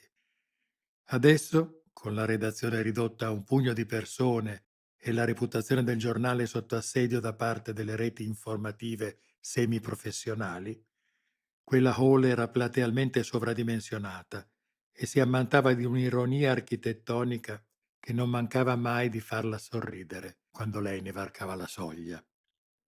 E poi gli ascensori. Erano 4, disposti a coppie, l'una di fronte all'altra, come in un grande albergo. Le prime volte che li aveva veduti, Lara aveva pensato di trovarvi anche un lift in livrea rossa con gli alamari e i bottoni d'oro, come all'Hotel Europa sul lungomare Caracciolo, e si era chiesto se avrebbe dovuto lasciare una mancia per essere accompagnati in ufficio ogni mattina. Sembravano trascorsi secoli. Da tempo 2 degli ascensori, definitivamente spenti, giacevano aperti a pianterreno, come gabbie di acciaio che avessero lasciato fuggire i loro ostaggi. Dei 2 rimanenti, uno era quasi sempre guasto, visto che la direzione del Mattino aveva deciso di tagliare le spese di manutenzione dello stabile. L'ultimo era in funzione e la sua lucetta rossa ammiccava frenetica quando Lara, ancora scossa da quanto aveva scoperto al Cardarelli, entrò nell'atrio del giornale. La donna si fermò davanti alle porte metalliche cercando di calmarsi. Inspirò ed espirò profondamente. A livello razionale non capiva perché fosse così inquieta. Potevano esserci 1000 spiegazioni plausibili per ciò che aveva veduto e non faceva che ripeterselo. Pure il senso di panico l'assediava. Che intrigo si nascondeva dietro quel cadavere senza nome? Lara scosse la testa. Le sue erano solo sensazioni, ma presagivano il disastro. I numeri del piano lampeggiavano vivaci sul display incassato nella parete tinta d'intonaco color seppia. 4, 3, 2, lucciole di fiamma imprigionate in trappole di vetro danzavano al ritmo di sinfonie algebriche. Le porte dell'ascensore si aprirono. Lara, assorta, arretrò istintivamente per farne uscire gli occupanti. Fondi di bottiglia e sbuffi di fumo, cenere e nicotina. La donna alzò gli occhi. «Che succede, capo?» chiese allarmata. «Tutto bene, Lara», la tranquillizzò Attilio, sorridendo all'indirizzo dei 2 agenti in divisa della sezione speciale che lo scortavano. «Che succede?» ripeté lei. «Sono stato invitato a presentarmi alla centrale di Capodimonte, la sede della sezione speciale. Una semplice formalità, ne sono sicuro». Lei deglutì. «Ma perché?» L'uomo scrollò le spalle. «Non so, Lara. Sembra che la nostra prima pagina di oggi li abbia interessati». «Oh!» Attilio sorrise ancora, ma solo con le labbra. «Se stai salendo in redazione troverai il dottor...» chiese conferma ai 2 agenti, che lo guardarono inespressivi. «Sarrese, vero?» Nessuna risposta. Attilio sembrava calmo, ma Lara colse il tremito sulle sue labbra. «È un investigatore della sezione e sta raccogliendo i dati personali di tutti i cronisti. Mi raccomando di offrirgli la massima collaborazione. È importante che...» Ops! La cartelletta, sfuggitagli di mano, era caduta sul pavimento incerato, spargendo fogli plastificati e documenti, come petali morti, intorno alle scarpe dal tacco basso di Lara. La donna, distinto, si chinò per aiutarlo a raccoglierli. Attilio fece lo stesso. Quando la sua bocca fu accanto all'orecchio di lei, egli sussurrò velocemente qualche parola. «Scappa, Lara!» Lei tentò di aprire bocca, ma lui non le lasciò il tempo. Vattene in fretta, non tornare, scopri cosa c'è dietro questa fogna. Si rialzò, le mani piene di carte e il viso scuro dietro il falso sorriso. I due uomini in divisa gli si affiancarono. Dobbiamo andare, bofonchiarono all'unisono. Naturalmente, concesse lui, docile. Capo, io... A presto, Lara, tagliò corto Attilio. La donna rimase immobile, costernata, mentre il trio si incamminava verso l'uscita, gli agenti ai lati, Attilio al centro, leggermente in difficoltà nel sostenere il passo marziale degli altri due. Fu solo quando vide la pistola far capolino dalla fondina ascellare di uno degli uomini in divisa che la giovane cedette al panico. Le pareti a specchio sembrarono vorticarle intorno, mentre il cuore le tuonava in petto. Se la scoperta dell'ospedale era stata un presagio di tragedia, questo era un incubo. Le vennero in mente racconti sussurrati a mezza voce da informatori con le mani tremanti e le pupille dilatate. Ripensò a voci popolari, a leggende metropolitane cui lei non aveva mai dato credito. No, si disse, non poteva essere. Tutto questo non poteva accadere davvero. Non a lei. Fuggire, andare lontano, nascondersi. Tutto il suo essere gridava un unico imperativo, ma Lara non poteva obbedirgli. Doveva aspettare, immobile, che il terzetto di uomini compisse quell'interminabile percorso di pochi metri che lo separava dal portone e finalmente svanisse, concedendole la fuga. Combattendo le ondate di svenimento, la donna si costrinse a restare imperturbabile, a fissare immobile il trio che si allontanava. I secondi gocciolavano crudeli. Batté le palpebre. 1, 2 passi, un altro ancora. Frammenti di un tempo orrendamente dilatato, fotogrammi di vecchi filmati di repertorio, immagini di astronauti vaganti sul suolo lunare. Il primo agente giunse sulla soglia. Il suo corpo massiccio fece scattare la fotocellula. Il portone si aprì. Attilio uscì nel sole. Lara si concesse un respiro. Forse non stava salendo. La donna sobbalzò. Il secondo agente la fissava con aria sospettosa e Lara capì che stava seriamente prendendo in considerazione l'idea di tornare sui suoi passi. Io... Qualcosa non va? Chiese ancora l'uomo, inesorabile. Attilio, alle sue spalle, le lanciò un'implorazione muta dietro il sorriso da clown sfinito.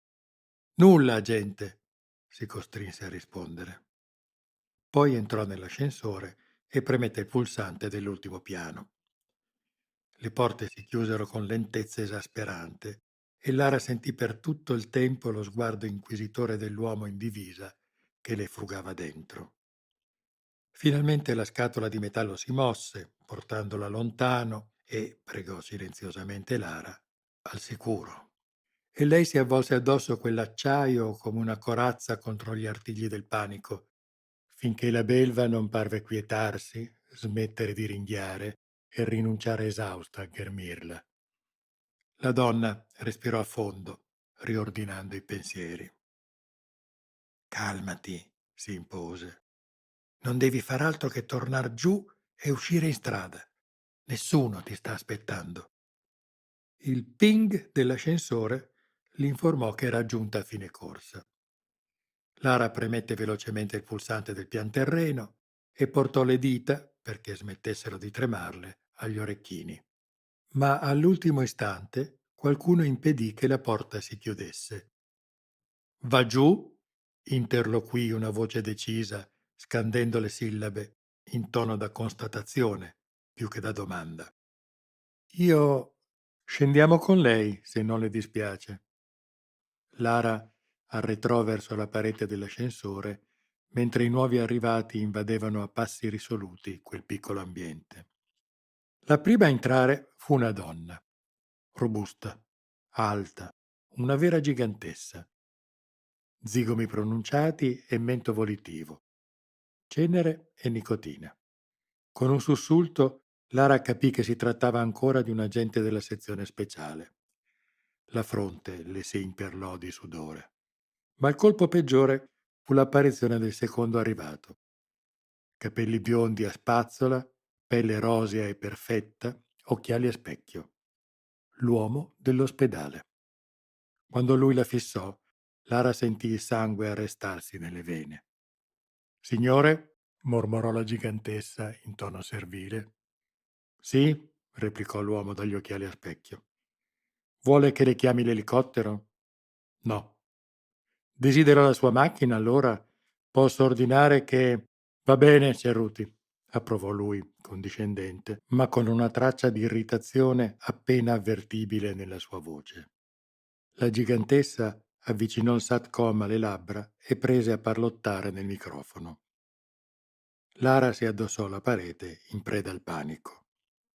La paura era un insetto dalle lunghe zampe che le risaliva delicatamente la spina dorsale.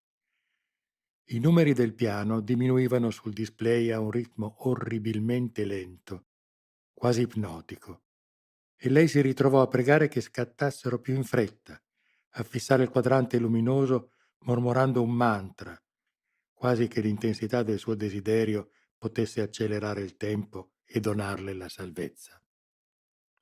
3. Resisti, Lara. 2.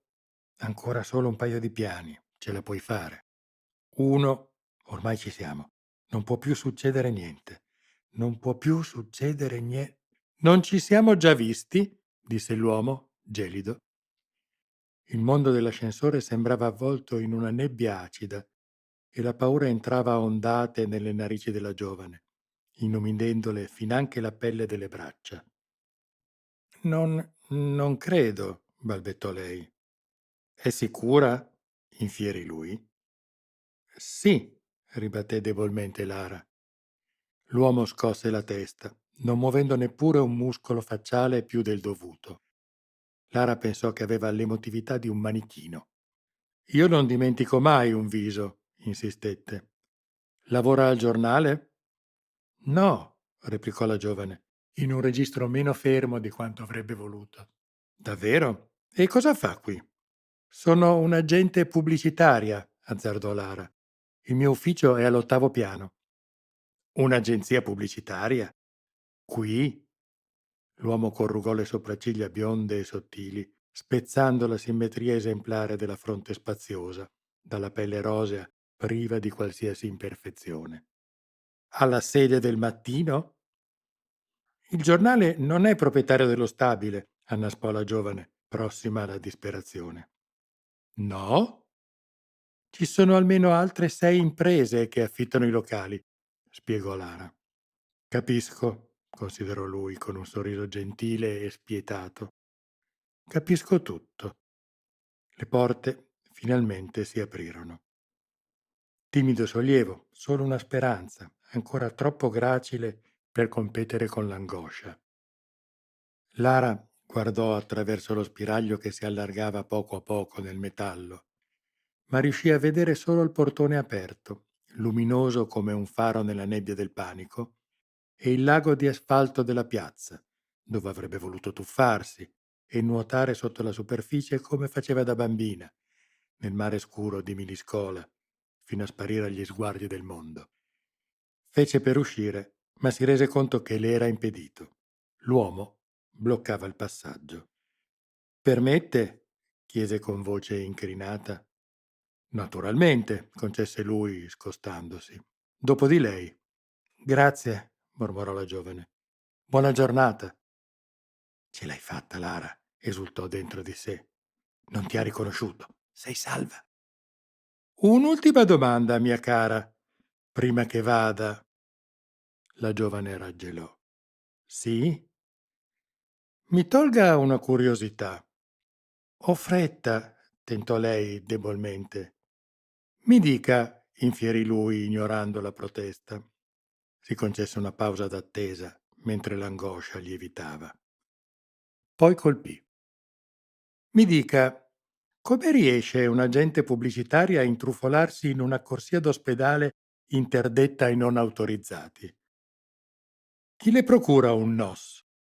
Cosa la porta a interrogare e a provocare un militare ferito e sotto shock, a rischio di turbare un equilibrio già scosso? Lara indietreggiò piano, terrea in viso. Io... Cerruti, disse piano l'uomo, senza alcuna intonazione, la prenda. Subito, signore. La gigantessa scattò. Era forte e veloce. Le fu addosso prima che Lara potesse muovere un solo muscolo. Puntò la mano destra, congiunse due dita e la colpì al plesso solare, procurándole un istante di dolore assoluto. Poi, mentre Lara boccheggiava, le passò alle spalle, l'afferrò ai polsi, fece leva, la costrinse a piegare all'indietro le braccia e a inginocchiarsi. Lara accennò una reazione, ma la gigantessa la dissuase subito, colpendola con una ginocchiata feroce al fianco destro. Un muro di oscurità si alzò davanti agli occhi di Lara. Mugolò di sofferenza e serrò le palpebre, sopraffatta. Quando riuscì di nuovo a connettere, scoprì di avere le braccia fuse insieme all'altezza delle scapole. La pelle pizzicava ancora al contatto del dermo collante, ma la giovane sapeva che presto sarebbe diventata del tutto insensibile. Trattamento completo, signore? Chiese la gigantessa in tono neutro. Non aveva neppure il fiatone. L'uomo approvò gravemente. La porterai tu fino alla macchina, Cerruti, se non ti dispiace. Certamente, signore. C'è stata anche troppa approssimazione in questa storia, mormorò l'uomo, controllandosi le unghie. La gigantessa annuì. Aveva occhi bovini, mani come tenaglie, zigomi come bastioni di roccia. Afferrò Lara, ancora in ginocchio per le spalle, e la spinse a terra, con decisione, ma freddamente, senza cattiveria. La giovane, sbilanciata e dolorante, rovinò su un fianco. L'altra le sedette sul bacino, inchiodandola al suolo. Poi le lacerò la stoffa della gonna, mettendole a nudo le gambe, e impugnò di nuovo la bomboletta del KC-21. Lara tentò di dibattersi, ma presto sentì il dermo collante scivolarle sulla pelle.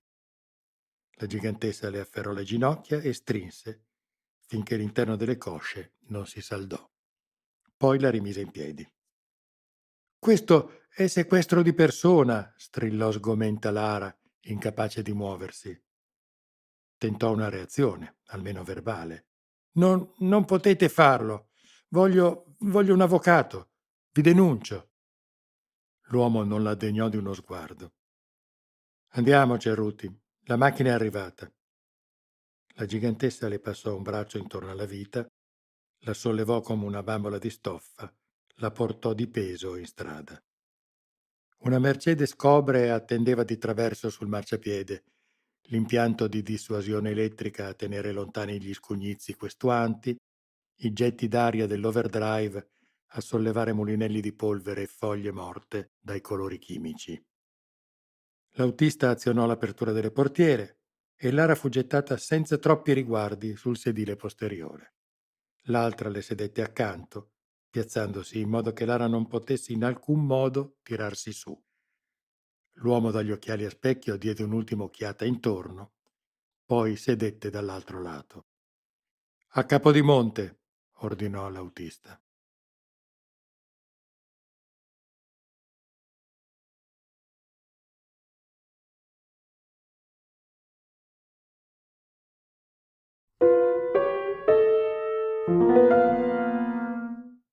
La natura della clemenza è di non essere forzata.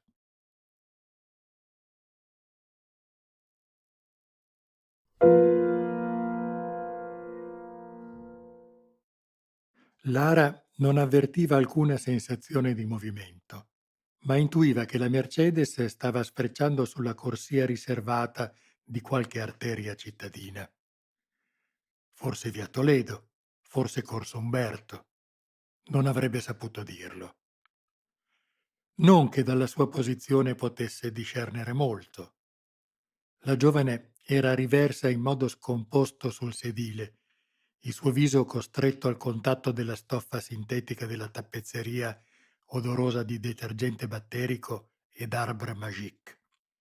All'altezza dei suoi occhi, l'unico panorama erano i calzoni color antracite di Sarrese, la lunga linea diritta della stiratura che terminava in un paio di risvolti leggermente sfibrati e in due scarpe lucide dalla punta rotonda.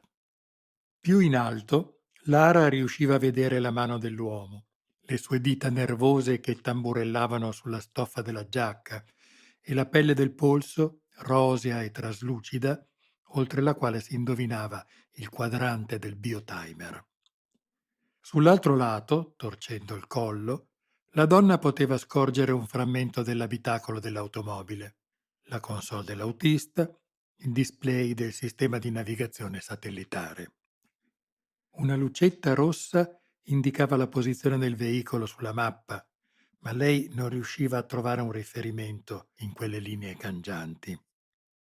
Tentò di issarsi al livello del finestrino per dare un'occhiata fuori, ma una zampata della gigantessa la costrinse nuovamente carponi sul sedile. Il fatto di non poter difendersi in alcun modo e la costrizione di avere le braccia e le gambe grottescamente incollate assieme le fecero saltare i nervi. «Adesso basta!» strillò furiosa. «Io sono una libera cittadina. Se questo è un arresto, voglio saperne le ragioni». «Come dice?» si informò Sarrese. «Ho diritto di conoscere la causa dell'arresto». «Mi duole informarla che si sbaglia», replicò in tono distratto Sarrese, appena una punta di compiacimento nella voce mellifluamente burocratica.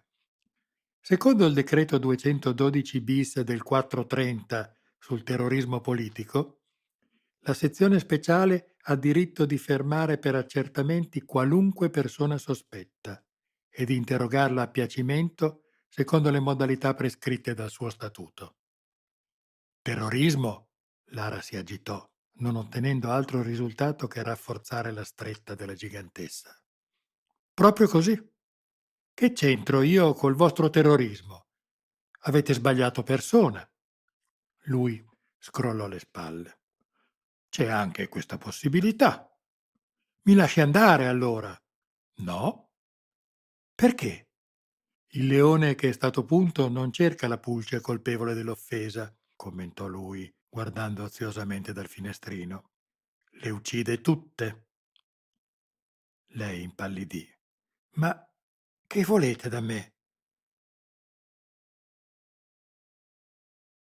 Volgendo lentamente lo sguardo verso di lei, come se la vedesse per la prima volta. Vedendosi riflessa negli occhiali di lui, Lara rabbrividì. Lo considero il peggiore delitto di cui possa macchiarsi un uomo. Di cosa sta parlando? Io non perderò tempo a farle domande, mia cara, né ad ascoltare le sue menzogne. In centrale abbiamo strumenti magnifici per ottenere tutte le risposte che ci servono. Li sperimenterà presto, annuì, come se proseguisse un discorso lasciato in sospeso. E quando avremo ottenuto le risposte, potremo agire. Tutto tornerà sotto controllo, come deve essere.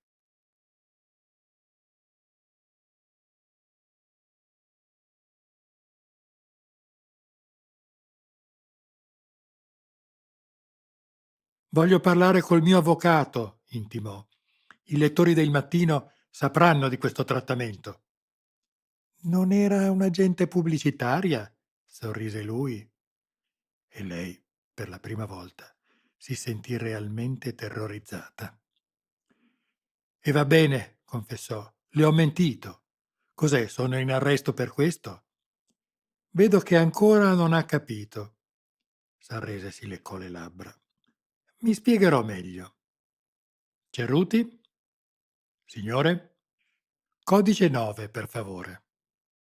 La gigantessa annuì silenziosamente. Poi afferrò Lara per le spalle e la costrinse a girarsi sulla schiena. Impose quindi una delle tenaglie che aveva per mani sul collo della giovane e con l'altra le bloccò vigorosamente le gambe. S'arrese si chinò su di lei con un sorriso da rettile. Le carezzò lascivamente una guancia. Poi si spinse più in basso, si accostò a lei, cominciò a sbottonarle la camicetta. Lara, dapprima sorpresa, poi imbarazzata, infine agghiacciata, sentì le dita di lui frugarle sotto il vestito, slacciarle il reggiseno, indugiarle sui capezzoli. Non riusciva a crederci. Avvampò. Toglimi le mani di dosso, maiale, gridò dibattendosi. Io ti denuncio. Io. Denunciarmi? Ripeté lui, tranquillo. No, vede, lei non ricorderà assolutamente nulla dopo il trattamento. I nostri specialisti sono molto abili. Dovrò badare soltanto a non lasciarle troppi segni. Fece scattare l'ultimo bottone e le mordicchiò la pelle intorno all'ombelico. Lara si sforzò di reagire, ma non riusciva a muoversi. Con le braccia dietro la schiena e le gambe bloccate dalla gigantessa, era completamente inerme. Con la coda dell'occhio vide che l'autista della Mercedes sistemava lo specchietto e capì che anche lui voleva godersi lo spettacolo. È più in carne di come sembra, mia cara, ghignò l'uomo. Ha un paio di cosce davvero invitanti, lo sa? Credo proprio che le assaggerò. Lei non ha niente in contrario, vero? Bastardo, sibilò lei. Cerruti? La gigantessa la colpì brutalmente. Un tocco feroce col taglio della mano sulla gola, a toglierle il respiro. Doloroso, molto doloroso. Gli occhi di Lara si riempirono di lacrime. Ha un modo davvero criticabile di usare la bocca, mia cara. Ce ne sono di più appropriati, ghignò ancora, sbottonandosi i calzoni. Questo, ad esempio. Avanti, mi faccia vedere che ha capito. Lara spalancò gli occhi, in preda allo shock. Ansimò, i polmoni chiusi come sacchetti di caffè sottovuoto. La mano della gigantessa si posò sulla sua nuca, la spinse crudelmente in avanti. Un tonfo improvviso. La Mercedes risuonò come un gong, sbandò sul cuscino d'aria. Che succede? Chiese Sarrese, riabbottonandosi con disappunto i pantaloni. Nello specchietto interno il viso dell'autista apparve all'improvviso pallido. Credo che ci sia qualcuno sul tetto, signore. Che dici? È impossibile. Il fragore del metallo lacerato coprì le sue parole. Sarrese e la gigantessa alzarono di scatto lo sguardo. Il tettuccio dell'abitacolo si stava squarciando come sotto i colpi di un martello pneumatico. D'improvviso cedette. Una mano stretta a pugno apparve oltre l'orlo frastagliato della fenditura. La pelle delle dita era a brandelli e schegge di metallo brillavano conficcate nella carne. Le ossa fratturate sporgevano in orribili gonfiori violacei. Il pollice era piegato in posizione innaturale e l'unghia era saltata via. Sangue scuro e denso colava dalle ferite sulla moquette immacolata della Mercedes. L'autista gridò: Ma cosa? Lasciami, lasciami! Lara vide che la mano l'aveva avvinghiato per l'attaccatura dei capelli e lo tirava a sé. Frazioni di secondo. L'uomo perse il controllo della vettura. La Mercedes sobbalzò, sbandò, colpì il guardrail, lo sfondò, uscì dalla corsia riservata, invase contromano la carreggiata centrale, si scontrò col flusso del traffico che giungeva in senso opposto. Clacson disperati, sibilo di getti frenanti, imprecazioni. Sfrigolio di lamiere.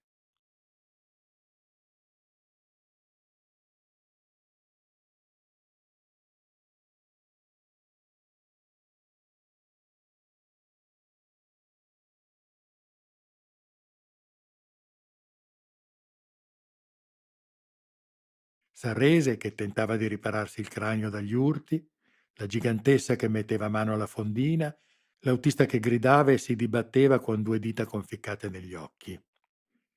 Non ebbe il tempo per capire cosa succedeva, solo per pregare di uscirne viva. Poi l'auto uscì di strada e impattò violentemente contro l'impalcatura di un edificio in costruzione. Una trave sfondò il cofano, un tubo d'acciaio si infilò nel motore. Il parabrezza andò in pezzi. L'abitacolo si colmò di schiuma da collisione. Un attimo prima dello schianto, Lara fece in tempo a scorgere l'autista, lasciato finalmente andare dal suo assalitore, afflosciarsi inerte sul sedile. Poi la gelatina si espanse e l'avvolse, bloccandole la visuale, e ci fu spazio solo per il fragore dell'impatto. Quando la vibrazione smise di risuonare nelle sue ossa, Lara scoprì con stupore d'essere ancora viva. Accanto a lei, Sarrese imprecava sommessamente, tentando di inforcare di nuovo gli occhiali a specchio incrinati. La gigantessa si fregava gli occhi, mentre un rivolo di sangue le colava dal setto nasale tumefatto. Ma non era ancora finita. Con un terribile rumore di ferraglia, la portiera cartocciata della Mercedes venne strappata via. La schiuma, ormai gelificata in sferette dalla consistenza del polistirolo, tracimò oltre l'apertura, liberando l'abitacolo. Era a piedi nudi su un tappeto di vetro in frantumi e vi lasciava impresse, senza curarsene, impronte di sangue. Il braccio destro gli pendeva spappolato lungo il fianco. La maschera gli era stata parzialmente strappata via e un orecchio deforme faceva capolino oltre i brandelli della stoffa. Nella mano sana stringeva qualcosa di rotondo, di biancastro e pulsante, che gocciolava sangue. Riversa sul sedile, Lara lo guardò confusa, senza capire cosa fosse.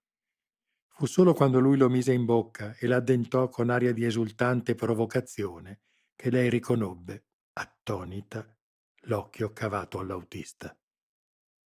Cerruti, ringhiò Sarrese in un registro incerto tra la paura e l'odio. Lo prenda! La gigantessa scattò.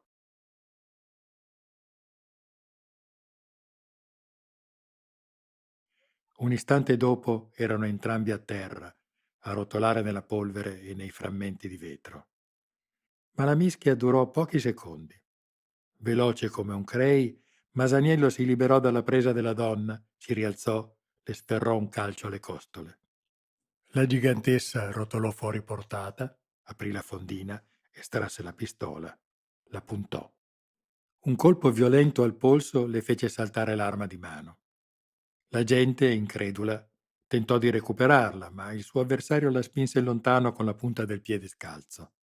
Poi la colpì ancora, al volto. La gigantessa digrignò i denti.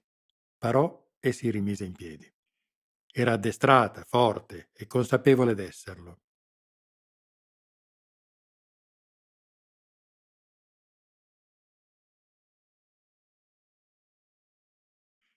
Masaniello l'aspettò a pie fermo. Un sorriso oscuro, estasiato, gli modellava le labbra dalla linea irregolare. Il primo colpo lo prese al torace, risuonando col verso dei tamburi che Lara aveva udito a Bagnoli. Lui barcollò sulle gambe, ma non cadde. Più forte, zoccola! Urlò nel suo accento strascicato. Più forte! La gigantessa roteò di nuovo la sbarra. Lo colpì di punta, all'altezza dello stomaco. Questa volta il ragazzo fu spinto all'indietro, a sbattere pesantemente contro una pila di sacchi di cemento. Scosse la testa, sputò saliva e sangue. Poi rise, un verso che non aveva nulla d'umano. Non sai far meglio di così, zoccola? L'espressione della gigantessa divenne furiosa. Impugnò la sbarra con entrambe le mani, tenendola orizzontale davanti a sé, e la spinse contro il collo del suo avversario, con violenza, a spezzargli la trachea. Masaniello alzò il braccio sano, afferrò la sbarra, la bloccò senza sforzo visibile. Per un istante restarono immobili. La donna col viso paonazzo, il giovane ieratico sotto la maschera. Poi, alla fine, lui sorrise. Troppo veloce perché l'occhio potesse seguirlo, scattò col capo in avanti, in una testata maligna, colpendo la gigantessa proprio all'attaccatura del naso. Lara udì un rumore secco, come quello che udiva un tempo quando sua madre mandava in pezzi col martello il guscio delle mandorle per il dolce di Natale. La gigantessa crollò con occhi vitrei al suolo, sollevando intorno una nuvola di intonaco e calcinacci. La giornalista dovette distogliere lo sguardo. Che significa TAP 2 minuti? Strillava Sarrese al SATCOM anulare. Voglio quella maledetta pattuglia adesso. Dove sono gli EH 301? Esigo che... Scendi, infame. Quando vide la pistola che era stata della gigantessa nella mano del ragazzo, i suoi occhi si spalancarono. Le sue dita, che avevano cominciato a correre verso l'automatica nel taschino, si congelarono. Il SATCOM ronzò ancora un paio di volte, poi si spense.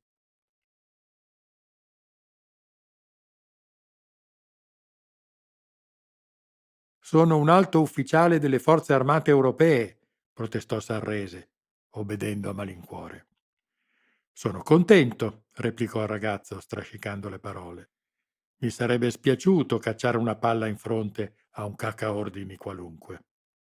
Sarrese fissò la canna della beretta, il foro perfettamente circolare, scuro come l'inferno che vi si apriva. Lara, che assisteva alla scena del sedile della Mercedes, vide all'improvviso il volto candido dell'uomo dipingersi di rabbia. Io non credo che sparerai, sibilò Sarrese. Davvero? Secondo me non la sai neppure usare, insistette, furioso. No? E non spareresti a freddo su un uomo disarmato? Non ne hai le palle. Masaniello lo squadrò con aria divertita. Poi brandì l'arma, alzò il braccio ferito, mirò, premette il grilletto. Un boato scosse l'aria calda del cantiere. Il proiettile aprì un foro irregolare nel palmo del ragazzo, rosso al centro e nero di bruciature ai bordi, impressionante come una stimmate.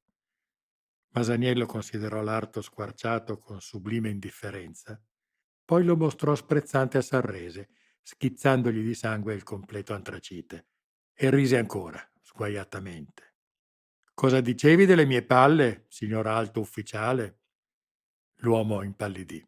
Fece qualche passo indietro, incespicò, si appoggiò alla lamiera contorta della Mercedes. Poi la sua espressione cambiò.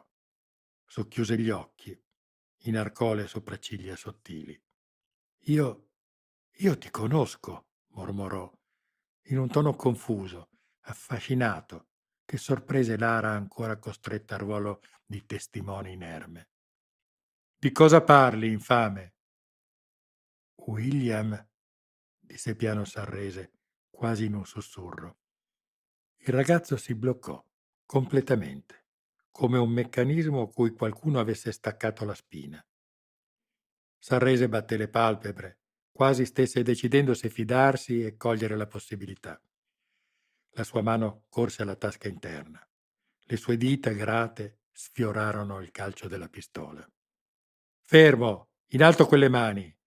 Via dalla macchina, piezzi in merda! Svelto!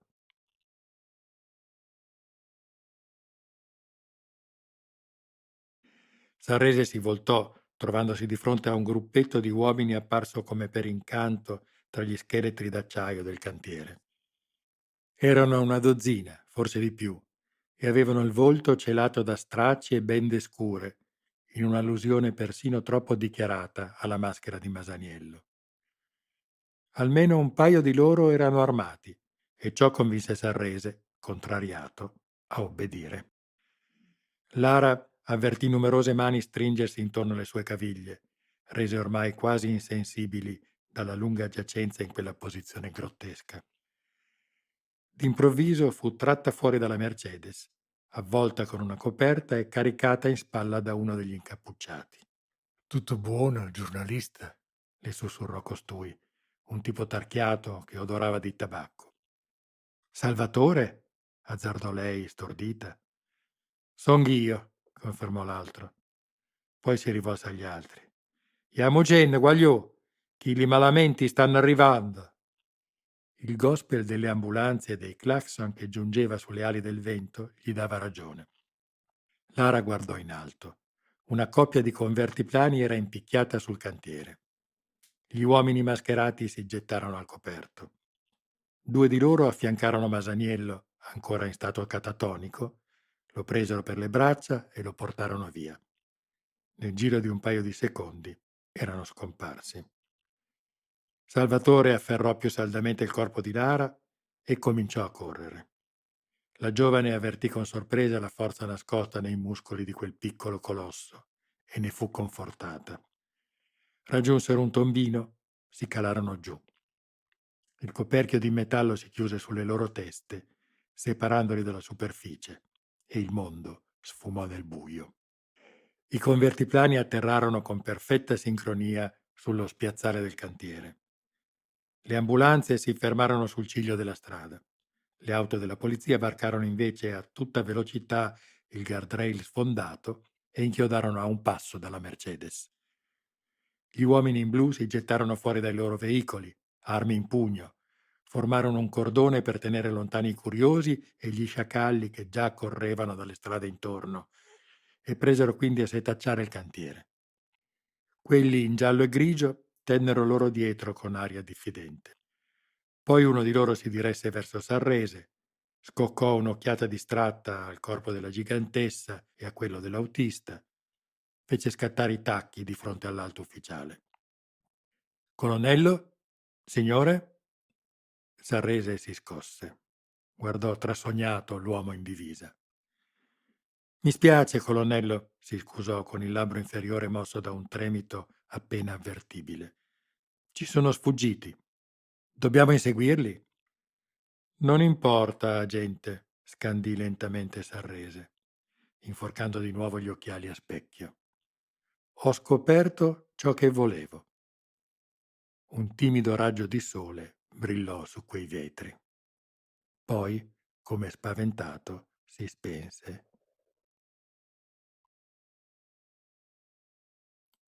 9.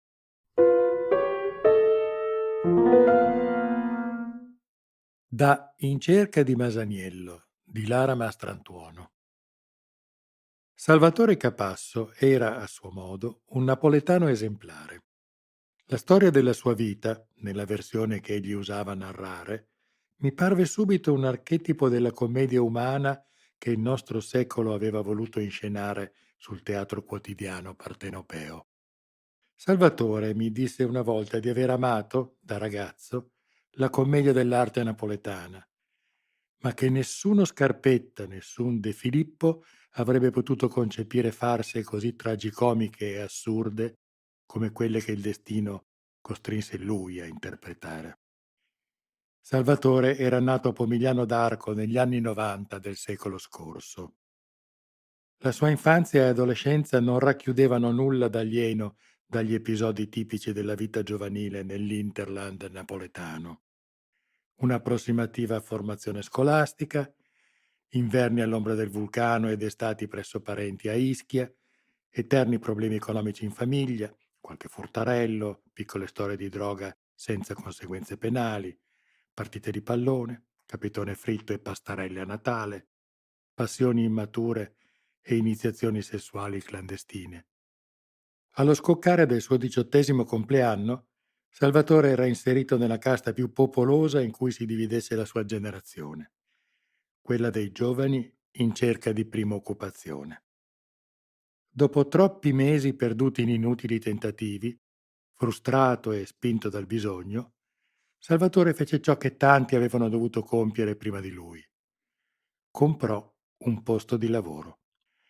Chiese un prestito ad amici di famiglia, impegnò ogni oggetto di valore posseduto, scorse la lista degli impieghi che forniva l'organizzazione, potentissima, di cui si vociferava, forse neppure come provocazione, che dovesse essere quotata in borsa, e scelse il posto che più si accordava al diploma di perito elettronico che figurava solitario nel suo curriculum scolastico. Così entrò in Alenia come operaio specializzato.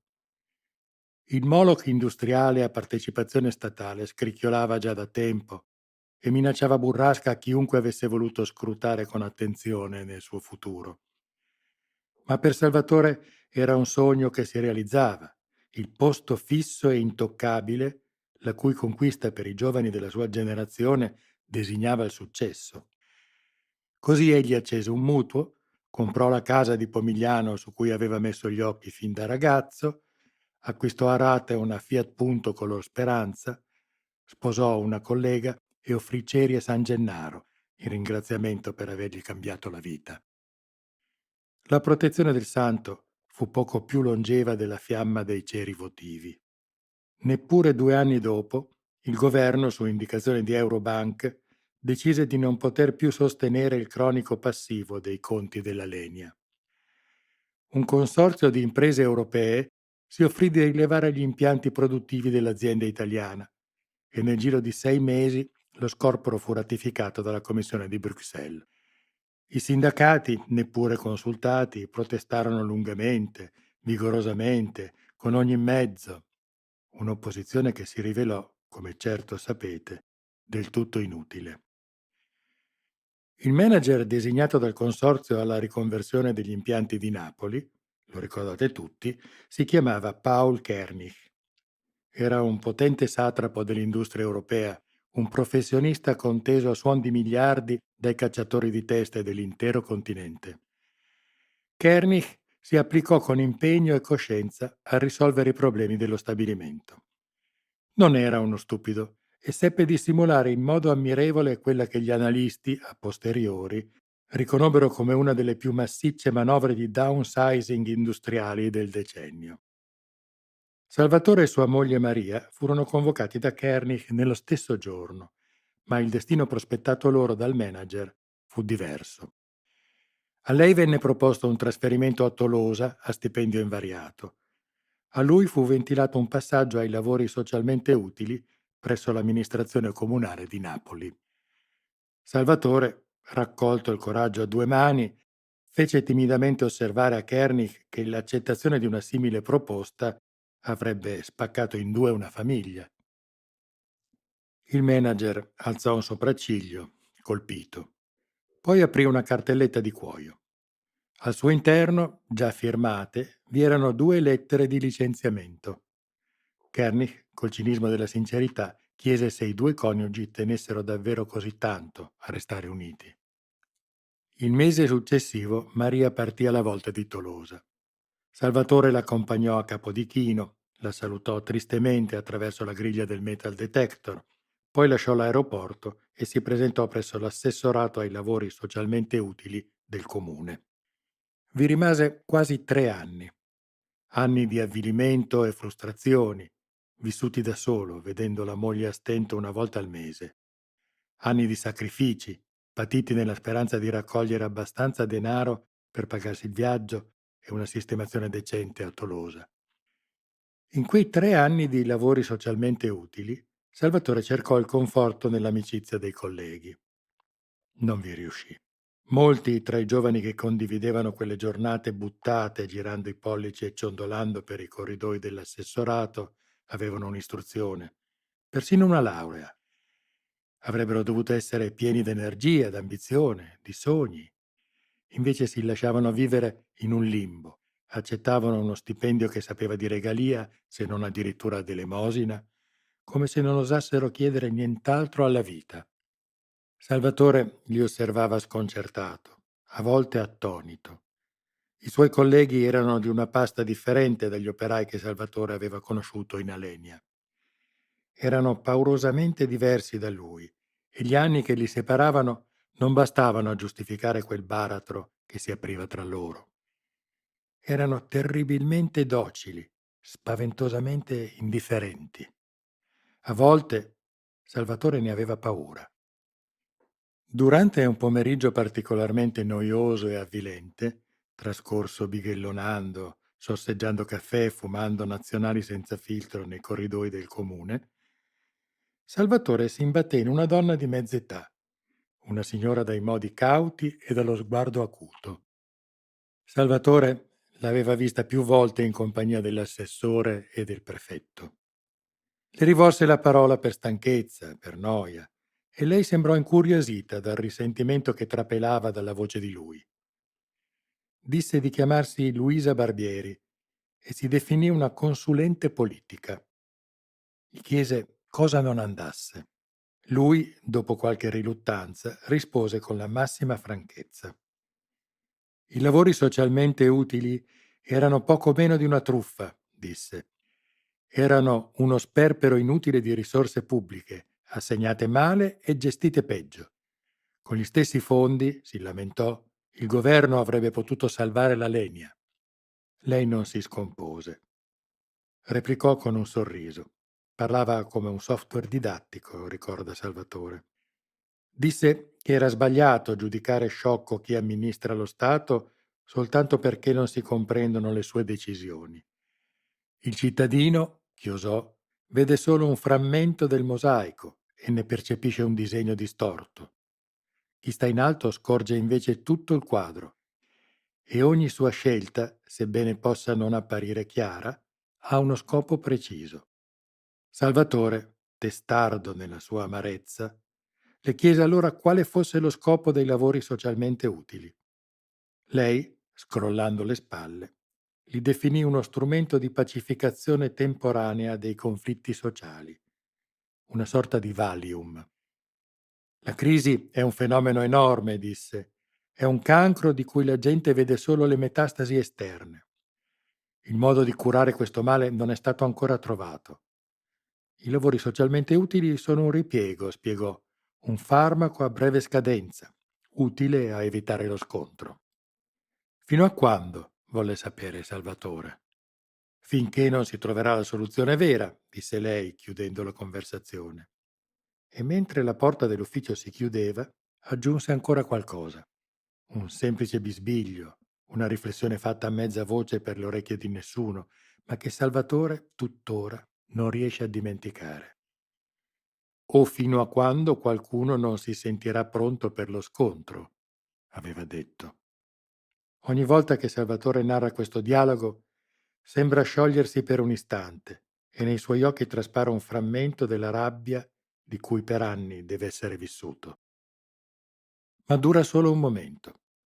Invariabilmente, al termine del racconto, lui incrocia le braccia, tira una boccata dall'eterna sigaretta e torna a riabbottonarsi in se stesso come in un vestito di cui non sia del tutto convinto.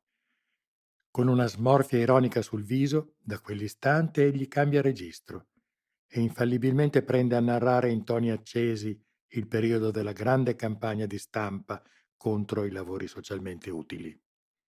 Credo che tutti voi ricordiate quei giorni. Sui media transitò una sequenza di inchieste, di scandali, di rivelazioni, di denunce e attacchi politici. L'istituzione venne fatta a pezzi. Salvatore seguì gli articoli dapprima con cupa soddisfazione, con l'amara rivalsa di veder denunciate ad alta voce le storture che lui da anni era costretto a sopportare. Poco alla volta, però, i suoi sentimenti si mutarono in inquietudine e poi in stupore quando vide i volti di coloro che sui media criticavano, accusavano, esecravano. Lui conosceva quei volti. Li aveva visti dietro scrivanie, seduti nei consigli comunali e negli assessorati, a braccetto di coloro che gestivano il sistema, a fianco o all'ombra dei signori delle clientele su cui ora allegramente spargevano letame. Fu quando vide l'onorevole Luisa Barbieri, membro del Parlamento europeo, impostare la sua campagna di rielezione sugli attacchi ai lavori atrocemente inutili, come lei li definiva nei comizi, che Salvatore capì. Aprì gli occhi, ma forse era troppo tardi. Chi voleva lo scontro adesso era pronto. Quando il governo tagliò i finanziamenti e chiuse i progetti non produttivi, gettando migliaia di persone sulla strada, l'opinione pubblica era cotta a dovere e le proteste furono minime. Salvatore, anche lui tra i colpiti, fu tra i pochi che tentarono di reagire. Durante la sua esperienza di operaio aveva imparato come organizzare blocchi stradali, sfilare in corteo, battersi in scontri di piazza. Ma lo spirito dei giorni della legna, si rese conto, non esisteva più. I suoi apatici colleghi, tranne rare eccezioni, si disinteressarono alla protesta, preferendo cercare soluzioni personali al problema. La solidarietà era un concetto che non li sfiorava neppure. Dal loro punto di vista, il non appartenere a un giro di clientele era una colpa che meritava qualsiasi punizione, anche la morte per fame. Salvatore rinunciò al loro aiuto e tenne duro. Partecipò a un paio di sparute manifestazioni che vennero disciolte con la forza dalla polizia nell'indifferenza generale. Dopo il secondo pestaggio subito, egli concluse che la guerra era perduta. Deluso, amareggiato, ferito nel corpo e nell'orgoglio, Salvatore decise che era giunto il momento di lasciare Napoli. Raccolse i suoi risparmi, mise in vendita la casa e scrisse per posta elettronica a Maria, assicurandole che contava di raggiungerla nel giro di qualche settimana. O cane mozzico stracciato, dice Salvatore ripetendo un antico detto. La sfortuna si accanisce sui disgraziati. Egli, racconta, aveva trovato un compratore per l'appartamento. La firma del contratto era fissata per il mattino successivo. Era il 15 gennaio del 2025, il giorno della sciagura di Pomigliano. Link, sciagura di Pomigliano. Un EFA-3 dell'Aeronautica Militare in volo d'addestramento, alle ore 16:45 del 15 gennaio si schiantò sul centro abitato di Pomigliano. Solo il caso impedì che l'accaduto si risolvesse in un massacro. Miracolosamente, oltre all'equipaggio del caccia, perirono soltanto 2 persone e altre 16 restarono seriamente ferite. Ma i danni all'abitato furono ingenti. La commissione d'inchiesta sentenziò che la sciagura era stata causata da un malore improvviso del pilota e che l'aeronautica militare non era responsabile dell'accaduto. Le cause di risarcimento andarono in tribunale, ove furono bloccate più volte dai vertici delle forze armate. Come sapete, a più di 10 anni di distanza dalla prima udienza, il processo è ancora in corso. Ritorna al testo principale. A Salvatore, come a tanti abitanti di Pomigliano, non restò che piangere sulle macerie. La compagnia di assicurazione, come stoccata finale, rifiutò di pagare i danni e al processo dimostrò come l'intero quartiere fosse abusivo, circostanza che secondo la nuova normativa rendeva invalide le polizze stipulate con i proprietari. Braccato dalle parcelle degli avvocati, senza una casa né un lavoro, Salvatore ricevette il colpo di grazia sotto forma di un'email da Tolosa. Maria, la sua Maria, in risposta al suo ultimo messaggio, gli comunicava una notizia raggelante. Già da molti mesi, rivelava la lettera, ella conduceva una relazione con tale Gilles Dunant, un dirigente della Matra. Maria si scusava di non avergli confessato prima la verità. Insieme a Gilles, scriveva, si sentiva felice. A Salvatore non restava che concederle il divorzio e dimenticarla. Il peso di quella terribile email si unì al fardello di disastri che gravavano sulle spalle di Salvatore, facendolo sprofondare invincibilmente in un baratro esistenziale, una palude dell'anima da cui avrebbe impiegato anni a riemergere. E la rabbia, il rancore, l'amarezza accumulata durante quegli anni erano la cenere calda che Masaniello, col suo messaggio di redenzione popolare, era destinato ad attizzare.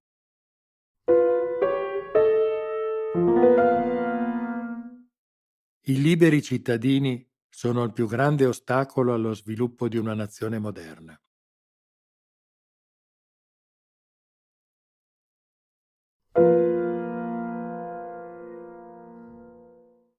Sta ferma adesso. Perché? Brucerà un po'. Lara sentì il liquido giallo scivolarle dolcemente sulla pelle dei polsi e inondarle poi le cosce. Era viscido, della consistenza del miele, e ne aveva anche il profumo. Mentre veniva assorbito dal suo corpo, ella avvertì una sensazione di calore, un pizzicore intenso che si diramava dall'epidermide ai muscoli sottostanti e poi di nuovo in superficie, finché le chiazze del dermo collante non cominciarono a fumare. Che cos'è? Chiese allarmata. Non ha un nome, bisbigliò la donna, come se stesse violando una consegna segreta. Era giovane, asciutta, occhi verdi e una selva di riccioli rossi a cingerle il capo. Al collo portava una catenina con un piccolo crocifisso di legno. Come sarebbe? I compagni dicono che se lo avesse, qualcuno potrebbe scoprire che esiste. Oh, commentò Lara. Capisco. Sai, quello che sto usando è di seconda scelta, aggiunse l'altra, con l'aria di volersi scusare. So che a Pozzuoli ne hanno una mescola eccezionale. Qui bisogna accontentarsi. Purché funzioni. Funzionerà, ribatté l'altra. Poi cominciò a contare. 8, 9, 10. Dovremmo esserci. Prova a liberarti. Uno strattone deciso, mi raccomando. Lara eseguì. I tendini delle braccia protestarono per la lunga inattività, poi si misero al lavoro. 1, 2 colpi e le mani furono libere. Mugolando di sollievo, la giovane massaggiò i polsi indolenziti, frizionò la pelle arrossata, fletté le articolazioni per riattivare la circolazione. Come le senti? Di legno.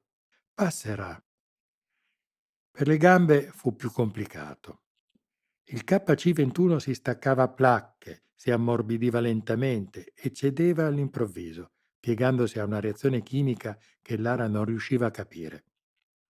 La donna dai capelli rossi versò altre gocce del preparato, attese lo sviluppo dei vapori, poi esortò nuovamente Lara a tentare. Lei provò e finalmente il dermocollante cedette. Potersi nuovamente rimettere in piedi le procurò una gioia indicibile. È fantastico, esclamò. I tuoi abiti sono rovinati, disse la donna, porgendo a Lara una tuta azzurra di tessuto spugnoso. Metti questa. Grazie. Laggiù c'è la doccia. Non posso assicurarti l'acqua calda, ma... Lara sgranò gli occhi. Per una doccia anche fredda, in questo momento potrei dare un braccio. Si aspettava che l'altra ridesse.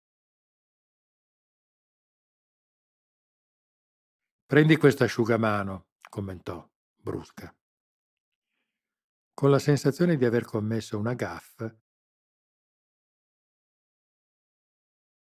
lo smalto, una volta candido, era pesantemente graffiato.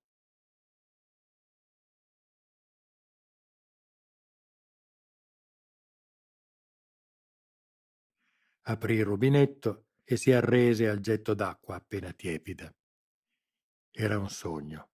I cattivi ricordi, la paura, le umiliazioni le scivolarono ai piedi insieme alla schiuma del sapone da 2 soldi. Si deterse con cautela la pelle arrossata dal dermo collante.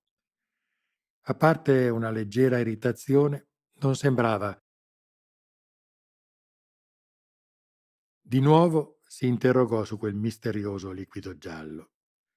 A quanto sapeva, il KC-21 usato dalla sezione speciale non veniva attaccato neppure dagli acidi.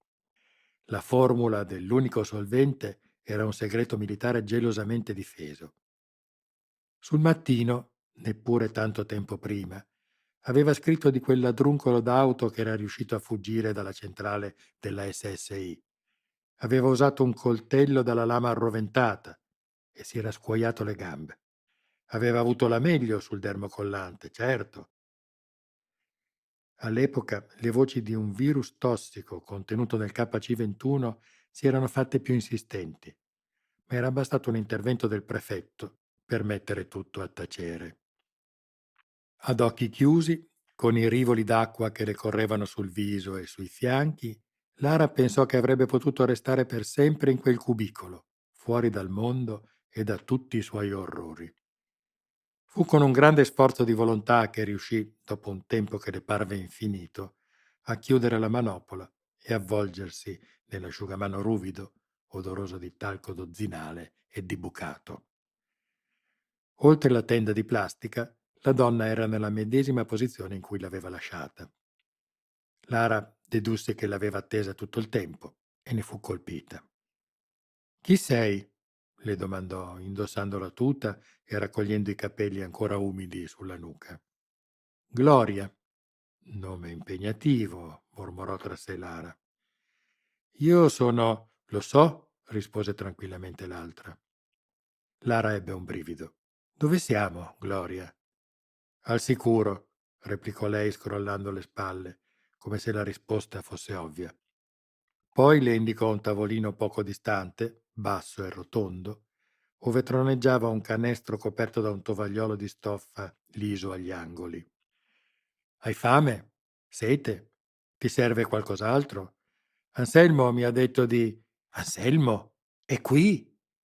L'altra annuì. Aveva le dita corte, rugose, dita da contadina. Lara si scoprì a fissarle affascinata. «Dove? Ti sta aspettando. Ma prima devi riprenderti. Hai passato dei brutti momenti». Lara approvò, pensosa. «Credo che accetterò il tuo cibo». Sedette e sollevò il tovagliolo. Fu alla vista dei piatti che capì quanto fosse affamata. Da quanto non mandava giù qualcosa? 20, 30 ore? Dal suo drammatico incontro con Sarrese aveva perduto la cognizione del tempo. Guardò l'orologio sul tavolino e quel che vide la sconcertò. Erano davvero le 7 del mattino? Le focacce al pomodoro erano fredde ormai, ma Lara non faticò a spazzolare il piatto. Fece altrettanto con il prosciutto e il formaggio, poi passò al canestro di frutta. Era un pasto povero, ma la giovane non avrebbe saputo augurarsi altro. «Ho qualcosa di tuo, credo», azzardò la donna dai capelli rossi quando Lara ebbe finito. «Cosa?» «Ecco». La vista degli orecchini restituì l'ultimo frammento di normalità alla giovane. Con un sorriso di gratitudine li prese tra le dita, rincuorata di non averli perduti. Meditò qualche istante, li ripose al sicuro nella tasca della tuta. «Grazie, ci tengo molto». «Lo so», commentò ancora la donna. Lara considerò la possibilità che la sua ospite non fosse del tutto normale. Benché gentile e disponibile, aveva un non so che di inquietante. Si alzò e si guardò intorno. La stanza sembrava scavata nella roccia. Era buia, umida, più intima che sinistra.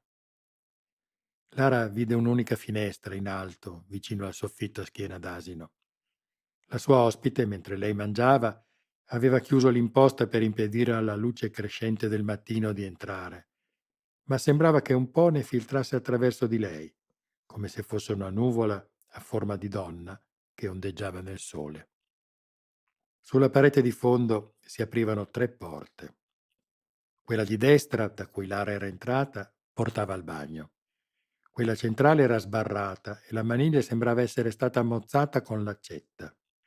La terza era socchiusa e dallo spiraglio di pochi centimetri una lama di luce elettrica balenava a intervalli sul pavimento di piastrelle sporche di polvere e di impronte antiche. Nell'angolo opposto della stanza, la giovane distinse una serie di brande dalle lenzuola disfatte, avvolte da una bolla di calore quasi visibile, come se i loro occupanti le avessero appena abbandonate, lasciandosi dietro traccia del proprio passaggio. Cicche in bicchieri rotti usati come approssimativi portacenere, penne a sfera, mozziconi di matita, blocchi di carta riciclata che dovevano avere più di 20 anni, fazzoletti, un paio di occhiali, una torcia elettrica dal vetro rotto, un arcipelago di oggetti vetusti, indizi polverosi della presenza di esseri umani, come se quell'antro ombroso fosse un museo sulla quotidianità. Non un respiro, non uno scalpiccio, come se qualcuno avesse spento l'audio del mondo. A rendersene conto, Lara si sentì affliggere da un accenno di claustrofobia. «Vogliamo andare?» chiese Gloria. Lei annuì. sollevata dalla prospettiva di uscire da quella stanza muta. Sono pronta. Bene, seguimi. Stringendosi nel tessuto azzurro della tuta, Lara si alzò e andò dietro la sua ospite. Attraversarono la terza porta, ritrovandosi ai piedi di una tromba di scale. Le rampe piegavano ad angolo retto, formando, tra i pilastri di cemento a vista, un pozzo quadrato. Lara vide che i gradini si inerpicavano per 3-4 piani, forse di più. La struttura dell'edificio, se di edificio si trattava, le era sempre meno chiara. Non ricordava nulla del suo arrivo. Doveva essere giunta lì svenuta, rifletté. Chissà in che zona della città si trovava. Gloria afferrò vigorosamente il corrimano e prese a salire i gradini 2 alla volta. Lara la seguì con docilità. Giunsero alla sommità della rampa, svoltarono, salirono ancora. E all'improvviso non furono più soli. Come se avessero varcato una frontiera invisibile, l'edificio si fece d'un tratto affollato di un'umanità singolare, colorata di sguardi cupi e di vestiti laceri. Le 2 donne percorsero scale zeppe di gente accampata, di cani addormentati e bambini sentinella. Lara, incuriosita, avrebbe voluto domandare, capire, guardarsi intorno, ma Gloria proseguiva spedita e lei non poteva far altro che andarle dietro. Finalmente la donna dai capelli rossi si fermò davanti a una porta di legno consunto, chiusa, oltre la quale si avvertivano voci concitate. Qui, come se la sua consegna fosse terminata, salutò Lara con un cenno del capo e si allontanò in silenzio. Strano personaggio, meditò la giovane, guardandola sparire nuovamente giù per le scale. L'annotò mentalmente nel suo libro di appunti. Meritava più di un ricordo. Lara si mosse, titubante. Il vecchio era in compagnia di una dozzina di persone che lei non aveva mai visto. Anselmo fece brevemente un giro di presentazioni e i nomi le scivolarono addosso come acqua sul Gore-Tex. Erano quasi tutti uomini, piuttosto male in arnese, dalla stretta di mano decisa e dagli occhi carichi d'aspettative. Tra loro non c'erano giovani. «Come ti senti, giornalista?» Lei scrollò le spalle. «Potrebbe andar meglio». «Ma anche molto peggio», osservò il vecchio. «Hai ragione», ammise lei. «Tutto considerato, credo che sarei un'ingrata a lamentarmi». Anselmo approvò gravemente. «Quando abbiamo saputo che gli SSI organizzavano una perquisizione al tuo giornale, abbiamo cercato di avvertirti, ma era già troppo tardi». «Avete saputo? Come?» «Ci stiamo organizzando», rispose evasivamente lui. «Vedo», commentò Lara, squadrando i presenti. «Ma non ci siamo mossi abbastanza in tempo. È un miracolo che tu sia riuscita a venirne fuori». «A proposito, dov'è lui?» chiese Lara guardandosi intorno. «Devo ringraziarlo per avermi salvato». «Questo è il motivo per cui stiamo discutendo», confessò Anselmo, carezzandosi a disagio le unghie rotte. «Che significa?» Lui si morse le labbra. «Masaniello è scomparso». Si conclude qui la prima parte di 2038, L'alba della rivolta di Francesco Grasso, un romanzo di fantascienza che ci ha condotti in un futuro inquietante e plausibile, dove il progresso tecnologico si intreccia con il controllo sociale, le disuguaglianze e il desiderio di libertà. In queste pagine abbiamo conosciuto un mondo profondamente trasformato, attraversato da tensioni crescenti e da interrogativi che riguardano non soltanto il domani, ma anche il nostro presente. Tra conflitti, scelte difficili e primi segnali di cambiamento, la vicenda ha iniziato a delineare i contorni di una realtà in cui ogni decisione può influire sul destino di intere comunità. Ma la storia è appena iniziata. Molti interrogativi restano aperti e il destino dei protagonisti è ancora tutto da scrivere.